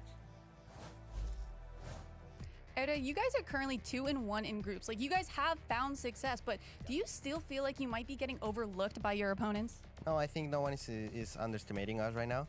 I think the only people underestimating us right now, it's me and like me and my mind. I think I underestimated myself a lot, and like, what is this team capable of? So I think no one is underestimating us. Everyone knows what we're capable of. We have a lot of talent, a young team. So I think we're coming with like new limits and new barriers to conquer. Listen, I love to hear that. You're an insane player, an insane leader, and I can't wait to see that in the server today. Thank you so much. Erde versus the imposter syndrome. My money's on him, though, honestly. Like, he's been winning all stage. Exactly, that's right. We've got a rookie IGL going up against Valen and 2 killer chambers going head-to-head today as well. There's going to be one to watch out for. Yeah, this is the wildest matchup ever, right? You have Luke Show, who has been completely frying. Like, this guy is the #1 prospect on Loud, and it's not even remotely close. He is an absolute terror in the server. You do not want to be facing off against him either at round start when that chamber op is in his hands, or deep rounds when the clutch comes online. But at the same time, I think Baby Bay has been stepping up in a big way, Dan. He has been. Since that last stage, I think we started talking about him a lot on the Vice. The way that he was anchoring the sides, the way that also he was playing with the rest of the team, setting them up. I think that's something that Baby Bay has been able to learn throughout this year in general, but then they go back to, hey, we know what you're good at. We know what you're best at. And that is that chamber, that operator that he's able to play once again. Yeah, I think the difference between these two players is that Baby Bay has his breakout maps. For Luke Show, every map is a breakout map. Like, yeah. Genuinely, it's like, the last time he got less than 20 kills, checks watch, I don't know if it's ever happened. Like, this guy's just nuts. Yeah, I want to be him when I'm growing up. Truth be told. Well, don't you say anything. Don't you go there. Let's take a look at Pretz. Because surely someone. Oh, okay, so now we can talk about it. Now we can talk about it. For Loud, and I get a feeling that someone is on the desk with us in this room right now. You're wearing green, so is it you? No, it is not. I think Loud can definitely win this matchup. I think that confidence that we heard from the beginning to what they're doing now, it's something that they need to start showing those results. And I don't know, me and Emily are going to be right, I think. I don't know. After you voted 100 Thieves in the first game, I just can't trust you anymore. What are you talking about? You also did. after Well, I don't trust calling out- myself either. That's why I said you have to have more faith in your own predictions, because quite frankly, you low-key called the Cloud9 victory, but you didn't commit. You didn't take it all the way in the right there. The Loud guys before the match, they were getting ready and they were saying, I think Cloud9 is going, not even I think, Cloud9 is going to win. And I'm like, you guys are crazy. I know, but you also talked to the Loud guys prior and they said maybe. So that's not as confidence-inducing about their own victory. But they were about Cloud9. You know, you can't be 100% that you're going to win the matchup. The thing is, you have to fight for it. I never trust a player when they say they think they're going to win, right? I got to trust my gut, and my gut says G2 always beat Loud. So I got to follow it. Gotta go with the numbers, right? And let's take a look as the teams are getting ready, and we're about to dive into the map selection for this one as well to find out where these lovely teams are taking us for this one. He's sending out. He's in the zone, locking in. I mean, is someone going to wake him up before the game starts? He doesn't need to. He can do it in his sleep. That's how easy it's going to be. Wow. Split and Summit are out of the mix. Sad. Would have liked to see Summit here. We're but back. Yeah, all right. Sunset and Lotus are the picks here. Sunset, of course, a map that honestly suits both of these teams very well. Yeah, I mean, honestly though, I would be happy to be Loud coming away with this map select. I think they got two of the small maps with Haven and Sunset being in the pool. And I think that generally where G2 find the most success is on maps like Lotus. You know, they pick that, no surprise there. It's these larger maps where they're able to work the map a little bit more, play the macro, and beat defenders on timings, right? Maps where the rotate time is going to be longer. I think it's much easier on a small map like Sunset or Haven to quickly rotate as Loud and find favorable fights. Especially because they have been working with this composition across a variety of different maps. So this is one where they feel really comfortable. It's very unique as well, so that's something that G2 is going to have to adapt to as you get to see a little bit more of that. And that composition that I'm talking about is exactly what Double you're looking at. It's Senti, on this Sage stage, Chamber. and it's mainly on the attack side, actually. The way that Anti-meta. the way that they're all lining up, going for the Avengers wall. It's things that are very unique that G2 has to be ready for. It's really hard to break the Sage wall on retakes. G2, the best retake team in our league, but against Loud and being able to create new angles to hide behind the Sage wall, just really changing how your approach comes in on the retake. It's very hard to beat that. G2 running the Sage themselves are going to be very well aware of a lot of those changes, but in practice, it's a little bit hard to actually implement and break the post-plant holds versus that pick. Both of the teams were playing this matchup against Cloud9, so it feels like that's where we can base the current results and what can happen. But I think, once again, both of them have very different strengths, and it's going to be about who's going to control the pace. How we doing? G2 can lock their spot with this victory. Our teams are locked in, and we've got Uber and Wyatt on the mic for this one. Thank you very much, Zoe. Yeah, Loud are one victory away from Go turning a promising go to casters. Yes, sir. Whereas G2 are one victory away from turning this comfort they've returned to into conviction. Today, one of those cases gets much harder to refute. There's a ton on the line for both these teams, with the prospect of playoffs looming large. Valen just recently, last week, spoke in an interview with Entre, mentioned that Josh, their coach, came to them and just straight up said, gave them what he called the harsh truth, which is that you're not better than these teams on mirror comps. They have to go away from that double duelist, and Valen says himself, yeah, we don't have Dambi and X-Ross, we don't have Sato and Spike. We have to win in different ways. They have to get the players in the comfort roles. The meta, it's not tailored for them, and they want to create their own. That's why we see Baby Bay on the chamber. Sunset, Lotus, and Haven. Pick up that I've seen and be at his absolute best. Loud on Sunset. Return to something Running this comp. For G2 has garnered them 3 wins. Lotus is heavily favored for Valen, that is G2. wins against top IGLs. Zelsis, Sada, We're John walled over the wall. Some of that broke. Not a really true to here in that B side. Obviously, a couple of Sage walls dueling. That's a great pick from Valen. Which was the lurk. With how effective we've seen G2 on these B-side Dude, retakes, G2 you just gotta favor mob? them now that they have the man advantage by 2 even. 5v3. Clinical stuff from Leaf. Peers in, gets a pick, heals back up, and we're back to work. Double flash here, Paranoia off that guiding light. Tickerstein tucked in the corner, but Trent knows just how to dig him out. He's going to have his second flash, and Darker is completely dazzled. That's what Star Power is going to do. Trent has been stunning on this map. His sky here is fantastic. G2, we're already getting an early taste of it, but their retakes on B, specifically the way that they're able to work together out of Boba, flood back in with those synced up flashes, we have seen it be so effective. It's why they're currently sitting at 2-0, undefeated on Sunset in this stage. I think that just a good pistol by G2. Team play, quality fundamentals that you expect from the Clear G2 backside. are really Just walking into the crosshairs. Trent to me is the piece that keeps G2 competitive in so many of these, even like their toughest matchups. But when he is popping off, the game looks really uncompetitive. That's when I feel like G2 are just rolling. So keep an eye on him. He's dangerous. And also a little weird, but that's okay. He has had some outrageous peaks this year. Trent has been absolutely top level. Leaf gets a decent timing to fall off this, and it's a fast lane used just to obscure his fall back onto B. When you're just looking at this stage for G2, it has been all about Jaw and Baby Bay. The Neon and the Chamber, specifically on this map. I remember that when they had against 100 Thieves, Jaw drops 30 kills. Baby Bay is just constantly finding picks with really good lurk timings, opping. And then on the other hand, you look at Loud, exact same story. It's about the Neon, it's about their Chamber. The new addition of TKZine coming up in the Crew Academy, he has been It's a mob. excellent. Flawless. I mean, Luxo, since debuting last year's Stage 2, has G2 is trying to send a statement. I think the Chamber matchup is going to be a really fun one to highlight. Our desk did it as well to some degree, but we can go even deeper because, I mean, Baby Bay dropped 30 on Lotus against Crew, right? That regulation 30 bomb. He's first. He's 10-4, first kill, first death against Sentinels.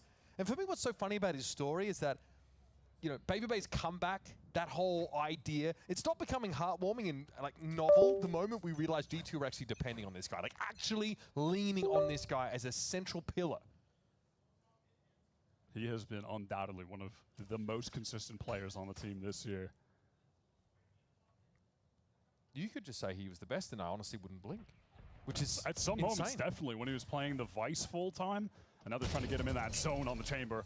Great damage on the Luxo. That's going to force Oh, it's a great stun. Come on, man. But gets caught in the chamber trip. Joel pushing up there. Despite that stun, Luke's able to get the better of him, and now Trent realizes his hands are about to get mighty full. Yep, Trent just overwhelmed. Spam. Good offense. Just a good attack side. Blood. Nice little spike impression there. This leaves Leaf on his own. This was the bonus for G2, and it did feature a couple of stingers.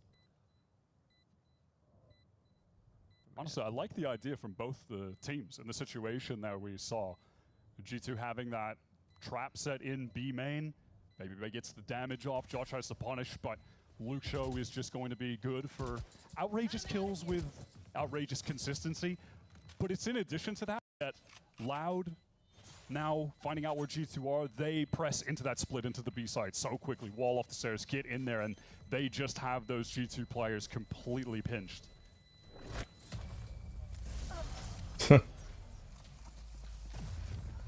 And rightfully so. Luxo is the only piece of that old Loud project that is held over, right? And he looks incredible in his debut year. This year, this stage, his stats are actually disgusting. Quietly, just like the second best player in the entirety of Americas, only behind Arsena, who's having a statistical any outlier. other stage, he would be first in pretty much every single category. But yeah, Arsena on the generational run with putting up numbers on Phoenix, so he has still got the lead. But in terms of chambers, Luxo is far and away #1.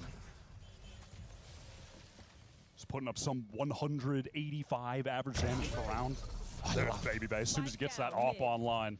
I mean, that posting's pretty bizarre in mid, but again, he's just trying to stretch the rendezvous to its limits. One of the biggest win conditions that G2 have in their arsenal this year was bringing in a really high-tier consistent opper. And I want to see how many rounds he does go mid like that, because last time we saw G2, he was much more A-main focused with that chamber contact setup. Jaw lucky to be alive there. Another for Baby Bay in mid. Luxo. Oh, surely we've seen some caboose. I'm certain of it. Little bit of junk? No. That's isn't there either. Are G2 going to have the awareness? This re-clear should not take This overly is long. crazy. Luxo is calling back the rest of the team now. They're going to get into this B site for free. And you really do just have to keep your eyes on Loud's chamber pushed up in that boba position.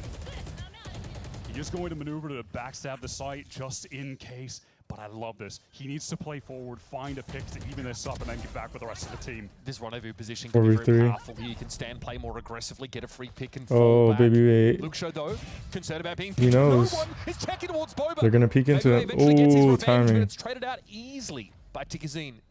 2v2. Big round for Loud. What I would call a powerful position to play from here. Well, they've got the original duo of the team, the core and the 2v2. Wow, Valen is good Valen. for it. Davi, slow start to the game and shows himself here. It feels like the sword is about to descend. The double up here behind the flash for G2. Davi spraying. Trent is He gonna got get some the better of it, damage though. onto Trent. The great stabilizing element for G2 gets them their third round.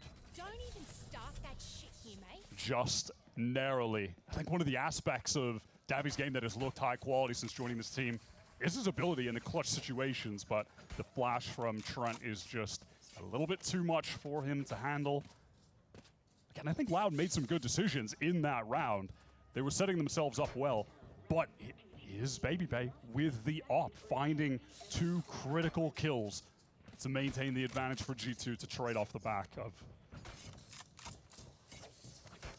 And these kind of rounds, these are the more standard look here for Baby Bay. So I kind of like we got that mid cross up. Most of the time he's going to be doing this kind of thing. It's off the op. Luxo has one on attack. Major investment from Loud. Even the Odin in the hands of Davi. They are spending all the cash they've got. Luxo's been less op-oriented than Baby Bay, for example, as far as chamber players go. So interesting to see him pick it up here. Double face. Oh, just misses. Damage. And gets some Onto Luxo. damage. And a brazen re-pick here at bottom mid.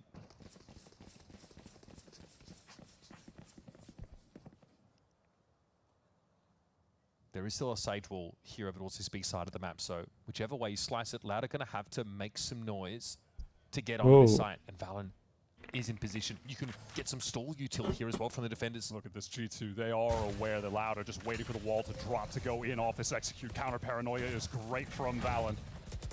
Leafy going to sidestep away from that team.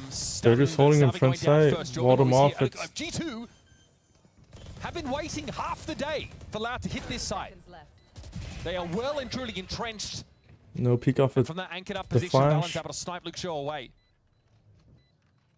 Trent is holding market. Like Trent is being very passive on that Just in case they re-aggress. Erde has res, but it's a 1v3. G2 are just too strong.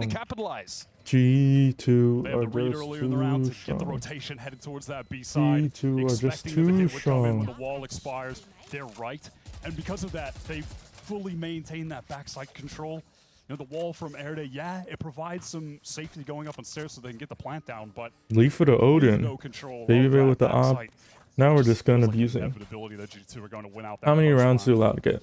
Super 5? disciplined inside B, allowing Dorgamo just to be the pinball, bouncing around. Knocking those I Loud mean, players 4 out. on the attack side. I think it's pretty good. And Odin here for Leaf. Yep, just steals that away from... Oh no, tech pause. No. Right. We have a Loud timeout right Oh, now. we have What timeout. is it? I'm wondering. And again, a chance to double back here to, I guess, some of the core ideas they bring into this game. These two teams, really similar styles on this map. And we know that Loud, they have the shooters, right? These guys can absolutely shoot. Luxo is number 2 in the entirety of Americas for ACS, ADR, KPR, obviously, you know, just behind Arsenal, of everyone, not just chamber players. The question is this going to be enough to unseat G2 when they've like kind of gone back to things that just feel natural to them? They've decided they're no longer trying to be a team that they're not. There are a lot of cool parallels between these two teams, both in the players that have been most critical for their success in this stage, but also in that neither of them ever play the double duelist. Two of the teams to just completely ignore the meta for the sake of putting their players on the roles that they feel are best. This is a dangerous map pick, though, for Loud. It has to be said. Now, both teams are 2-0 on it. It makes sense, but you're looking at a G2 that have beat 100 Thieves here. Loud, their win was against C9 earlier in the season before they hit a nice little peak like they have today, and then versus Crew as well. So there's a different level in the competition, despite both teams looking good on it. But man, you're going to take G2 here on a map where they look this good, allow them to get their Lotus pick later. It's a tough pool for them to work through to get a win. Now, Loud call a tech pause out of their timeout, just an audio issue. Should be isolated pretty quickly. Someone I want to talk about who said something in the interview that stuck with me is that Ode sort of said, no one's underestimating us anymore, right? They don't feel underestimated. They don't feel like underdogs here, except for me. And Ode, as someone who came onto the scene on this Loud team and actually had a fantastic stage 1, and we were all shocked because this is a very young player. We're talking like, I mean, goodness, I mean, very, very young, just old enough to play, comes in as an IGL. Yeah, I mean, to the extent this guy, Erdo was 14 when Valen was already qualifying with the Guard to international tournaments. So. Well, there's some perspective for you. And he said that he spent a lot of time on the mental aspect of his game because confidence is something that he just didn't feel naturally came to him. In stage 1, he was like one of the top players by stats in general, despite Loud, having their ups and downs. Stage 2 feels like it's been a little bit harder for Ode to capture that level. Feels like he's definitely struggled a little bit in the numerical sense, and still speaks as if he is looking for confidence in himself. We have seen his ceiling, though, and so I do believe that he can absolutely get back there. Hell of a test today, though, where he has to focus so much of his energy just factoring in the IGL head-to-head that he's found himself in, and then beyond that, trying to put up a better performance than he's been able to individually the last few weeks. A lot on his plate to handle. Because I watched Valen before the game started, like bro has his eyes closed, he's doing some deep breathing himself. The guy's been served up top veteran IGL, one after another. Oh, bookended by the fact that he goes up against Vora at the start of the stage, coming fresh off an international championship and completely outdid him in what was a pretty enjoyable series. But at the start of stage 2, we're watching G2 still looking for their identity, losing to a team they haven't lost to for 2 years. And we're thinking, where are we supposed to go from here? How are they going to respond to this? But it's been that signature resilience for G2 that's been on display, especially when they do so drop the first weird. half of the previous series, like they have to fight back that singles game. Like we see that grit that's got them here. Something must be going on the stage. There's a sense that it might They have come haven't through changed any of the cameras. Frankly, if things go wrong for 100 Thieves this weekend, they could still top this group. It's unlikely, but it's still possible.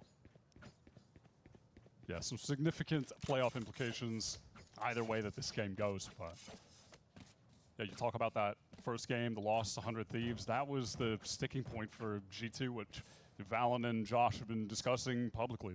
That was the moment in which they decided they needed some change. We have seen them try everything throughout this year. The double duelist at the beginning of the year with Waylay and then Baby Bay picking that up and that work at Santiago into trying to force the Harbor on every map. Then going back to the most vintage comps possible with the Vice all the time. Then back to double duelist. They have been struggling to figure out what works for them. But at least according to what Valen has said, he's felt like the past couple weeks of practice, switching to these comfortable roles, allowing Baby Bay to play a ton of chamber, that he feels like this is the identity that they have been hunting for all this time. And hey, if that rings true, maybe they've landed on it at the exact right time, which is on their way to champs and the last global of the partnership era where they can try to lift that illusion. Baby Bay's outside of the radius. Because for Oh, me, it's G2 going from gets info on the recovery rest. to re-established, and this is a great start, obviously, as My God, Loud simply Valen. impale themselves upon the bayonets of G2 as they lie in wait. Okay, that's a stand-upper? All right, hot dog. Got to get the energy back up after a little bit of tech pause. Get But the yeah, minds back in the game. For me, like after a game like this, yeah, okay, there's lingering questions about G2's international capacity. But I think here, beating the region's fastest rising challenger is kind of how you prove that returning to your comfort zone also means rediscovering that elite edge.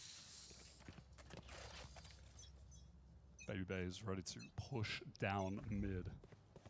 It's already found some important. Oh, he's not ready. He's not. That'd be a Ooh. sick adjustment. That would have Can't been. quite nail it. Jaws the insert here, though. Oh, he was blinded and still got Maybe they him. finds it into the flash timing. We hyped the matchup between him and Luke Show. But it feels like it's tough to count Baby Bay out when he's got the op.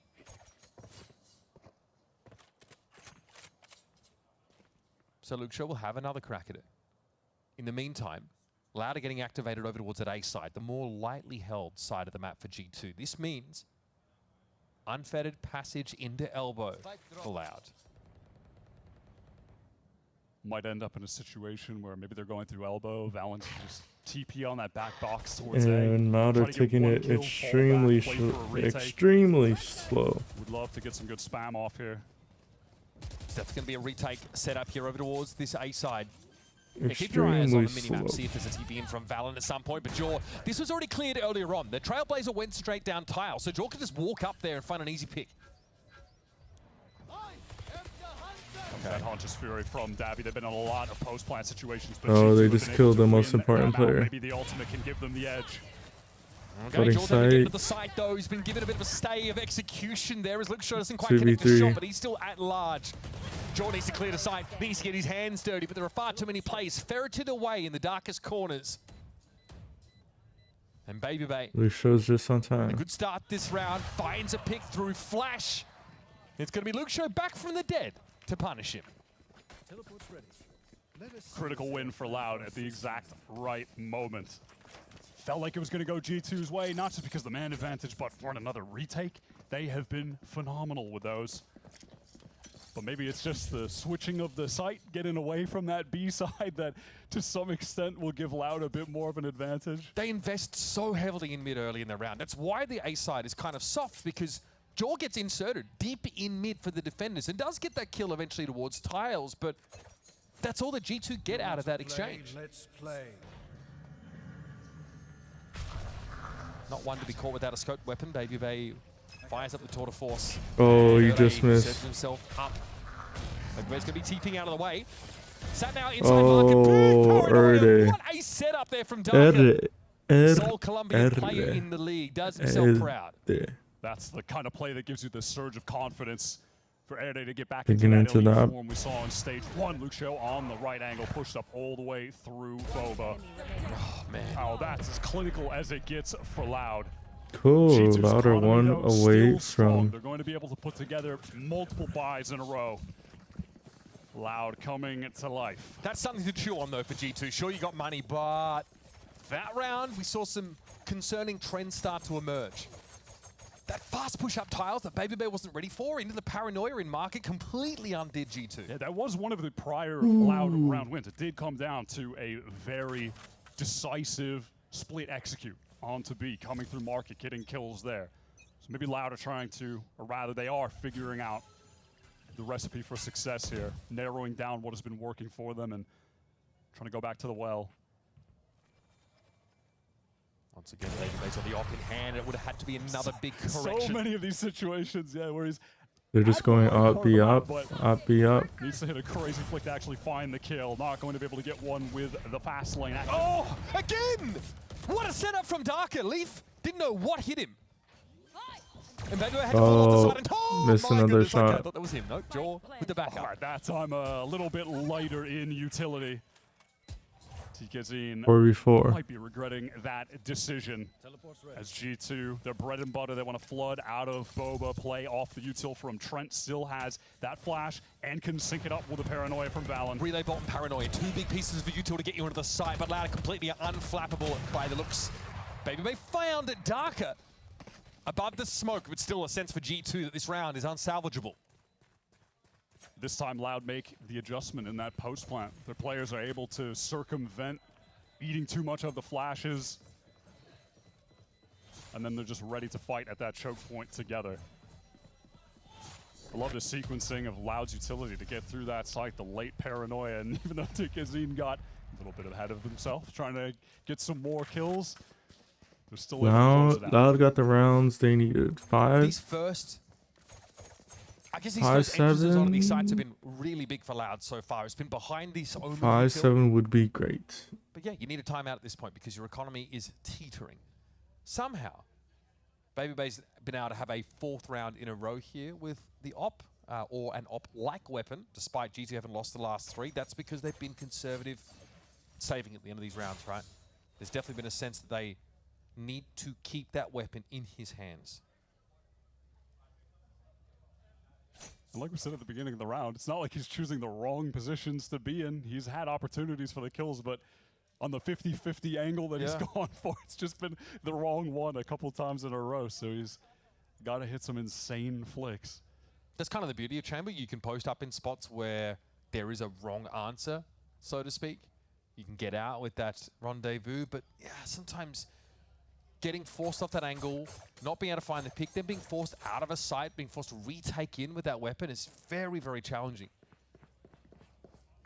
And we've had that timeout from G2. Much of the conversation, of course, about somehow recouping that momentum that G2 built early in this game, because the last few rounds, it's been all about Loud. Loud have had the answers for G2 playing into the retakes as the way to get rounds on defense. Of course, got to go right back to the Dre point of view with this op.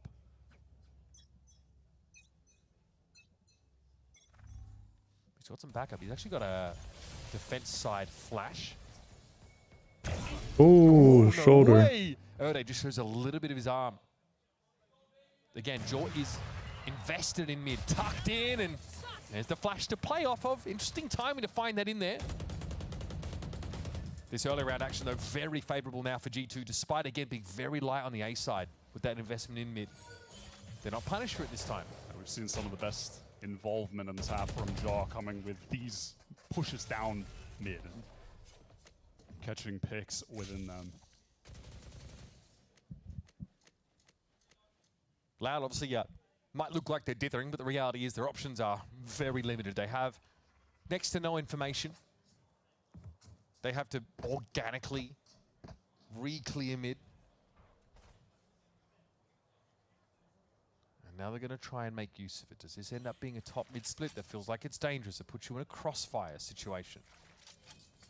They may have found the one lane that is not actually being watched actively, but if they get under this B site, they're going to be dealing with a retake from all angles, including... Whoa, 2 ships in the night. They just broke door. It's remarkable that they've even gotten to this point in the first place. This now means that winning in this round is within the realm of possibility. 5 potential lanes, they got the right one. Yeah, G2 with egg on their face, honestly. They're dispersed across the map and they realize the one gap that they left has been exploited. Now it's a matter of them having to re-clear all this under time pressure. This individual skill. They are retaking from 3 different. Another star player and Luke Show alive, and Darker, who has hit some outrageous ceilings. It's a 5v3. We know what he's capable of. Sometimes it just comes down to him is finding Darker that aware? consistency. This would be a 1v1 that could Timing. go into this plant, and a lovely snap. Ooh. That's an insane correction there. Jaw won out in terms of who got the better timing, and still Darker is able to come out on top. That is ridiculous. The headhunter, those strikes true. It's Dubby down, and it's on Valen. A captain's effort might be required inside the smoke, but Darker gets Bro, did you think it was the last player? That is a brutal round for G2 to lose. The Red Bull clutch for Loud evens up the game. Finding that one lane on the map to get into the post plant. No way, man, no way. And the 1v1 from Darker against Jaw, finding that kill is critical. Feels like Darker is a guy on Baby this Bay team thought that was the last he kill. is activated at the same time as Lucho, at the same time as Tikazin. The Loud can just hit a completely different level. I mean, like I said, the ceilings that we've seen him hit in some of these series have been just insane. And if this is going to be one of those games, and if you have TKZ hitting on the Neon right now leading the league in average damage per round, and you have Luke Show, who is just always in form. When have we ever seen him have a bad game? If that trio is hitting at their absolute maximum, G2 are going to be in trouble. Leaf here just giving up this site now, just wanted to try and buy some time, and he has slowed things down for Loud, but this trickle has very quickly become a stream. Tikazin always asking for another opportunity to give an account of himself. Jesus. Luke Show catches Joe out. Is there a follow-up? Luke Oh, my goodness. Yep, Show. the quick switch gets a better of Baby Bay. Not good signs here for G2 whatsoever. As Valen struggles to find a way in there. He certainly brute forces an approach route. Nice paranoia onto Luke Show. This is a great way to set up Trent, but he's not really ready to capitalize on an inside B main at all. In fact, he's still playing slow and eventually going to be brought down. Devastating. And this is that quality that Loud are capable Pretty of. good What from a Loud. showing.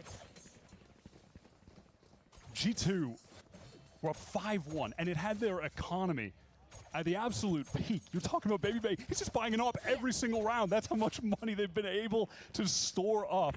They're still getting the max loss bonus. Loud are never getting free anti-ecos. They have been grinding out every single round. They are earning them to get this lead. Just a side note, you might have noticed we've been stuck in-game only for these last 11 rounds. Just some technical issues on the broadcast side. We're hoping to iron out as we get to halftime. In the meantime, we enjoy the action. Look at this fast push here. Trent already getting taken down over towards short, and Luke Show brazenly duels Baby Bay in mid. He thought that getting an op in his hand would turn the tides. But Loud have not given him an inch. Oh, Luke Show's gonna steal the op from his corpse too for this post plant. 5-on-3, G2 haven't even been able to win the recent post plants with the man advantage. Are they going to be able to do it with a man down, staring down a potential res from Airday as well? Odin spam coming through smokes while they try to make their entry into sight. John needs something to get him onto this line right now. Luke Show is going to pluck him like an apple. Baby Baby gets res just to die. Okay, he's used his teammate's body to get up on the line. Oh. And now on the other side, an explosion for G2 as they hurdle towards Oh, he's Loud. low. That's Valen already posting up 3. Darker is low. A tap. A TP. He and saw Valen him. intuits it. Another TP, but he knows this one's a fake. This guy reads him like an absolute book. What's another death? That's insane stuff there for Valen. The time, unfortunately, Wow. it's not enough. Darker's been able to do it again in these late round clutch situations. It has been his day so far. He has displayed that he's at that crescendo of his play. That's where Loud need him to be. Luke Show never not going to be topping the board for them. Loud are looking clean so far. All right, let's head to a bit of a break here for halftime. We'll be back in a moment. We handing out sweets like a broom, hey. Up, taking off. 247 not taking off. VDS stones ain't breaking off. Where the hell? So right now G2 are struggling against a defensive sided comp. And this is pretty concerning that they're not able to hold down and be able to convert their round advantages, their man advantages. Especially with them having chamber, controlling the lines. But against a chamber, an attack side chamber, they're kind of getting farmed a little bit. A little bit, just a little bit.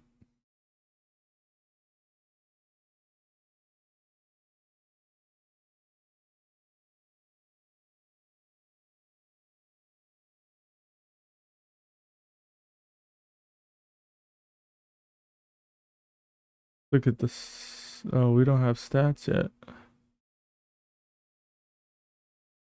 Yeah, Loud have gone on a 6-round streak at the end of the half.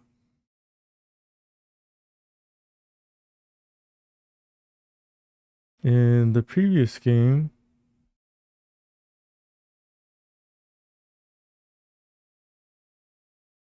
where the hell do I go?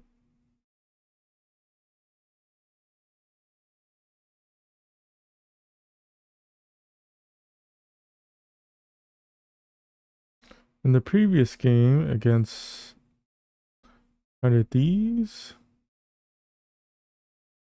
and C9,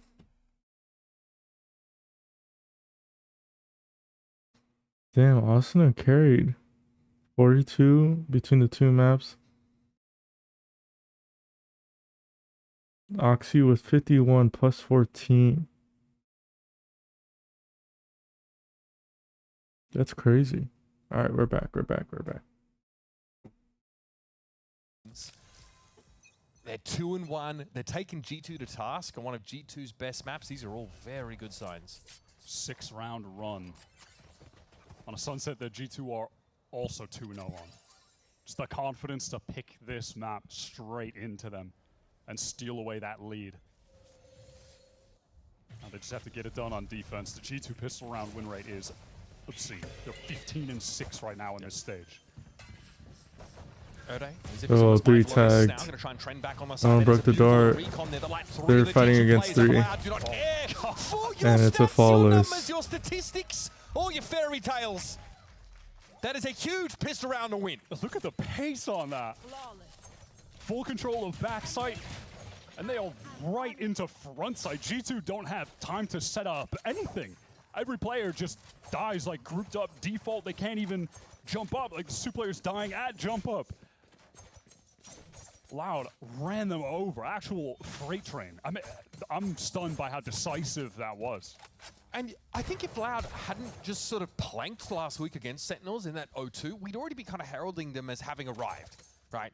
They would have been 3-0 in this game. I really do think the storylines would have been way different. But there's a reason why Erde is telling us no one dares to underestimate us anymore. Vintage G2 on this round. Ah, yes. The Stinger Force Buy. We have not seen as much of it from them this year as we did in the last. But this became their go-to. The iconic. G2 are hitting the strong They side. had everyone trying to jump on it as well. Like everyone was copying it. It's a double stack here for Loud. Towards this alleyway, and they're going to hold that line. But again, against the weaker There is another player. And Valen wins it. He just has a better. He just has a better. Oh, Baby Bay's gonna die. Luke he's going to try and squeeze himself up on the angle, but the Outlaw's not really a portion my for that bad. And just some of the details here really being left out for Loud. That around That they might be should have crushing converted. for a team like Loud. Highest impact heals from a Sky you've ever seen as well. Every single teammate on low HP. Oh my God. Okay. Well, he's certainly given away his presence. For G2, it's a matter of grouping up here and trying to overwhelm with these stingers.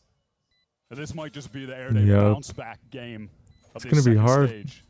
This is the guy you remember from the first. He turned anti-flash, knows what he could be walking into. He has the right idea. It's almost perfect. That would have been almost crazy. enough. But this is G2 we're talking about after all. And in a scrappy round, they claw it back. Just dipping into the history of the team to bring back a strategy that worked so well for them last year. The classic Stinger Force Buy. They win it so narrowly as well. The damage that was coming through from Loud on that defense was so significant, but they just could not find the kills by a matter of like 20 HP on several guys. So we really are going back to the well for G2, aren't we? Just a reminder, we're having some technical issues. We are stuck in game for the time being. We're hoping to resolve Jesus, that man. this map. And they're about to get ecoed back. We're going to thrifty each other back and forth, I guess. Yeah. The push up for Erde over towards the B lobby, finding that kill with a classic. Loud have nothing to work with though, outside of the headhunter from Luke Show. This is still very recoverable for G2. We start asking ourselves, which of the lanes though are free? And as it stands, it's mid in that elbow position.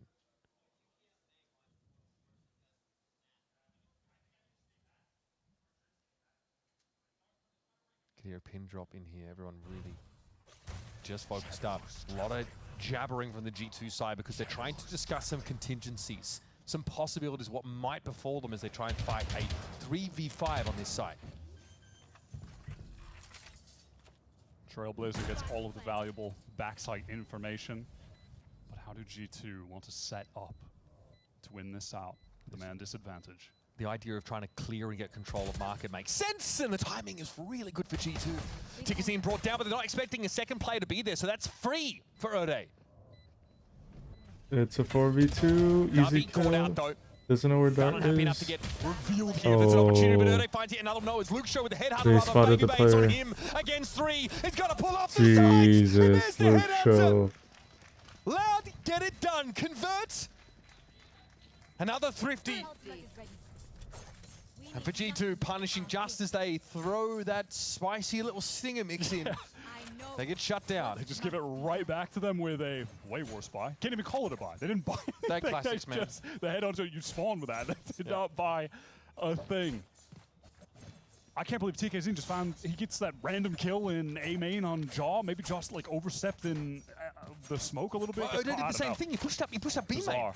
Even on that last kill, Luke Show just knows that Dre is heading to teleport onto the top box. Already has the crosshair for it. Instant headshot.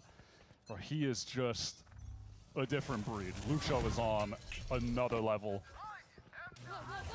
Hunter's Fury here off rip for Davi. And it's found Baby Bay already. That was the headhunter carrier. This is G2 with an interesting buy. A get what you can while having enough cash for the next kind of buy. Straight up buy down for next. Looks so flashed out though. There's a great opening here. Davi with the Odin deals with Leif. Oh my god, we're just gonna go back and forth. Put together on a dime, a nice little crossfire. Oh, Jungama's. Oh, that shot could be perfect. Oh my god, just barely sidesteps that. They don't know Valen is here. They don't know he's tucked into the corner, but the fast lane's going to break this up, and Valen now doesn't know where to be shooting. Darker still back in Boba. Wow. What are we watching? What is this game? And what are these buys, man? They're just Loud going get back ahead of and forth. themselves, and it just creates a chaotic situation, and G2 are able to piece together some good team play, working off of each other on the site. Like in a moment where you have Erde kind of overstepping, gets caught, shot in the side by Trent, who was at jump up, and that begins a situation where the dominoes just fall for Loud. The Valen caught in the corner being flashed up multiple times is so No one looking at him. ridiculous. He's chilling. G2 have shown quite often that they're willing to scrap. Play a Oh. muddy game. Whoever gets the first pick That's wins Lucho's the already round. singing out early in the round. G2 with a bit of pace, but now a moment of hesitancy. Oh, Timing this here, could be market. big. This could be huge, Davi. Okay. Oh, double spot. Yeah, he knows he just needs to get out of there. Players Oh on the my right side. Oh my god. They get rid of the up. They know she's big kill by Valen. Here's Valen now from B main. 3v3. And that's the site clear of defenders. This mid lurk for Trent could be everything, and Darker walks straight into it. Oh, and it's instantly traded. This trade from TKZ is going to give Loud an opportunity. I think Loud will win this round. Davi trying to play off his teammate who needs to emerge from a smoke. This is complicated. Okay, Baby Bay has to reveal himself now. Tigazine Smoke is about to expire. Baby Bay Oh. happy to play W here Jinx. through the shocks because Valen has W already done Jinx. the duty. And again, G2, it is it's rough and tumble stuff out here on Sunset, but they clawed it back to within a round. This is Valen in that form. I just want to see a straight A hit. Too frequently recently, but you know that he has it in his back pocket. Like, he will put up crazy numbers while IGLing this team. I think back to earlier this year and a lot late last year. Leaf, wake up. Wake up, Leaf. Bind was in the pool. He Leaf, was a we're playing monster Loud. on that map, but he is always capable of taking over the game individually as well. And it feels like it's the games where the structures really fall apart, where he actually switches from being that mastermind who's like going for these, you know, really elegant mid-round plays to just someone who mechanically steps up and always makes sure he's there at the right time. It's like he becomes more individualistic in some senses when we get these scrappier, muddier games. He gets to post up these big score lines. Almost up to 20 frags. Yeah, he's spoken in the past about when he feels like he's at his best individually, it's when he really feels that he's letting the game come to him and he's not forcing any plays. And look, I could imagine a world where G2 feel like, maybe across the board, him included, do have to force plays, given how things have gone for them globally the last couple months, maybe trying to do too much. But maybe this is a game, a moment where he can kind of just take a step back, ease into it, let the game come to him, and put on a star-level performance. When we talk about these guys being in their comfort zone, I don't think this is a comfortable situation. I don't think LOUD are letting them get comfortable. It's another dimension. They're willing to play on this edge of your seat style. It was going to get pretty deep, but going to be lit straight away. He actually backs down. Now with the overdrive, Tkazine secures that elimination. It's Baby Bay there with a tour de force ringing out. They're going to press Sheik here on towards that short direction. This A side now is looking extremely soft. Just wall off Luke Shaw on the flank. Why That's not? brutal. He is useless in this situation. Yeah, I mean, they have the trademark already over towards the B side, so this is the only way they can really cover that flank possibility, and Leaf is, he's aware. He knows. Spike planted. One player in alley that's darker with the Sheriff. Luke Show's literally one And that's Luke shot. Show. Second best player in Americas by the numbers. Second only to Arsena. Second fiddle to Leaf in this round. We've got an even game. G2 do not succumb to the eco this time. LOUD going to get that full buy off. A lot of opping from Luke Show going head-to-head against Baby Bay, who I think is one of the best attack oppers that we've seen in the league this year. Yeah. I know I just mentioned kind of going back to Bind, but that was a map where earlier in the pool, when G2 had Dre playing different agents, he always was on the chamber, and the attack opping there was so clean. But we saw that from Luke Show this game. On Loud's attack side, it was instrumental for them getting that lead at half He's actually time. gone away from it, though. He's just got the rifle, and he's pushed up into B main. Tucked in the corner, flying off of air there. This is pretty committed stuff from Loud. Look at them double up.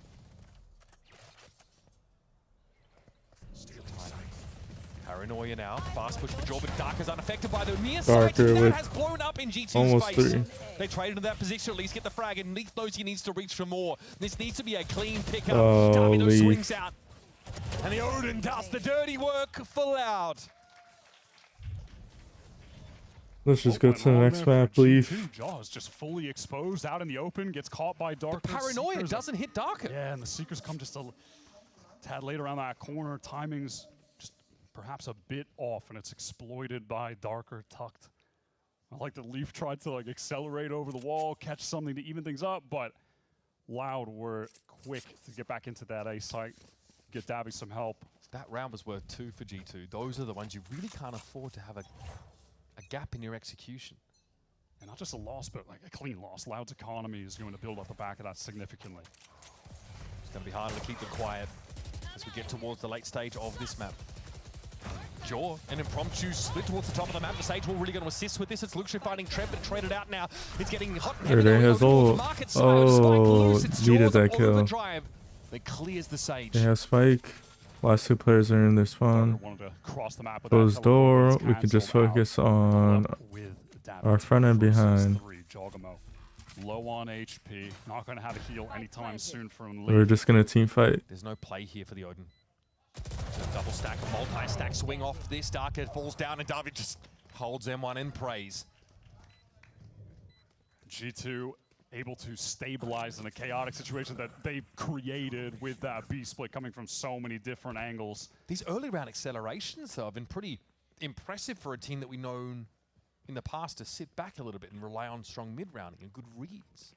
You can see why Davi picks up the Odin on this map. He's trying to break that wall so quick, but yeah, even still, G2 are able to get that exec off. Jaws overdrive was critical there. He hasn't been putting up the outrageous numbers on this map that we've seen in the last couple outings, but in a crucial round there, he gets critical kill onto Air Day. Look at this from Tkazine, not accounting for Valen tucked in that right side corner though. Baby Bay doing what he does best. Hold a line and let the game come to him. And LOUD might have thrown their economy away now. Important pickup for Luke Show to relieve some of the pressure, but that A side is already being scrutinized heavily by the attackers. 30 is dead. Prevents ult. Spotted the Odin player. It's a 2v4, and they need to save. You want to see them try to poke and prod at They would G2 need a little glass bit, cannon find the opening, next but that round. is tough when you're They dealing lose with this the op. attack op. And If you're they just wanted to taking force it. little dry peaks like that.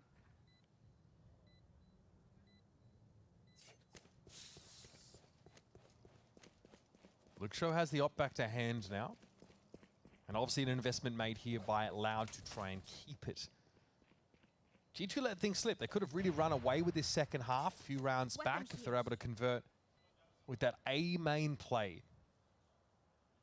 But honestly, they look very good. Loud are sharpening them up properly. One for Luke Show as we exit the round. Back and forth map, and I wouldn't have expected anything else for Sunset, honestly. Both teams have been really strong here. Ooh. Both 2-0, but that's going to change today. One of these undefeated teams is going to be served up their first loss, and G2 are on the precipice of dealing that to Loud, taking the lead, 11-10. Economy so strong. Again, it has been this whole game. Loud just constantly up against full buys, constantly up against the Baby Bay op. But that last round, that's the one round where Loud throw a variation and try and sneak their Neon up mid and get shut down instantly. That's going to have a real conditioning effect. I've seen Luke Show tuck at this box before. Oh, he's not content to stay still. G2 have a trap play. Or will they just walk up on this line? Multi-swing, but Luke Show, yeah, I mean... That's crazy. And he finds the attack side op too. It's free damage on Trent. Collided damage onto him. Okay, well, acceleration now for G2. Leaf just got all. Trailblazer into this side. The Waldor is going to waylay them more than just a little bit. Still, Jaw is in the Gonna side. wait for the spike down. Drum up. Or spike plant. Get out there and help him. Oh my god. Two. They just find two immediately. That's outrageous. They already used the blind. Confident for G2 in those little bursts, for me, has been astounding. Oh, Trent is ready. After a horrible start. Like, Luke Show gets like 220 damage off the break, and still, G2 smile at the devil. 2v4. Davi trying to get in here. Wall has to be broken first. G2 players. Oh, that's a great first kill. The Odin. 1v2. So much damage off. And tough to win from we're this stuck situation, with. though, Wyatt. No matter what, a 2 versus 4. We're stuck in a with the disadvantageous death position. observer. Loud gets sent packing yet again after about as good a start as you can ask for. Luke Show has been incredible this game, but it wasn't enough. And though he had been quiet for a long stretch here, Chocobo has come to life on these critical last few rounds. 3-piece there. Valiant plus 11? Jeez, man. Well, when that split onto the B site came in, the impact is finally there for him. G2 get themselves onto match point. This is Loud's map pick. They've been great on it. It's bold still to pick it into G2. Some of the possibilities have already been narrowed down. Sage will over towards B, pretty forward posting for Luke Show. I mean, Loud are leaning towards A since they have G2 don't get any early action here in the Luke Show in top mid. Whoa, what is this angle? Really gonna ask for this. What is this angle? Look at that concentration, furrowed brow, face closer to the monitor.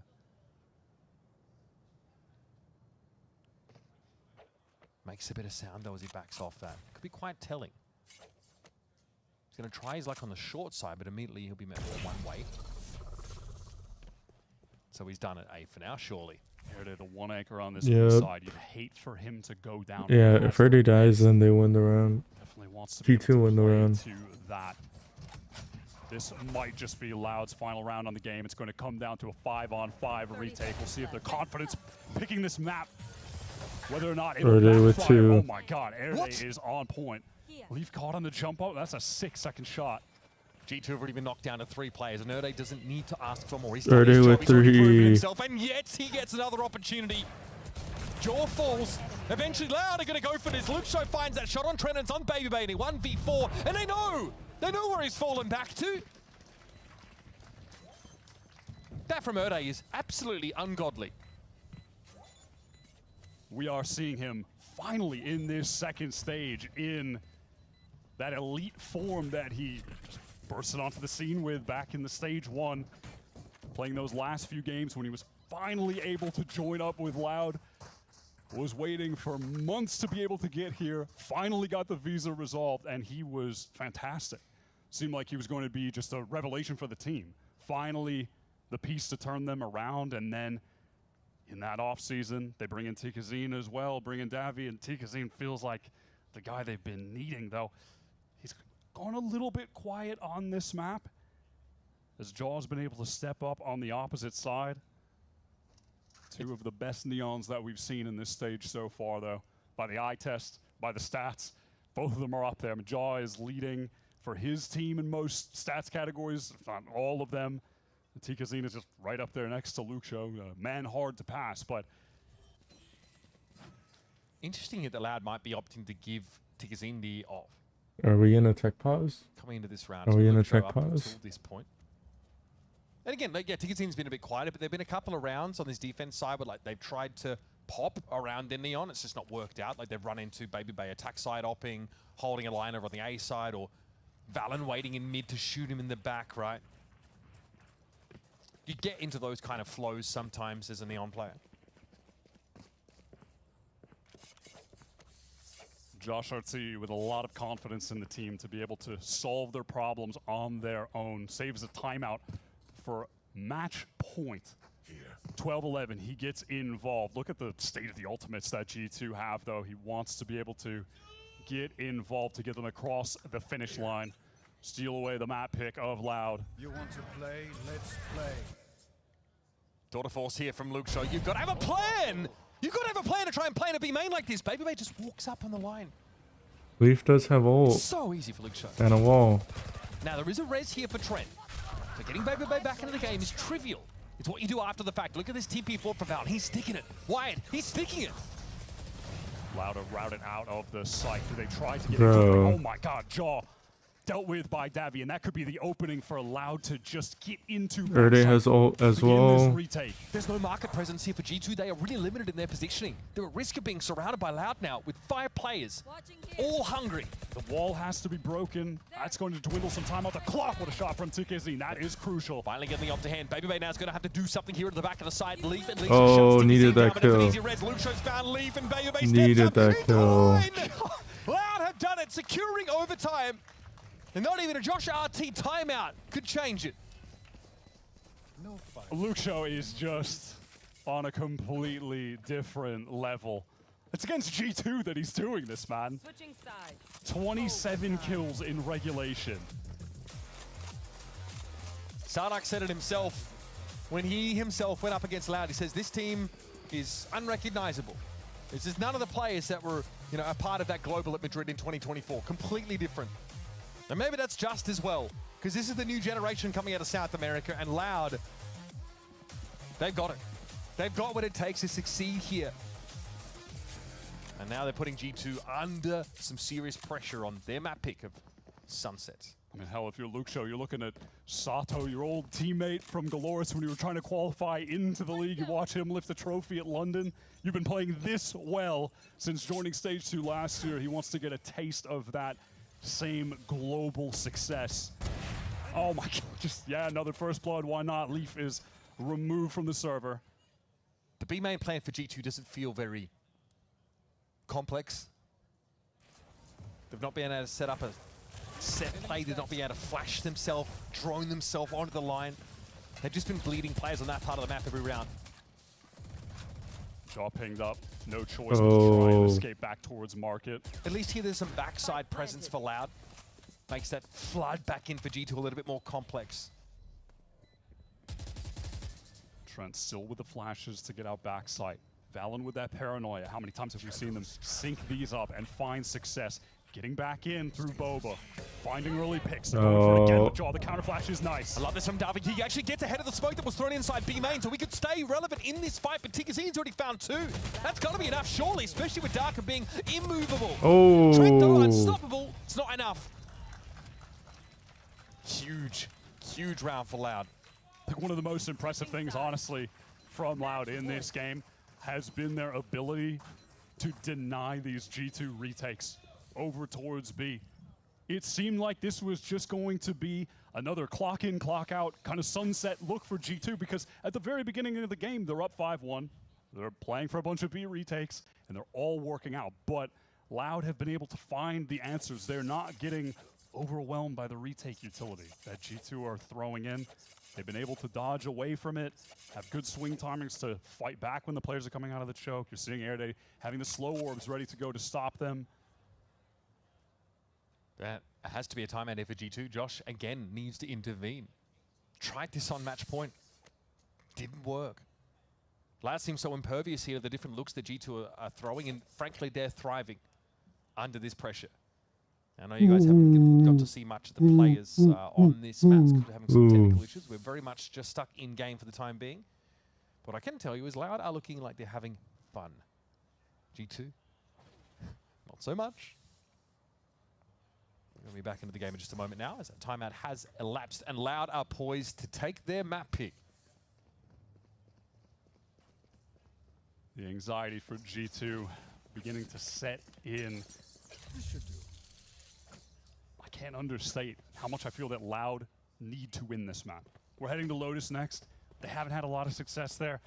That is a top of the pool G2 map through and through, just all time. Feels like Loud need this one no matter what. Oh, that would have been a big kill. Luxo was denied by the flash. Forced away. Not even upping this time. Actually has that rifle. It makes it expensive, though, for G2 to get into the map when they have to flash clear B main or lose a player every time they go there. That's acceptable losses. Sick info from Davi. Oh, big kill.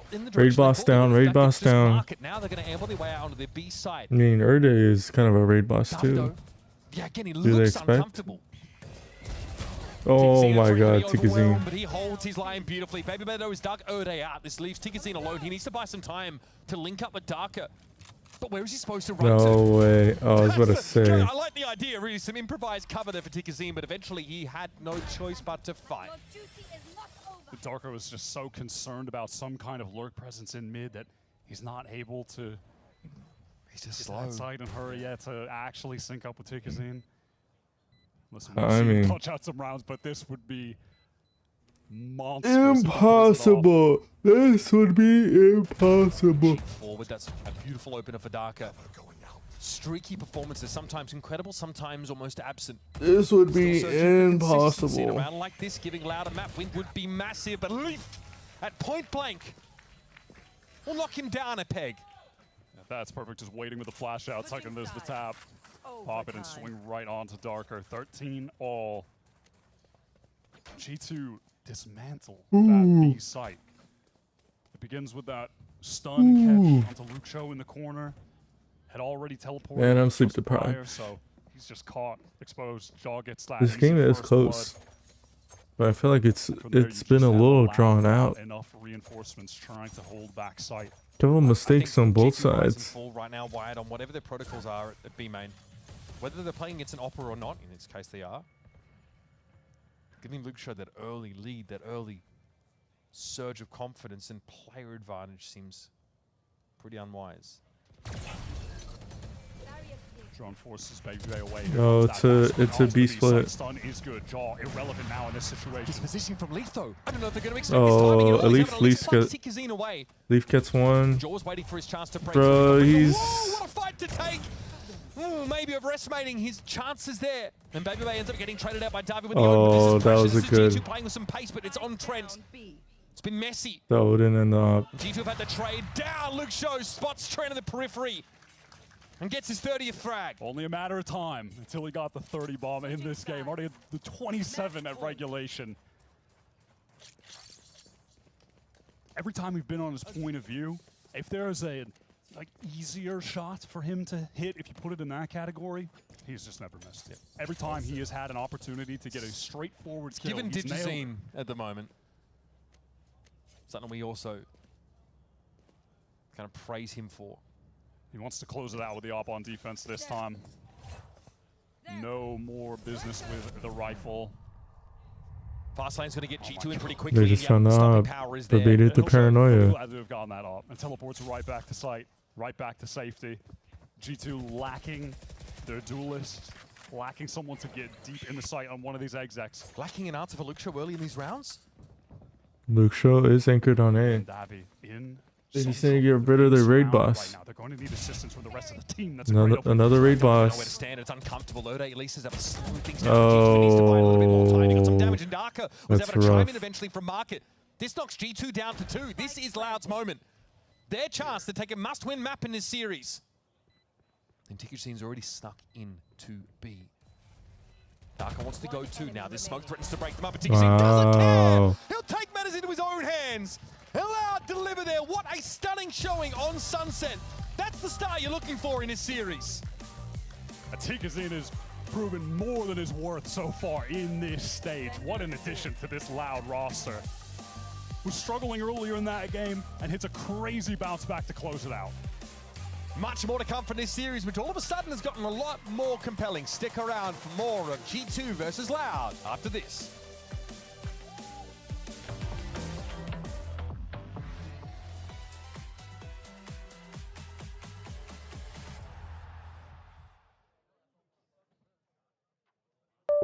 Want to find your fastest server every time? Express like a pro and optimize your connection in one tap. Express in game without ISP throttling. Express and shield yourself from DDoS attacks.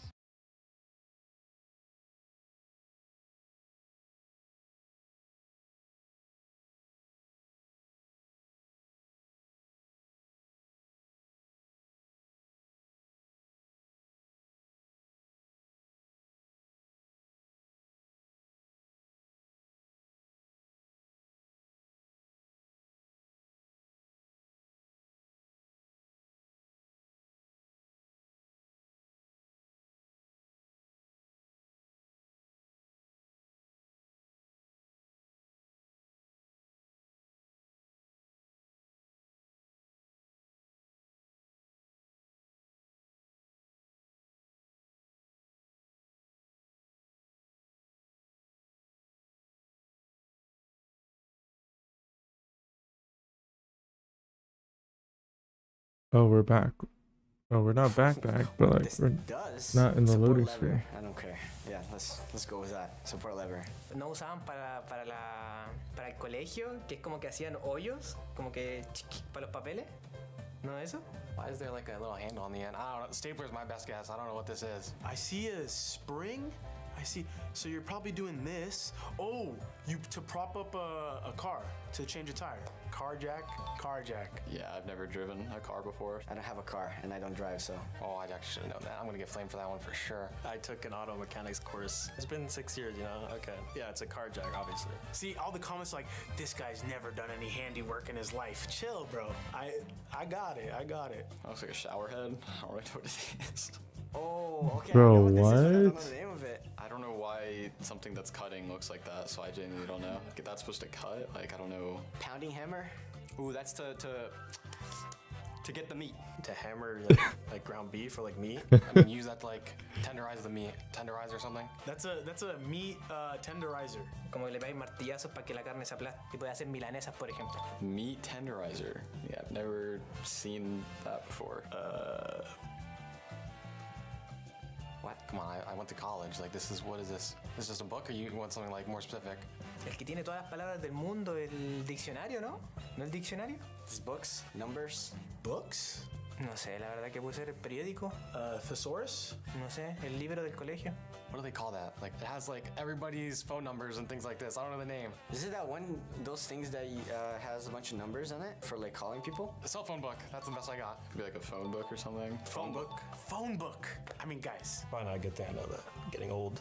I didn't even know these existed. I swear I've never seen this in my life. I mean, just chains on a tire. I have no idea what this is. Change tires? It's snow tires. Or wheels. Snow around them for some reason. Snow. I don't know why they would put the tires. Snow chains. Maybe it's like hang them up like for storage. Is that to stop them from rolling away? Para que no se la roben. No sé. Tire chains. I mean, it's got to be as self-explanatory as that. Please don't tell me there's a different name. I'm not so sure about this one. Para andar en la arena, no sé, la verdad. Winter tires, chain tires, yeah, for winter. Snow chains. Okay, well, that's a new one. Oh, estuve al lado, estuve ahí. Fue como un 0,5. Never seen those. I've never seen snow in my life. Yo, I live in California my whole life, bro. See, I'm from Florida, so no clue what those are. Okay, no one's using this. No, I live in the northeast coast. I promise you, I don't see people using snow chains like this. I swear. I don't see this. All right, guys. Well, that wraps up the guess whatever's on the screen. Didn't get the phone book, but can't expect me to. Wow, is Loud gonna win? I just realized. Thank you guys for watching, and I'll see you on stage.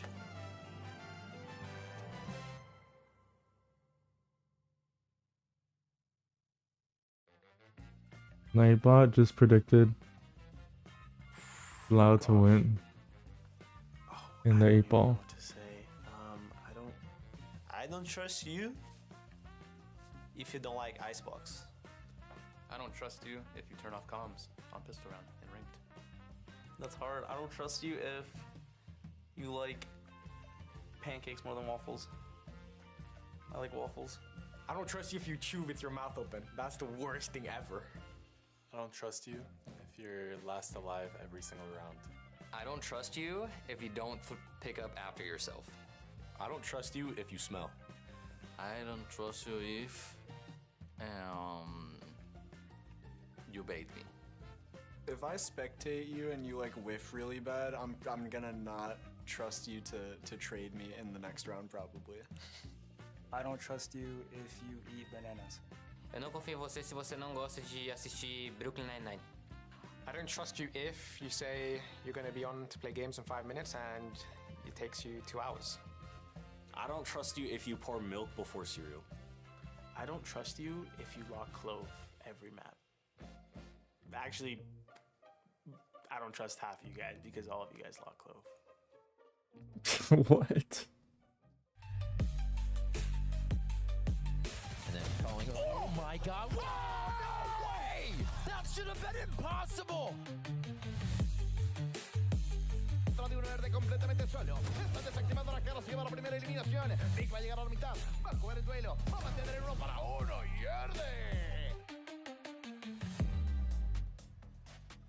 Welcome back, everyone. Zoe here with Dan Dryad and Ender, and we're here to break down how Loud got the upset victory on Sunset. Because, quite frankly, early on that map, it looked like it's going to be G2's game, right? Yeah. Like they were off to a really great start. They were great in the post plans, but Loud, they did what we talked about in the match setup. Incredible things are happening today.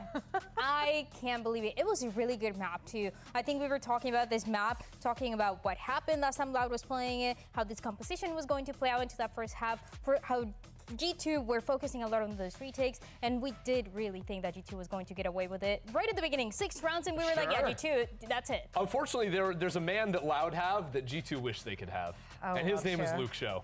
And this guy is an absolute demon. It was actually really wild to track because early on it was Baby Bay getting his number, but Luke Show absolutely heated up towards the end.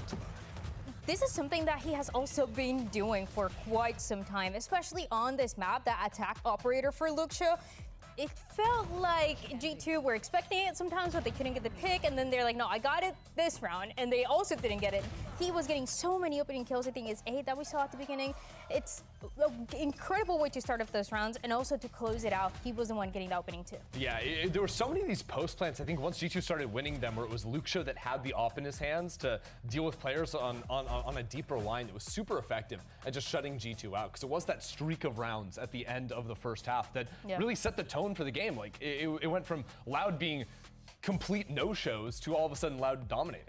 How much of that surprised you on the G2 side? Because very often when those op kills came through, it was kind of G2 players looking wherever. Like, I don't know where they were looking at. Like, was that sloppy on their side, honestly, or just Luke Show that good? Towards the end of the second half and even into overtime, I think there were multiple situations where G2 players saw Luke Show first, and he was swinging into fights that didn't even favor him. But because G2 don't hit the first bullet, if you miss the first bullet versus Luke Show, it's wraps. It's lights out. He's going to punish you every time.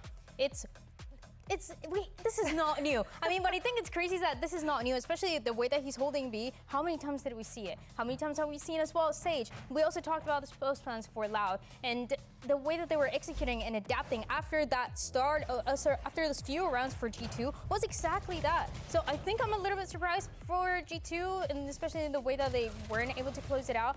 But at the same time, I think this just proves more of how good Loud really are. Yeah, especially because G2, in the second half, they lost Pistol. You just saw them force up Singers to win that round, and then Loud somehow stabilized it. They win with no purchase at all in the third round of the half. just on the back of Luke Show's excellent headhunter play, only for G2 to come back in the following round and win yet another eco to spin it around. And it was after that moment where G2 won a few rounds in a row that I thought it was going to be over.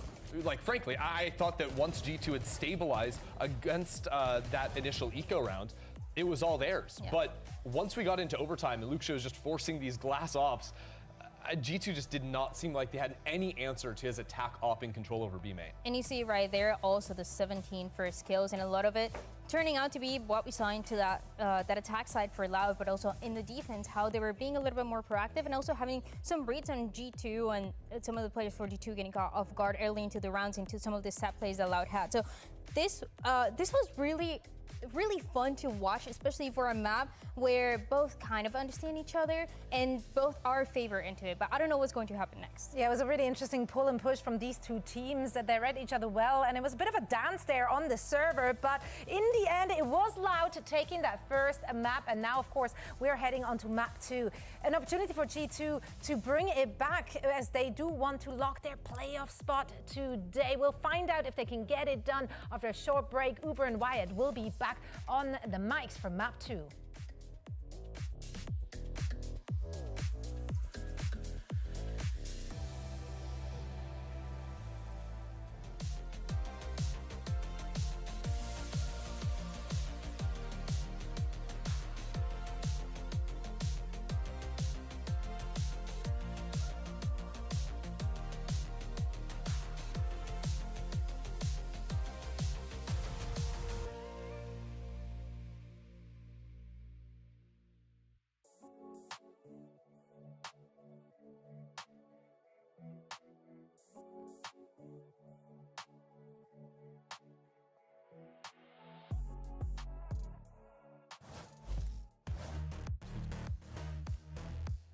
Loud are halfway to the definitive victory we said they were searching for today.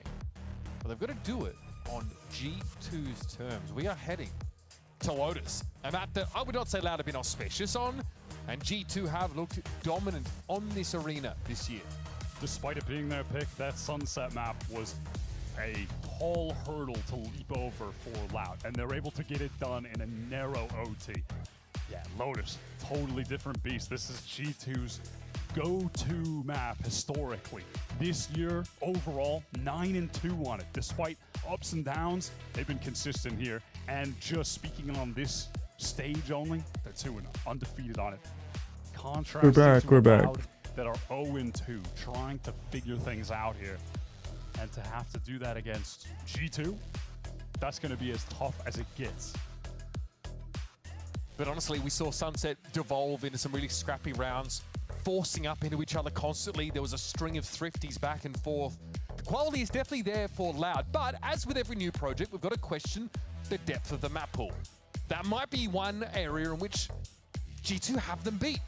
And that would, of course, take us to a Haven decider, were that to transpire. And will the Luke Show reign of terror continue? He's the best After chamber dropping the in Americas. 30 bomb, yeah, by far. I mean, Bro's putting up 185 average damage per round, over 1 kill per round on average. And I think the most obscene stat of all, actually, is heading into this game, overall, he has 91 kills for 49 deaths. That is crazy. And looked incredibly clean. Was able to find his 30 bomb pretty deep, pretty short into that overtime on Sunset. And I'd expect him to pick up where he left off. He won't, though, be fighting another chamber this time around, because we see Baby Bay move over towards the Vice. Another part of what really gave G2 success when Baby Bay first joined up. He drops 351 ACS against Crew on this map, gets that regulation 30 bomb. All right, we're back. He was very happy with himself. Expect G2 to lean back on those similar strengths. This is what I wanted to see from Loud in terms of their comp, though. Tikazine going over to the Neon. They've been running the Rays here. This Loud team, they're 4-1 on maps when they have Neon. 1-3 RG2 ready. RG2, they just got mowed down 2K to open it up. with one gun. That really makes it deterministic for Tikazine. He knows exactly what he's walking into there. Sometimes eliminating the element of surprise is all you need to do to set your duelist up for success. G2's pistols up until now have been phenomenal, but Loud have certainly put a dent in that metric. They're happy to play it just a little bit more passive backside. Those angles are Dogma would need to go nuclear, defenders are trying to push and forward in the center Baby of would the need site. to It's go Baby alone. nuclear. No time, 1 versus 3. Loud have started this game in the exact way. Baby getting one more would be a huge Yeah, I'm dub, telling you, this even though they lose I around. think this switch is going to make a big NT, difference. They're heading in the NT. right direction with their comp. When you've got him on the Neon, leading the league in average damage per round, you've got Luke Show on the Chamber, and you have Darker in form today. We are getting moments from Air Day popping off. Feels like, individually speaking, everyone is showing up right now. And that could be enough to beat G2, even though on paper, yeah, you're obviously looking at G2 as the team to have better team play. This Loud roster have only been competing together for a couple months. And honestly, like, for them to step here onto Lotus and reverse their fortunes would be such a huge validation, not just to the project, but to the preparation that Loud have brought into this game, a game they know is really important.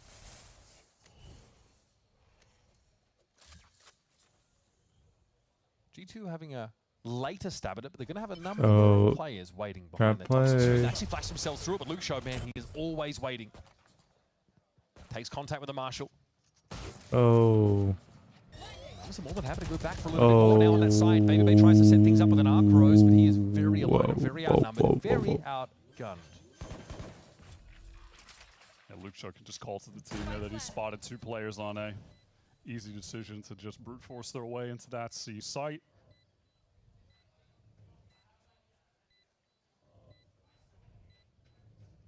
Luke Show moves up to cover the cross. Erde will watch their back. Arm. More money. Less problems apparently for Luke Show. I mean, Valen here. good damage. Not do too much as the round comes to a close. And again, that's 2 rounds in a row where G2 run into Luke Show at some point on the map and end up in a deficit. What are Loud going to put together on the buy here? They can commit fairly heavily into the rifles on this bonus.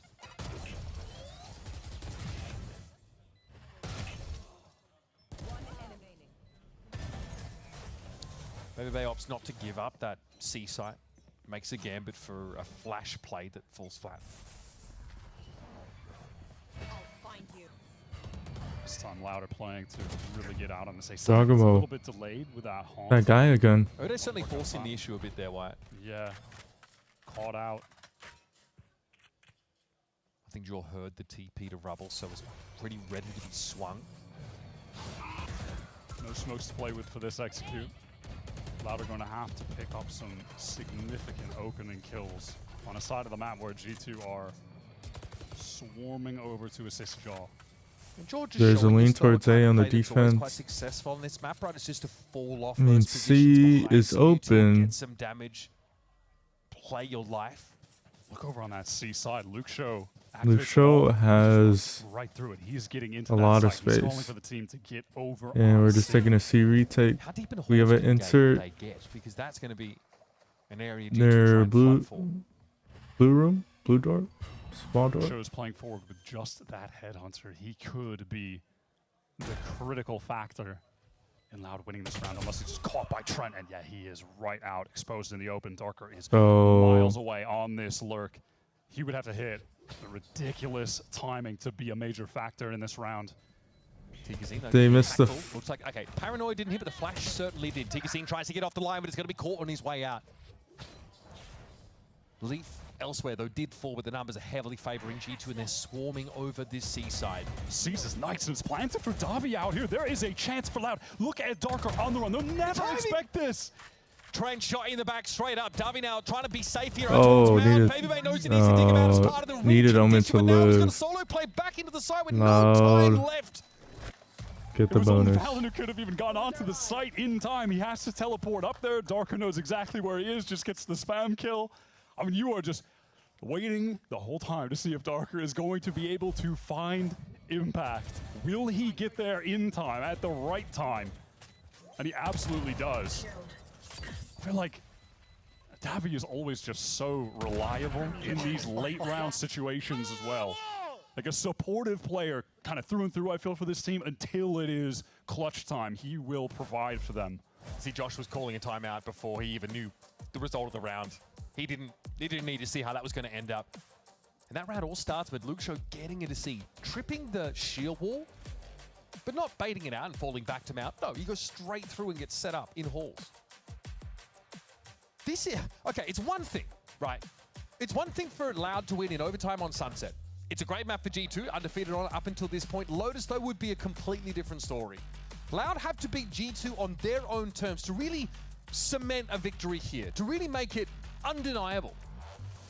And a bonus round win on the attack side is huge. This is the kind of win of significance that you're looking at Loud as a team that could make a serious run into the playoffs, that they could have a chance of making it to champions. And just to touch on Luke Show here for a second, who we will be, you know, just saying his name 1,000 more times as the series goes on, because he is just an unbelievable player. But right now, it's not even coming down to the kills for him. We're seeing his impact in terms of the space that he's getting, and you could just see that he is guiding his team, calling them from the opposite sides of the maps and getting them into the right positions to take these sites. He's been highly impactful in different ways.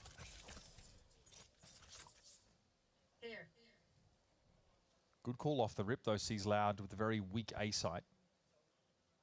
So they can scale deeper into this part of the map without having a toll exacted on them. Bro, pixel angle. That's about as pinhole as you get. This is very quickly precipitated. A collapse on towards the B side of the map. Leaf waiting for it, but the paranoia does force him to get moving. Loud want to get some additional space to pushing into the spawn. Darker is in some serious trouble, but now Dell doesn't know where to look with this showstopper. He can't find a target. No one to shoot at. They've already gotten off that side entirely. This does leave Loud pretty stretched across the map. Already for Darker stuck around the corner. You thought G2 had the answers, but now we're in a post plant. Look at the plant location on C, by the way. It's right at the back of the site. And we're at G2.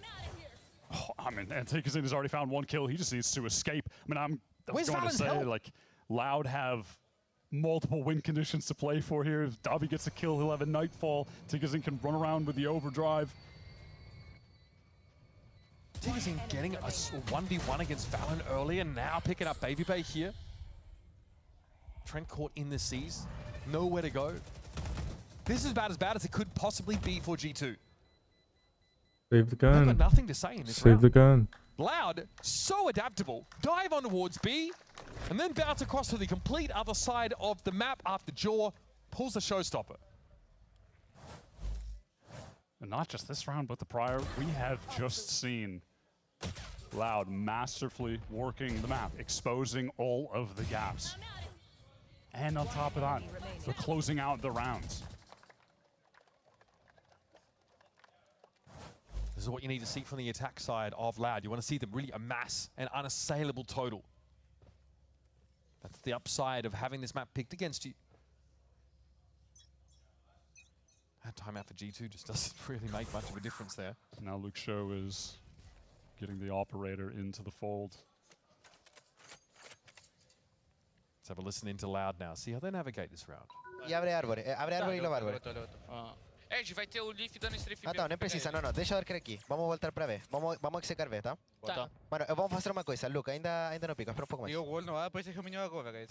Sim. Sim, é possível. Tá, Dark, você Luke assim. Quebra. Tem 3 então. Tá, entendi. Redomina C? Não, já dominou C ou não? Não. Não, então, pode aqui e depois voltamos pra. Tá, vou botar e voltamos pra.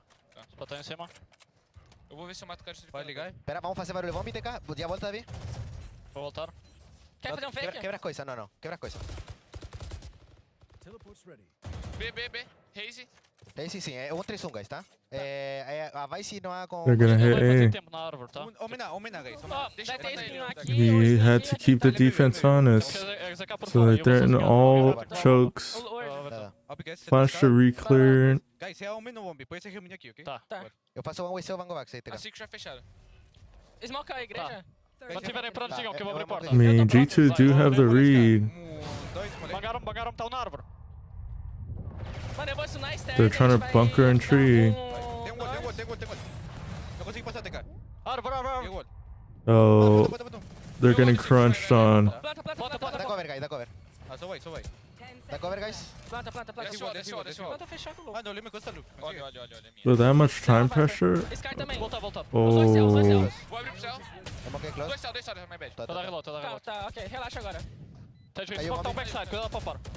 Abra no meu, TK, abra no meu. Eu tô mirando a mock, guys. Eu tô mirando a mock. Abre com o TK, tá? Se ele te der strip, Davi. Boa. Backside. Vamos, caralho! Up-bomb, pega o up-bomb. We are watching a real-time evolution of this Loud team. Something that stood out to me throughout listening to all of those comms is just that you were hearing Erda's voice the whole time. How many times have we done a comms listening and IGL of a team is barely saying anything in a mid-round and someone else doing all of it? That has happened a lot. But Erde was just doing it the entire time, just guiding everything. I do want to point out that Davi is the only European nationality that can actually communicate with the Brazilian in their native language, right? Which is kind of fun. There was a lot of Portuguese being spoken there. Erde's Chilean. Oh. Still. Erde's low. Guys able to get on the same page, and now, yeah, G2 should be worked through pretty comfortably here. Nice little paint shot pick up, and Tigazine Trades. happy to ratchet up the pace a little bit. G2 over on Backing the out, side, take some guns. not want to give up the free space again. They have been relatively soft-spoken there with the util they're throwing out, the presence that they're showing. They choose to do that on the eco round, and well, up until this point, they'll be happy to have gotten those 2 kills, but Leaf is in some trouble on the run. Cloud is going to obscure the vision. Should have spotted at least 2. Players. They can't find the pick. So they're not full rotate. Oh, stuck in the thorns. Yeah, that could have been the moment of the round. But ultimately, Leaf. Sheriff. No real opportunity. It's having a disaster class. Important kill. Yeah, Baby Bay thought twice about playing that solo flank towards the mountain side wide. He did get a Phantom, but he knows he needs to double up with Trenty, but he's going to have to be quick about it, man. And he's gotten that rifle at the cost of time. Yeah. Honestly, that might not have been an equitable exchange in the end for G2. This is cutting it fine. Damage is irrelevant. It's about round wins at this point. Loud have maxed out money. Trent falls and he's on his own. I mean, contrast that with the timing of Darker turning up on that late flank through halls on the round that they won. Baby Bay does well here, but again, it just doesn't matter. Save the gun, Unk. Save the The gun. economy of Loud is all well and good, but you are down 6-0. You've got yourself a rifle at least, but that's it. They're maxed out except for Luke Show, who is opping and has Buying the tour de force. yeah. So just, it doesn't even matter, right? We are beyond the realm of G2 finding any success with just getting some kills in this round. It's not even a consolation prize. They need something on the board. But I mean, like, Josh RT needs to keep a timeout for the attack side, surely, right? The difference in Loud's ability to just leap on opportunities, playing this attack side with the Neon versus the Rays in the past, night and day. And Loud, like, bear in mind, Loud are only really halfway through their stage. This is their super week, right? They've got to play 2 games. But winning at G2 is huge for their playoff chances. Now with the full buy, G2 opt to continue. Just got info on a lurker. A lot of noise, a lot of util. And they've got the defensive read that Loud are going to be pivoting into this Seaside exec, and if they do commit to that, they'll be dealing with the Viper and the Vice here. Loud haven't really left themselves with another option here. They have no B main information. I mean, a minute left. They can open door. And they're going to go in. Tigazine at the 4. Those able to clean Leaf up pretty much straight Oh, away. timing. Took a while for it to kick in, and before it does, Erde takes a kill on Baby Bay. And by the time G2 can do anything at this side, they're going to have their primaries Wow, back. G2 are just getting mopped.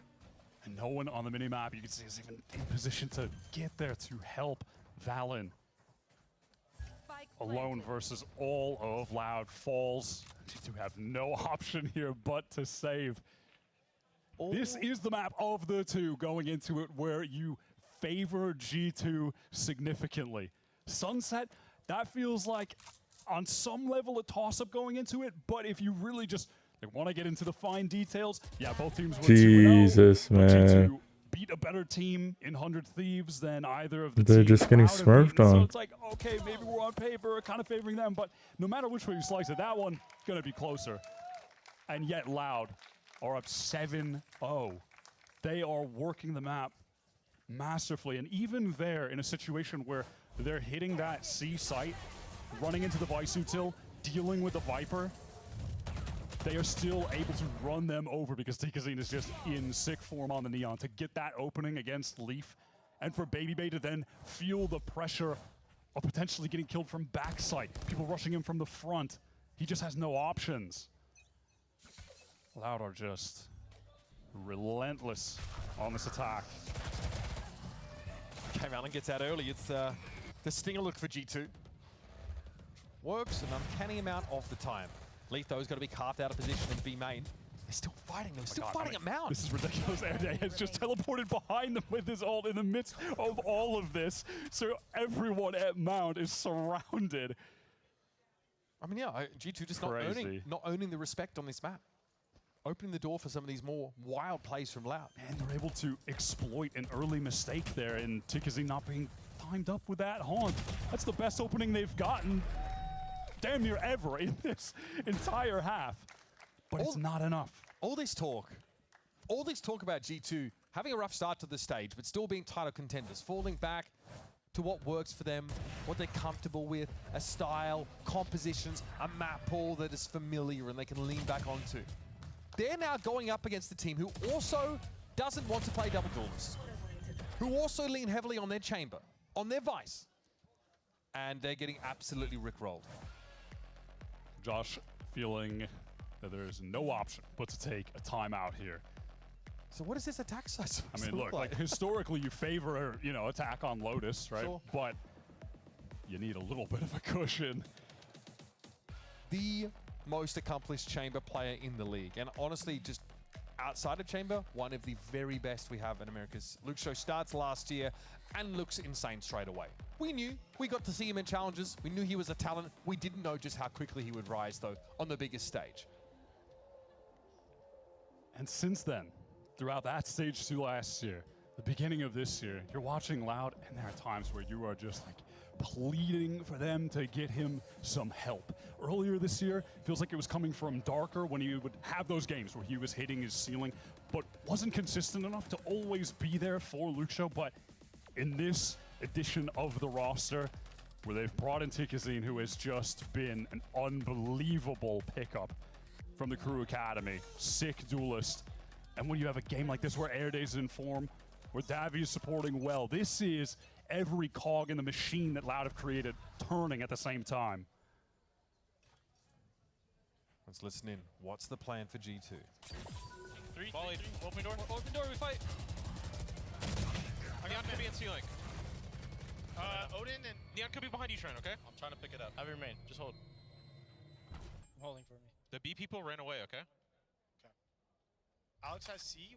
Can we clear our ghost? Should I just scout? We gotta re-clear the ghost. Yeah, do it. You should do it. You should do it. You should ult. Heard. Scouting. Jesus, man. Wait, they just took C. One. Open door A. Just fade. Fell all the way back. Cabbages are going A. Push. I'm gonna peek with the breaker. Bomb A. One more Neon. Nate. I have your front B, Nate. I'll backfill you. Holding pit. 2-1 Nate. Good, baby. Shit on. Two, Trent. Two. I'll go with you. I can't flank no more. All Thorn. Didn't see chamber guys, okay? Wasn't from B. They weren't from B. I'm gonna help A. You play for B. Dre's good. Didn't hit. I have flash for you, okay? I can flash. Flash for the. They know. They left. Flashing. 3, 2, 1. You need dog from me, Trent. Flashing again. Ready? 3, 2, 1. Dog out the dogging. Default full blind. Where's Baby Bay's comms? Your boys are behind you. Just keep living, Dre. Oh man, dead. Default. Get ready to fight left. Jump out, fight left. 3, 2, 1. Default. Stuck. Default. Default. Stuck. Hard stuck. Gee, no way. Nice. Get the up. Get the up. We need the up. We need the up. Tree. Hot dog. Let's go. Much needed round for G2, but boy, they have to dig deep in order to win it. That Odin looked like it was threatening to derail them for a 9th round in a row. Yeah, they get away with that by the slimmest of margins. That was going to be another Davi clutch moment. Those Seekers from Trent in the mid-round were so important. Whenever you listen to the G2 comms, even when they're down in a game like this, it's still just so regimented, no over-talking, there's no cross-talking. It's just so clear and concise as to what they want to do at any given moment. That's why the floor for G2 is like the ceiling for others. The floor's not enough today. It's not been enough so far.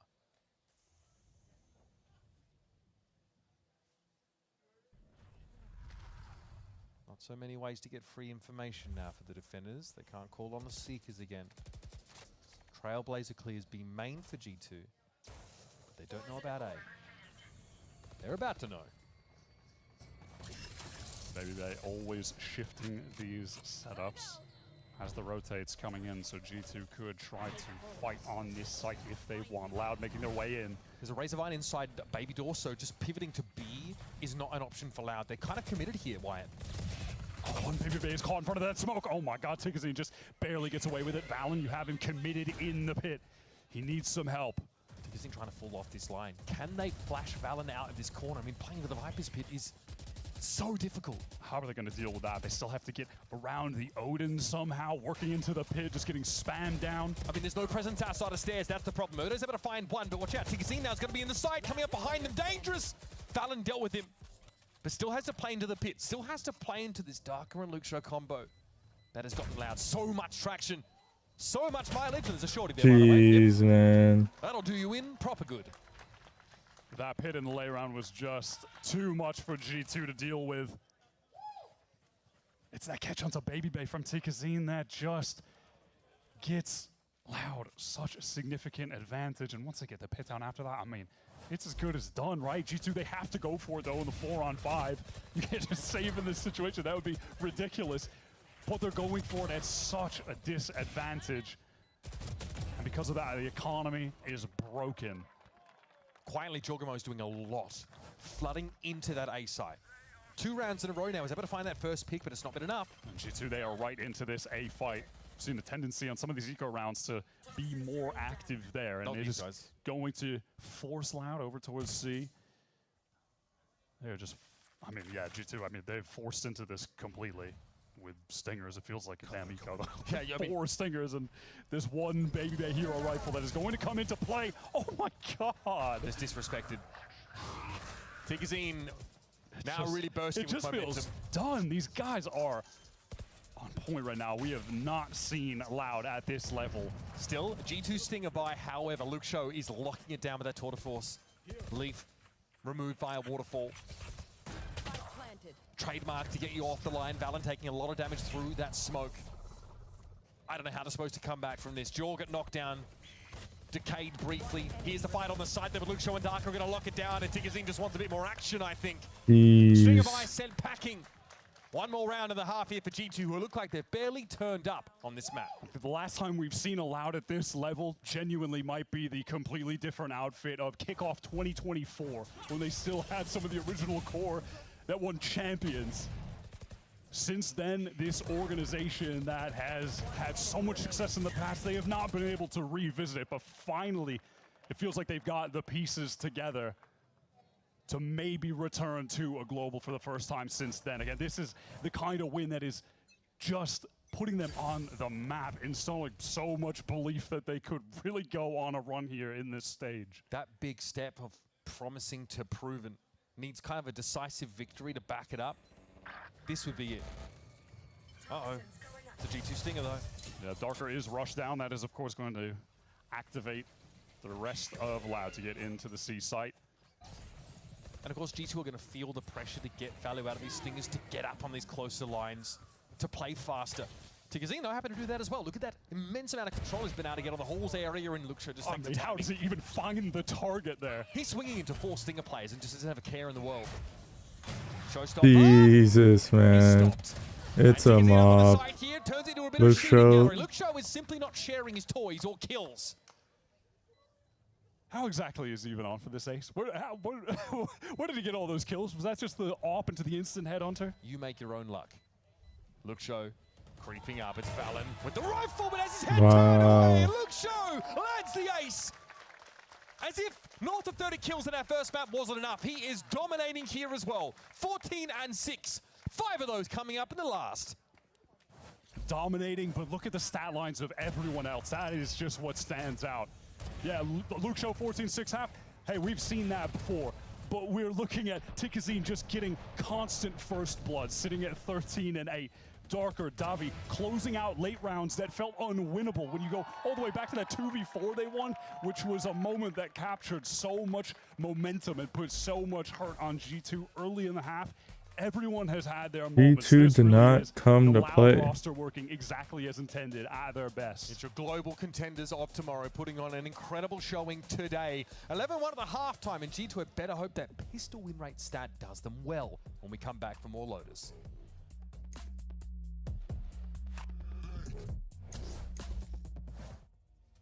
Whenever I use Zowie models, I would say I just feel my element. Demon 1 is good. Without Nyack, the biggest difference was the ghosting. It was a immediate change. If you see something and it's not actually there, you're gonna miss your shot. Black Equalizer and Vibrance, I can react quicker to it, I can shoot better at it. This guy is just spectacular. And that way I can always trust him, that I can just focus on competing. My performance will always be at the top level. Zowie.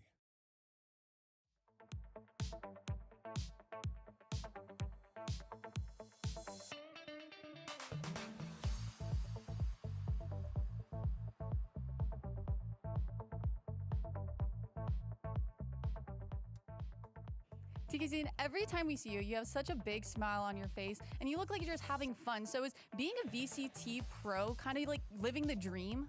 Yeah, I used to think about this since I was a kid. So being here, so excited, so funny. So I'm really excited to be here. I don't know how to explain this for you, but I got here with hard work and being better every day. So for me, it's really fun to be here. Listen, we all love having you here. Good luck today.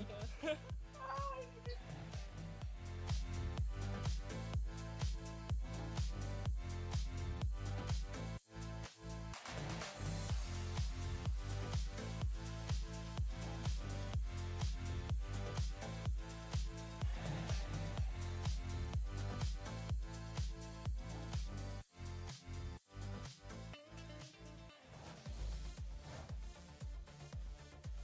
Redefining what it means to come together as a fresh squad.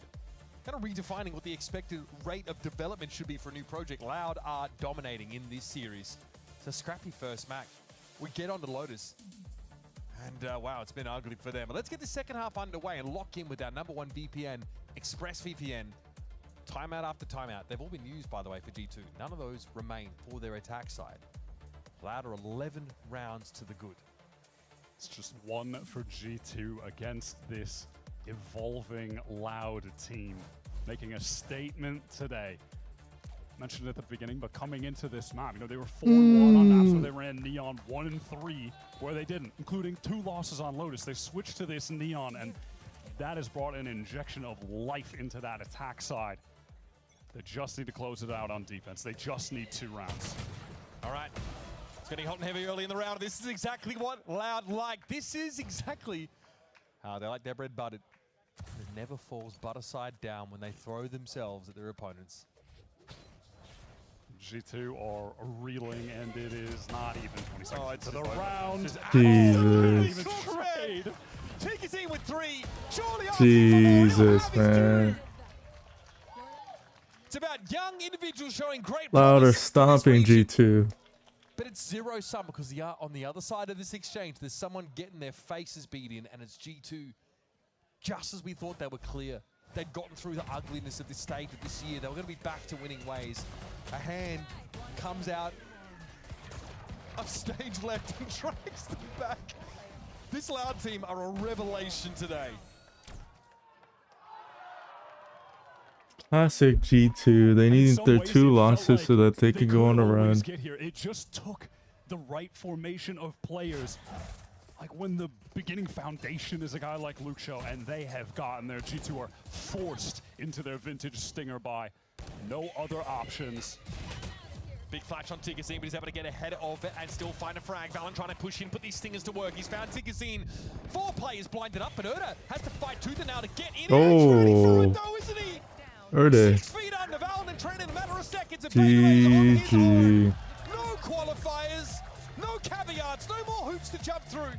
Loud have carved themselves a seat at our America's table, and now they're a true threat heading into the post stage. Highlight reel for every single player on their roster. They all showed up. You look at the damn scoreboard, the whole 5-player team is ahead of everyone on G2. It's ridiculous. And to do that on Lotus, when we're setting it up earlier in the series as that Sunset, that feels like the must win. That's going to be a tight game, even though it's Loud's pick. Both of them have shown up there, and yeah, that was the case. You're heading on to Lotus that, you know, thinking that G2 should be able to get away with this win. It should be the more comfortable map for them, but it is a Loud transformed, bringing the Neon into the mix, and that just had Tikazine in top form. This guy is the real deal. He has been unbelievable for the team. The kids are indeed all right, and South America's latest offering to the Valorant world comes with some real promise. But at the same time, if G2 want us to believe they belong amongst the world's elite, they have to leave no doubt about where they stand here at home, and frankly, that whole topic is Alright, that is the end of the stream. This is actually pretty good for Sentinels. They needed Loud to beat G2, and I believe they just, for Loud, or no, for Sentinels, for them to qualify, they need to win against Crew, and then they also need 100 Thieves to beat Loud in the final game of the group stage. Yeah, I appreciate everybody watching. Double 2-0s. 2 surprising upset 2-0s. Wow, that's crazy. Alright, I'll catch you guys in the next one. I appreciate y'all. This is such an ambitious project with a lot of unproven talent. People that we've